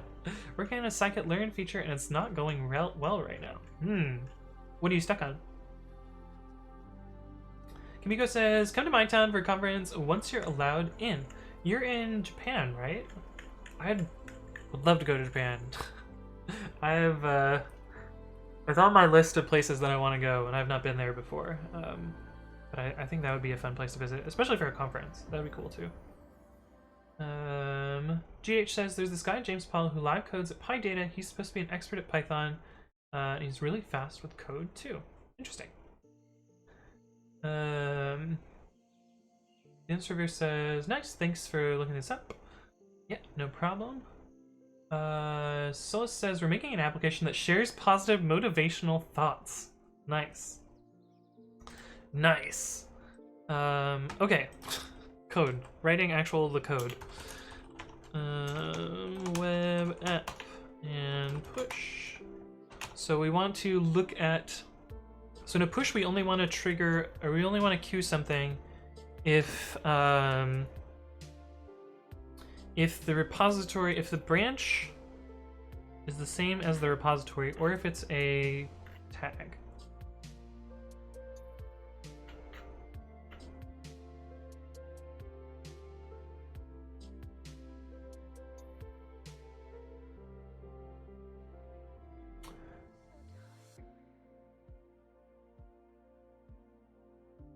What is the difference between tree ID and ID? Which one of these is the commit? 63E. Okay, we want this one. Okay, so if data repository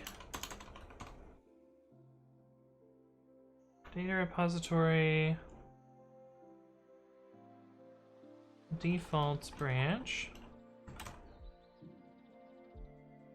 Let's see. Default branch equals data repository default branch.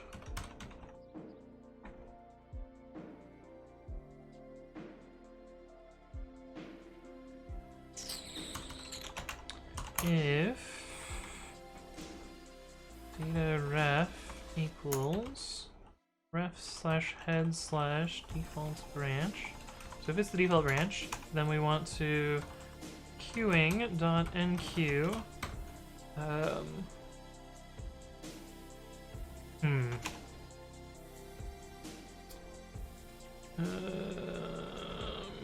We can just say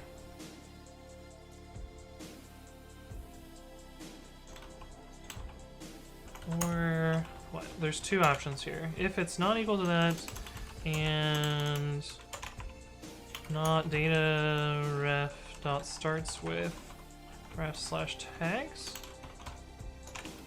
we can return figure out if building is necessary. Build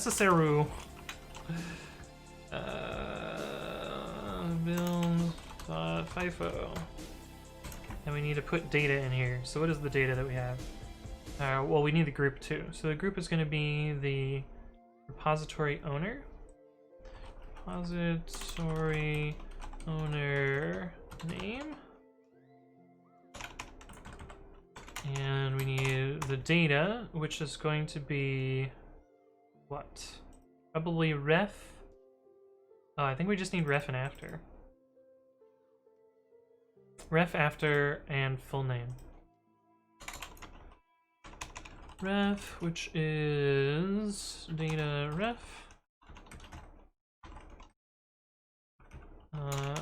Repository, which is data repository full name. And we need commit, which is data after. What, do we need anything else? I don't think we need anything else.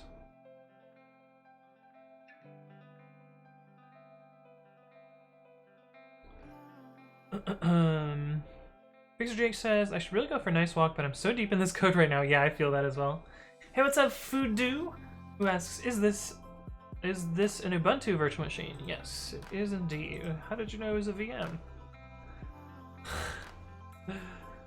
Kinetic says, trying to get feature names working in column transformer, especially when I use pipelines as I don't know what you're talking about. I do not work with scikit-learn like at all. Or as I call it, sklearn. Sklearn! But yeah, I don't know anything about that. Sorry.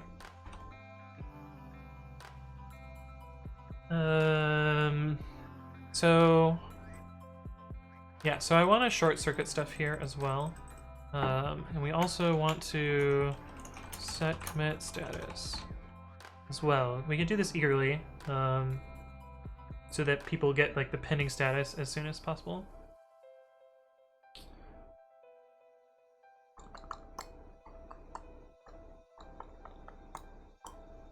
And then we need a worker that's going to spin on this queue and run the stuff.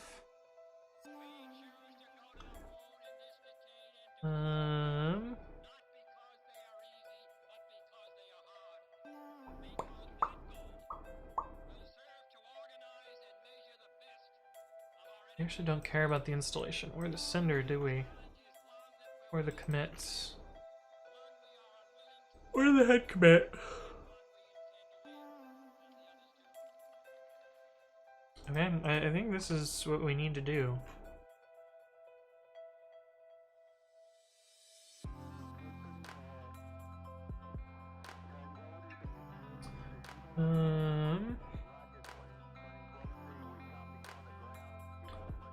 Kinetic says, I'm from Germany and I do know people call it that. They call it Skippy? Interesting.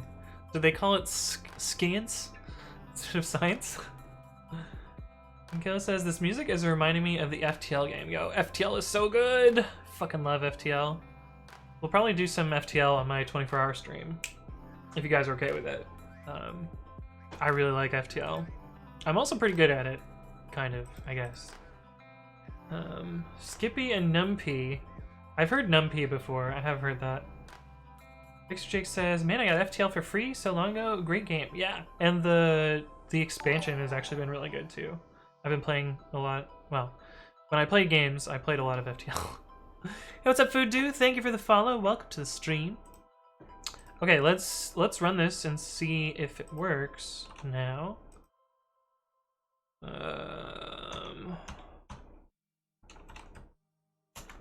Run this again. I'm just gonna re-trigger this again. Yes. We got a 200. Let's see what our queue looks like. Select star from queue items. Sweet. We did get a thing in there. That's good. Hey, what's up, Nico Chief? Thank you for the follow. Welcome to the stream. So let's do a little crappy build worker. Build worker. .py. If name is equal to main, exit main.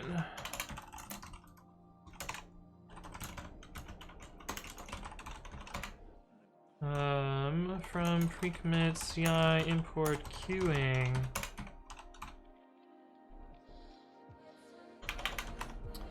While true.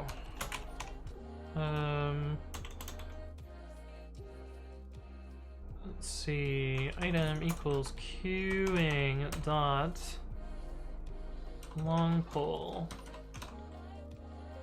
What is the maximum long pull? SQS long pull timeout.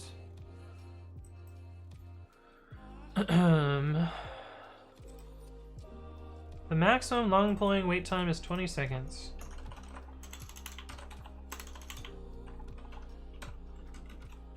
Build.fifo. If item is none, continue.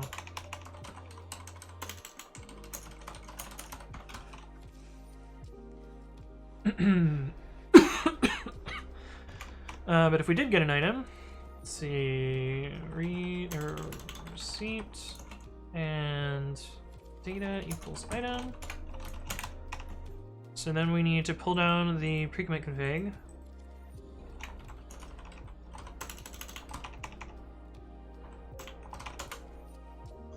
We'll actually probably just adjust this build file to be a little worker thing, maybe. Hey, what's up, NSO? Welcome back. Good to see you again. Kilo says, I remember not having too much fun with FTL until I used some unlock cheat to be able to use a better ship. Oh, and the U with the German pronunciation. How do Germans pronounce U's? But yeah, once we have this data, what do we need to get here?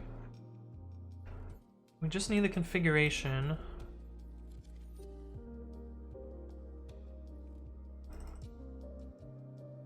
So we can probably split this code out.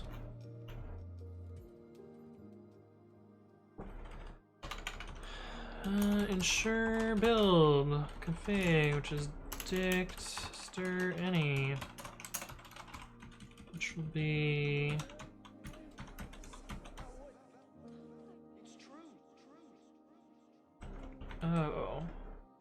load config takes a file name.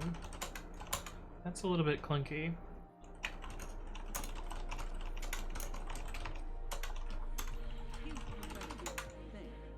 Ah, I don't want load from file name. I want load from string. Let's see how this library works that I definitely wrote. Load from. Oh, there's really only load from file name.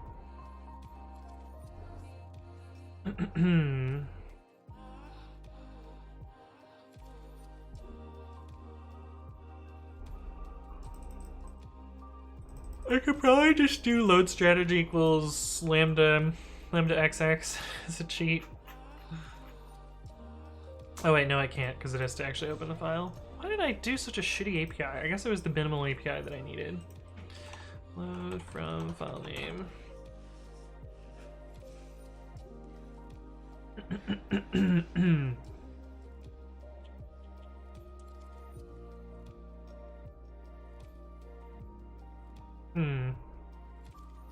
I guess I can do it in a different way.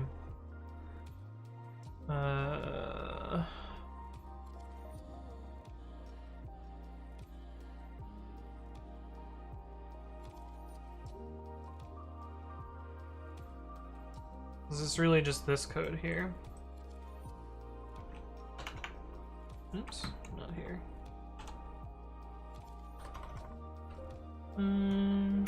Import config v, which means that I should, in theory, add it to requirements minimal.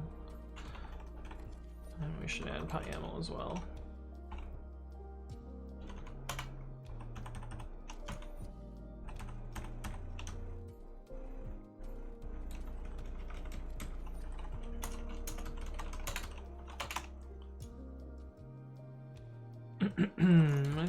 Oh, actually.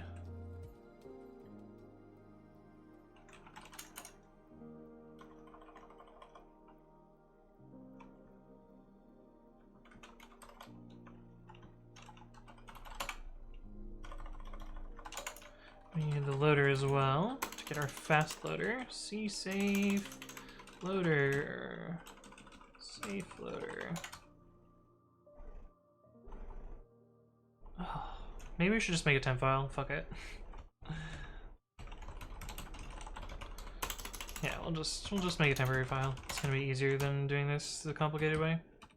Makes the code simple, and it doesn't have to be great. The code is just need to be functional. I can always improve the code later.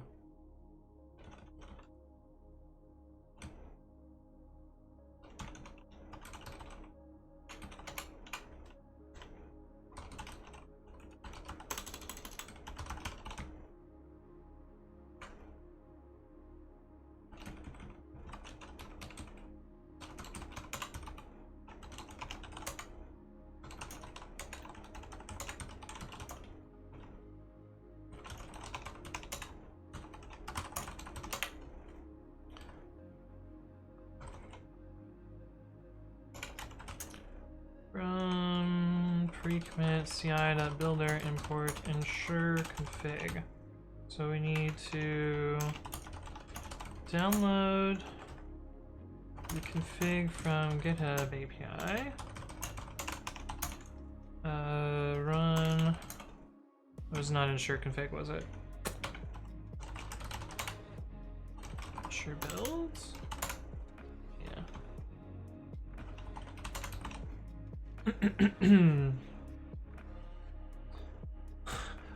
Numpy. Okay, nice. Numpy. That's funny. Hey, what's up, Alex? Hello, hello. Welcome back. Nicholas 008 says, Anthony writes code. Why is Python so bad? I mean, it's a little bit slow. It's loosely typed. I guess that's why it's bad. First it says you mean badass. Yeah. Download the config, save to a tempter. Don't do a tempter. Run the build. And then enqueue the runner.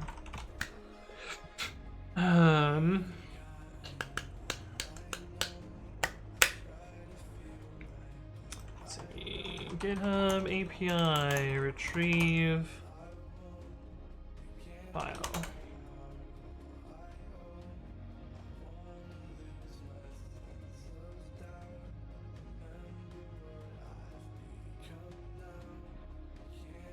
Get repository content. Repos owner repo contents path.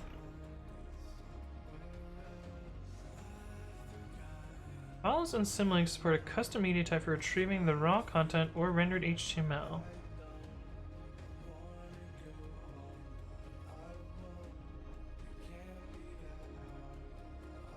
Okay.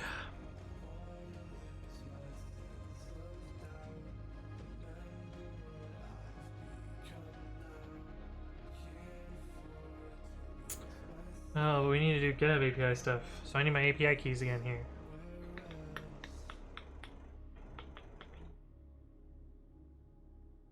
I wonder if there's a git command that lets me do this. Git cat remote file at revision.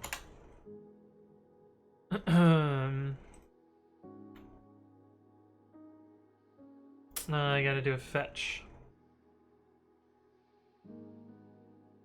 Or git archive. GitHub does not support git archive.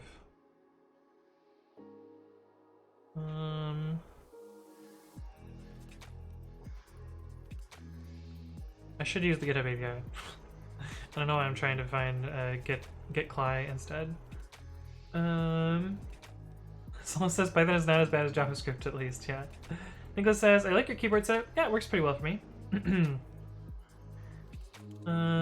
Michaela says Python is bad because it was created by someone named Guido, and if you Google Guido, you get the Jersey Shore dude. Yeah.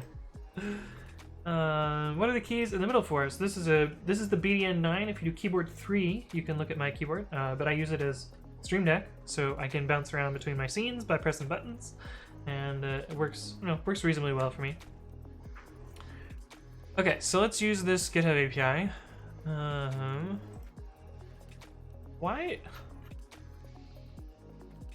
I wanted a link to this. No, this is not a link. Okay. Enabled for GitHub apps. Perfect. That's what I'm working on. So,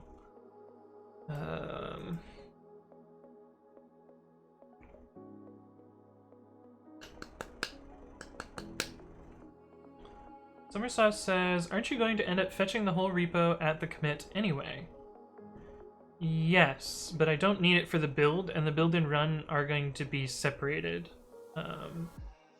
And the reason they're separated is I'm going to have different network capabilities for one over the other.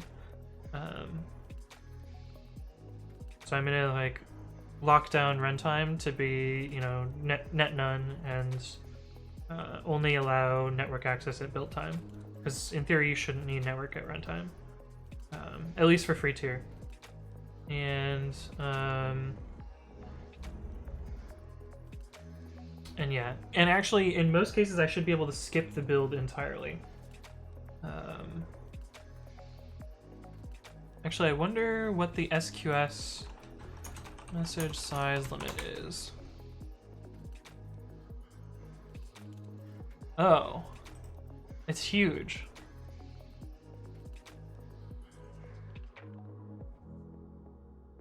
What is related to message? My air conditioner is making a really annoying noise right now.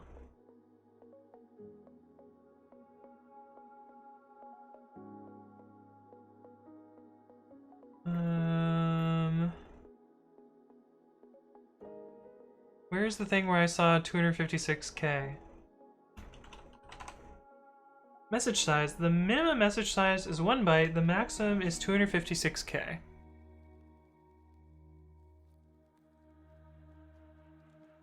Yeah, so I think I can just jam the whole configuration into the message. And I kind of wanted to read the configuration in the first place to see whether I need to send it or not. Whether I need to build. So let's actually do this. We can do this the right way, I guess.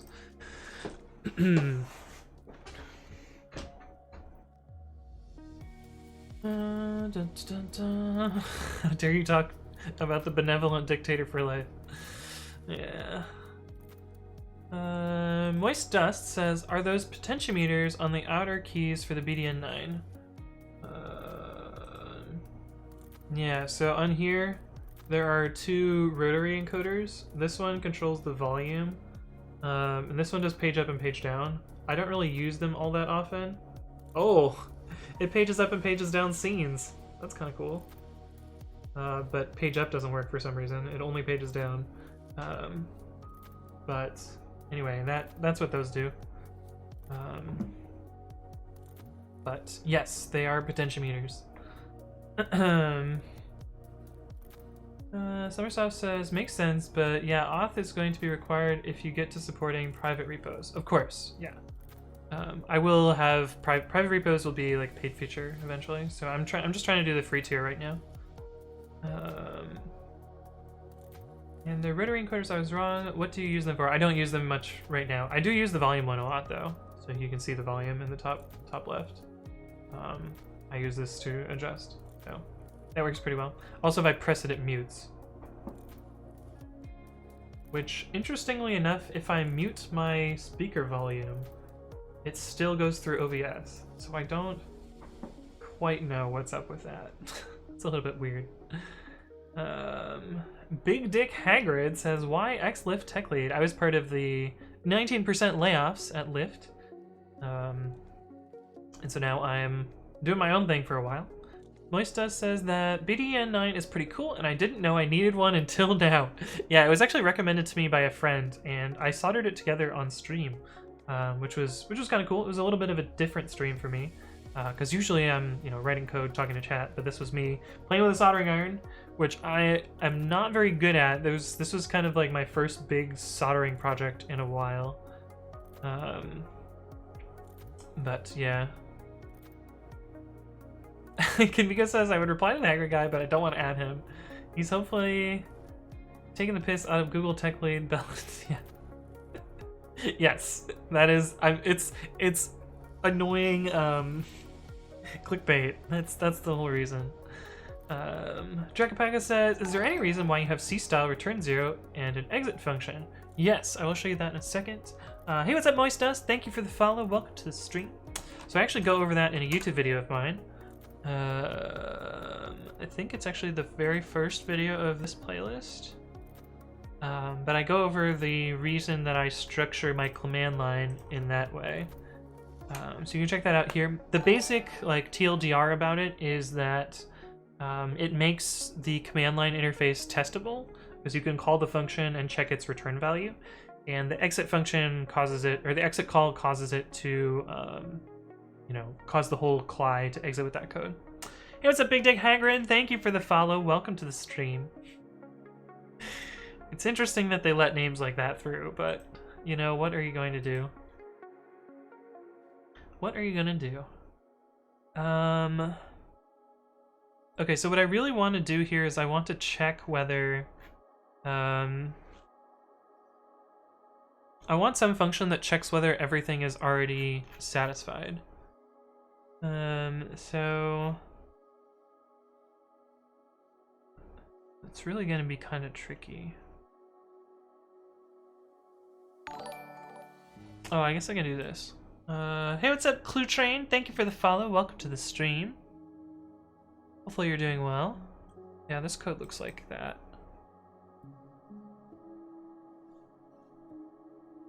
Ensure installed environments. So I kind of need an API that's like, check if everything is already satisfied. Unfortunately, it's going to do a bunch of retrieval. This is going to be tricky. Zero clue how I've gotten away with it, to be honest. Solus says, I mean, Hagrid is a big man. It's true. They should make him rename it to Large Penis Magic Man. I see. His name is probably Richard, and of large statue. Yes. Yes, Kanbiko. That's probably what it is. Oh, this is tricky.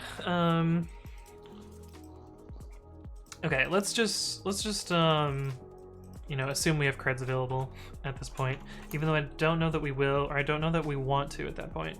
But let's just do it anyway. Creds env, and we need to web GitHub API from pre-commit.ci.web import GitHub API, and we want to GitHub API.rec and the URL is github.com/ oh wait, no, it's api.github.com/ what is it, repo/thing/thing, repos this.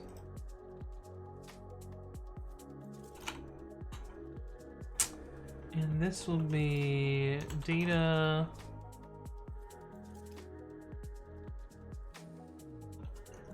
What was it? Frequency I web app. Repository. Repository. And let's see.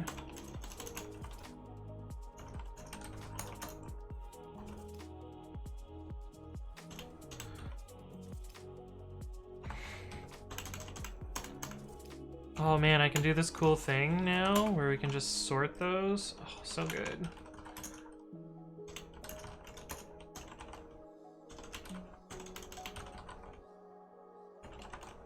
Oh, but this is already a repository in the database, so we'll just keep it like that. Data ref.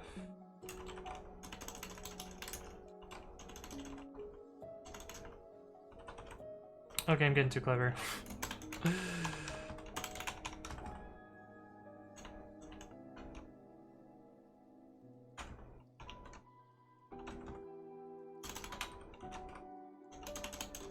There's madness to what I'm doing. It's fine. Don't worry about it. It looks wrong, but it will come together nicely when I do this.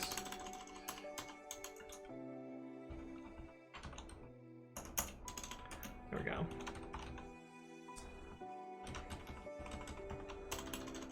Repository. This needs to string pre-commit config.yaml, and this is still too long. It's fine. Hey, what's up, Basho90? Thank you for the follow. Welcome to the stream. The truth is, I'm a child at heart, indeed. Hello to you as well, Hagrid. Aren't we all? Summerstop says, I spent so much time in this space, I want to type it all out for you. I know that feel. I know what you mean, man. I know exactly what you mean. Oh, also we need ref.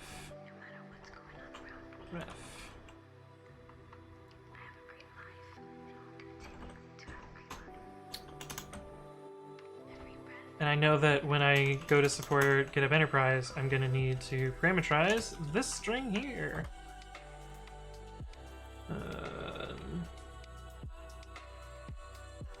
I wonder if we did this, if this gets shorter.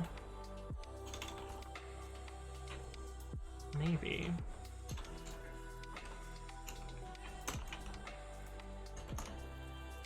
No. Still too long.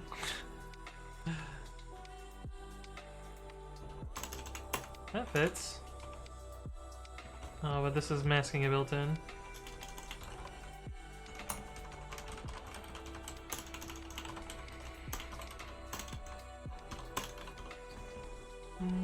Path headers equals GitHub API dot S2S headers.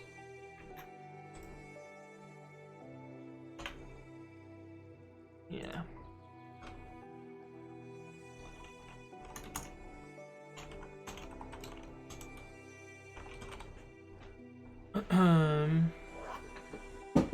Might I just put the string on 2 lines? Because it looks kind of ugly. This works fine. I think this is the minimum number of lines of code that it could be fit into. And it's still readable. I'm also going to split this out into a function at some point. That will take the file name, probably. First it says URL, not path. Indeed. Indeed, indeed. Thank you both for catching me on that one. both of you got it. Nice. Michaela says there's a madness to your method? Crazy. Is this song by Missio that's like in the middle? It's like, oh, what is the song?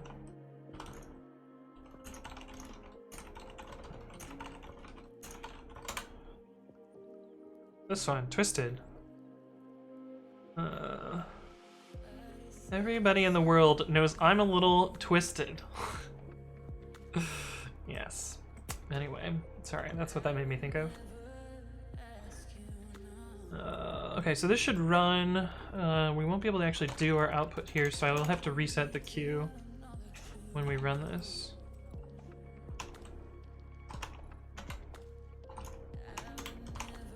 Let's actually do this over here, because we source the creds over here. Sure, build imported but not used. Yeah, we'll use that eventually. Commit is assigned to but never used. Oh.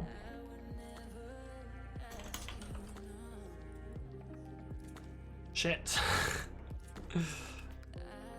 Alright, fine. Fine. Fine. Fine.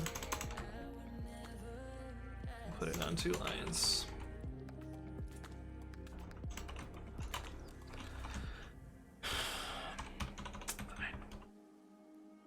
Fucking fine.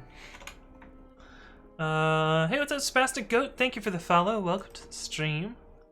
I actually don't think we need this at all for this. We need a new line here, and then it should be mostly fine. Okay, cool. Let's try that.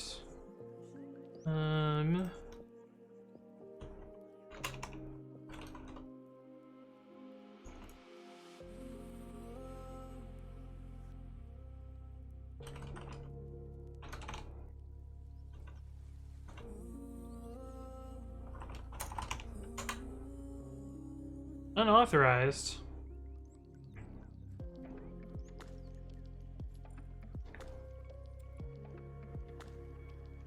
Unauthorized? Fuck.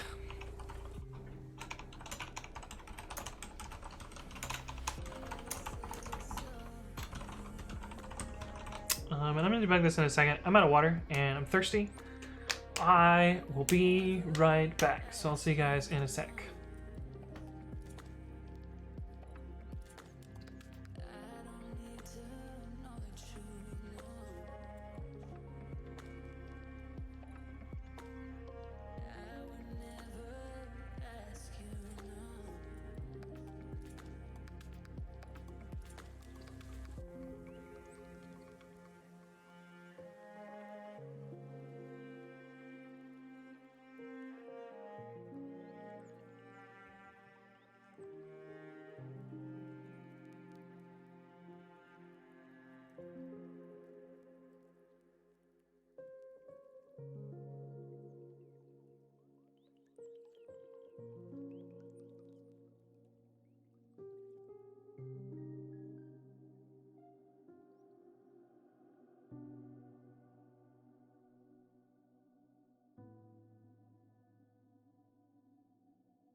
I'm back. How's it going? I've got water. Also, somebody asked me about conferences earlier, and this is still the glass from the front-end ops conference, which only happened once and then was gone forever, sadly. But anyway, that's the thing. Oh my god, I'm so far behind in chat. What is going on? We've got Melky in the chat who says, hey, what's up, Anthony writes code? I just joined the Live Coders team. You just joined Live Coders? That's fucking dope. We can give you a POW for that, right? That's your thing. Every fucking time. Person says, creative pre-commit and also pre-commit.ci fucking continuous integration. This will look nice on a CV. It's true. Sarcastic Dante with bang water. Yes. Be right black. I didn't say that. Cyberego says, what is the breakpoint function? I mean, where is it from? In Python 3.7 and above. Python 3.7. Let's see what's new in Python 3.7. So PEP 553 specified a new built-in function called breakpoint, which by default will drop you into PDB, but you can also configure it to use whatever debugger you want. And so it's just a built-in function that works that way. You can get this in older versions of Python using a tool that I wrote called Future Breakpoint. And all you need to do is install this package, and it will provide the breakpoint built-in. And this works in Python 2 and in Python 3 by some magic. Hey, what's up, Cyberego? Thank you for the follow. Welcome to the stream. Hopefully you're doing well. Sorry I missed your follow while I was grabbing water. But yeah, it's just basically the debugger equivalent. Oh, parsing answer. Cool. Sweet.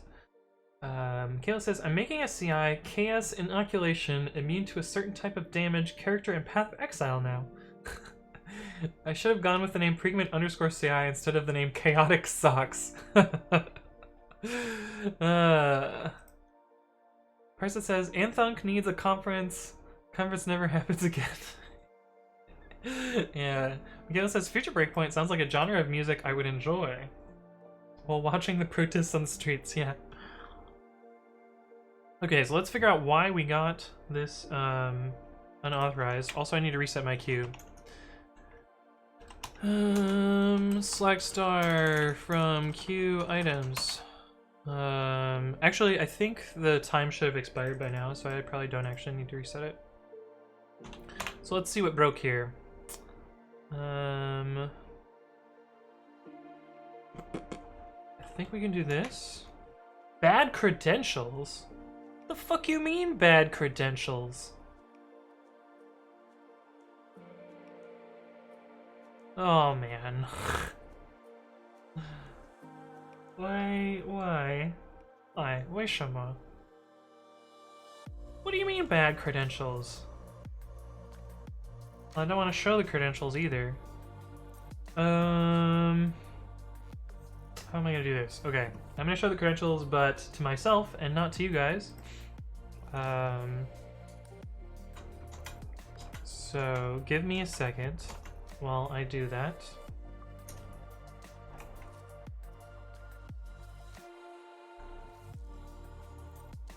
Yeah, it looks fine. So I don't know what's up with that. I guess technically I can show you guys this token because it's a JWT, so it has a minimal, it has an expiration. Oh, I bet I'm forgetting some. Actually, I don't know. I don't know what's wrong with this. Nothing about this makes sense. Okay, anyway, let me clear this so that you guys can't see that, and we can put this back now. But yeah, it looks like a normal bearer token, so I don't know what's up with that. Versus credential. Yeah. It said that API endpoint was available, right?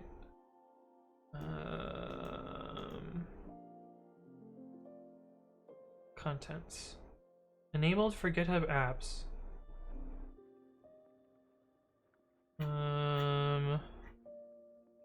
Do I need to add some? I probably need to add some capability. Probably.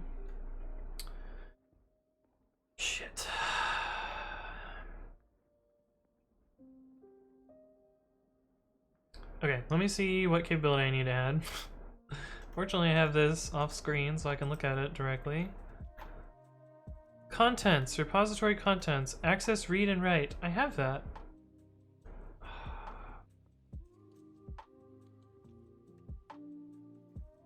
Roller says, what do you mean you're not going to show us?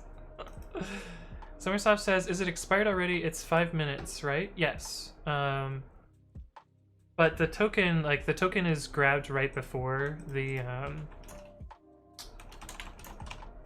token is grabbed when this function call happens, so it almost immediately goes to there. But yeah, I don't know. Since this is gonna show credentials, I'm probably gonna look at this off stream, and so I don't know. How long have I been streaming for? Almost 5 hours. Okay, I think it's probably time for me to end stream. So I'm probably gonna wrap it up here. If you guys have suggestions for raid, leave them in the comments in the chat. And yeah, let me do my little spiel, and then we'll send you guys off somewhere else. So if you like the content that you saw today, I also upload all of my streams to youtube.com/AnthonyWritesCode. So any of my previous content will show up here. I've also been doing some educational videos, which will also get uploaded here. I didn't do one today because I slept in too long, but we'll hopefully have some more there. And I usually stream on Monday, Wednesday, Friday, Saturday at around noonish time, and I announce those in 2 places. One of them is on Twitter, and that's twitter.com/codewithanthony, where I basically say, like, I'm gonna stream in such amount of time, and then it happens. I also announce on my Discord, which you guys are free to join. I just showed a link to that in chat, and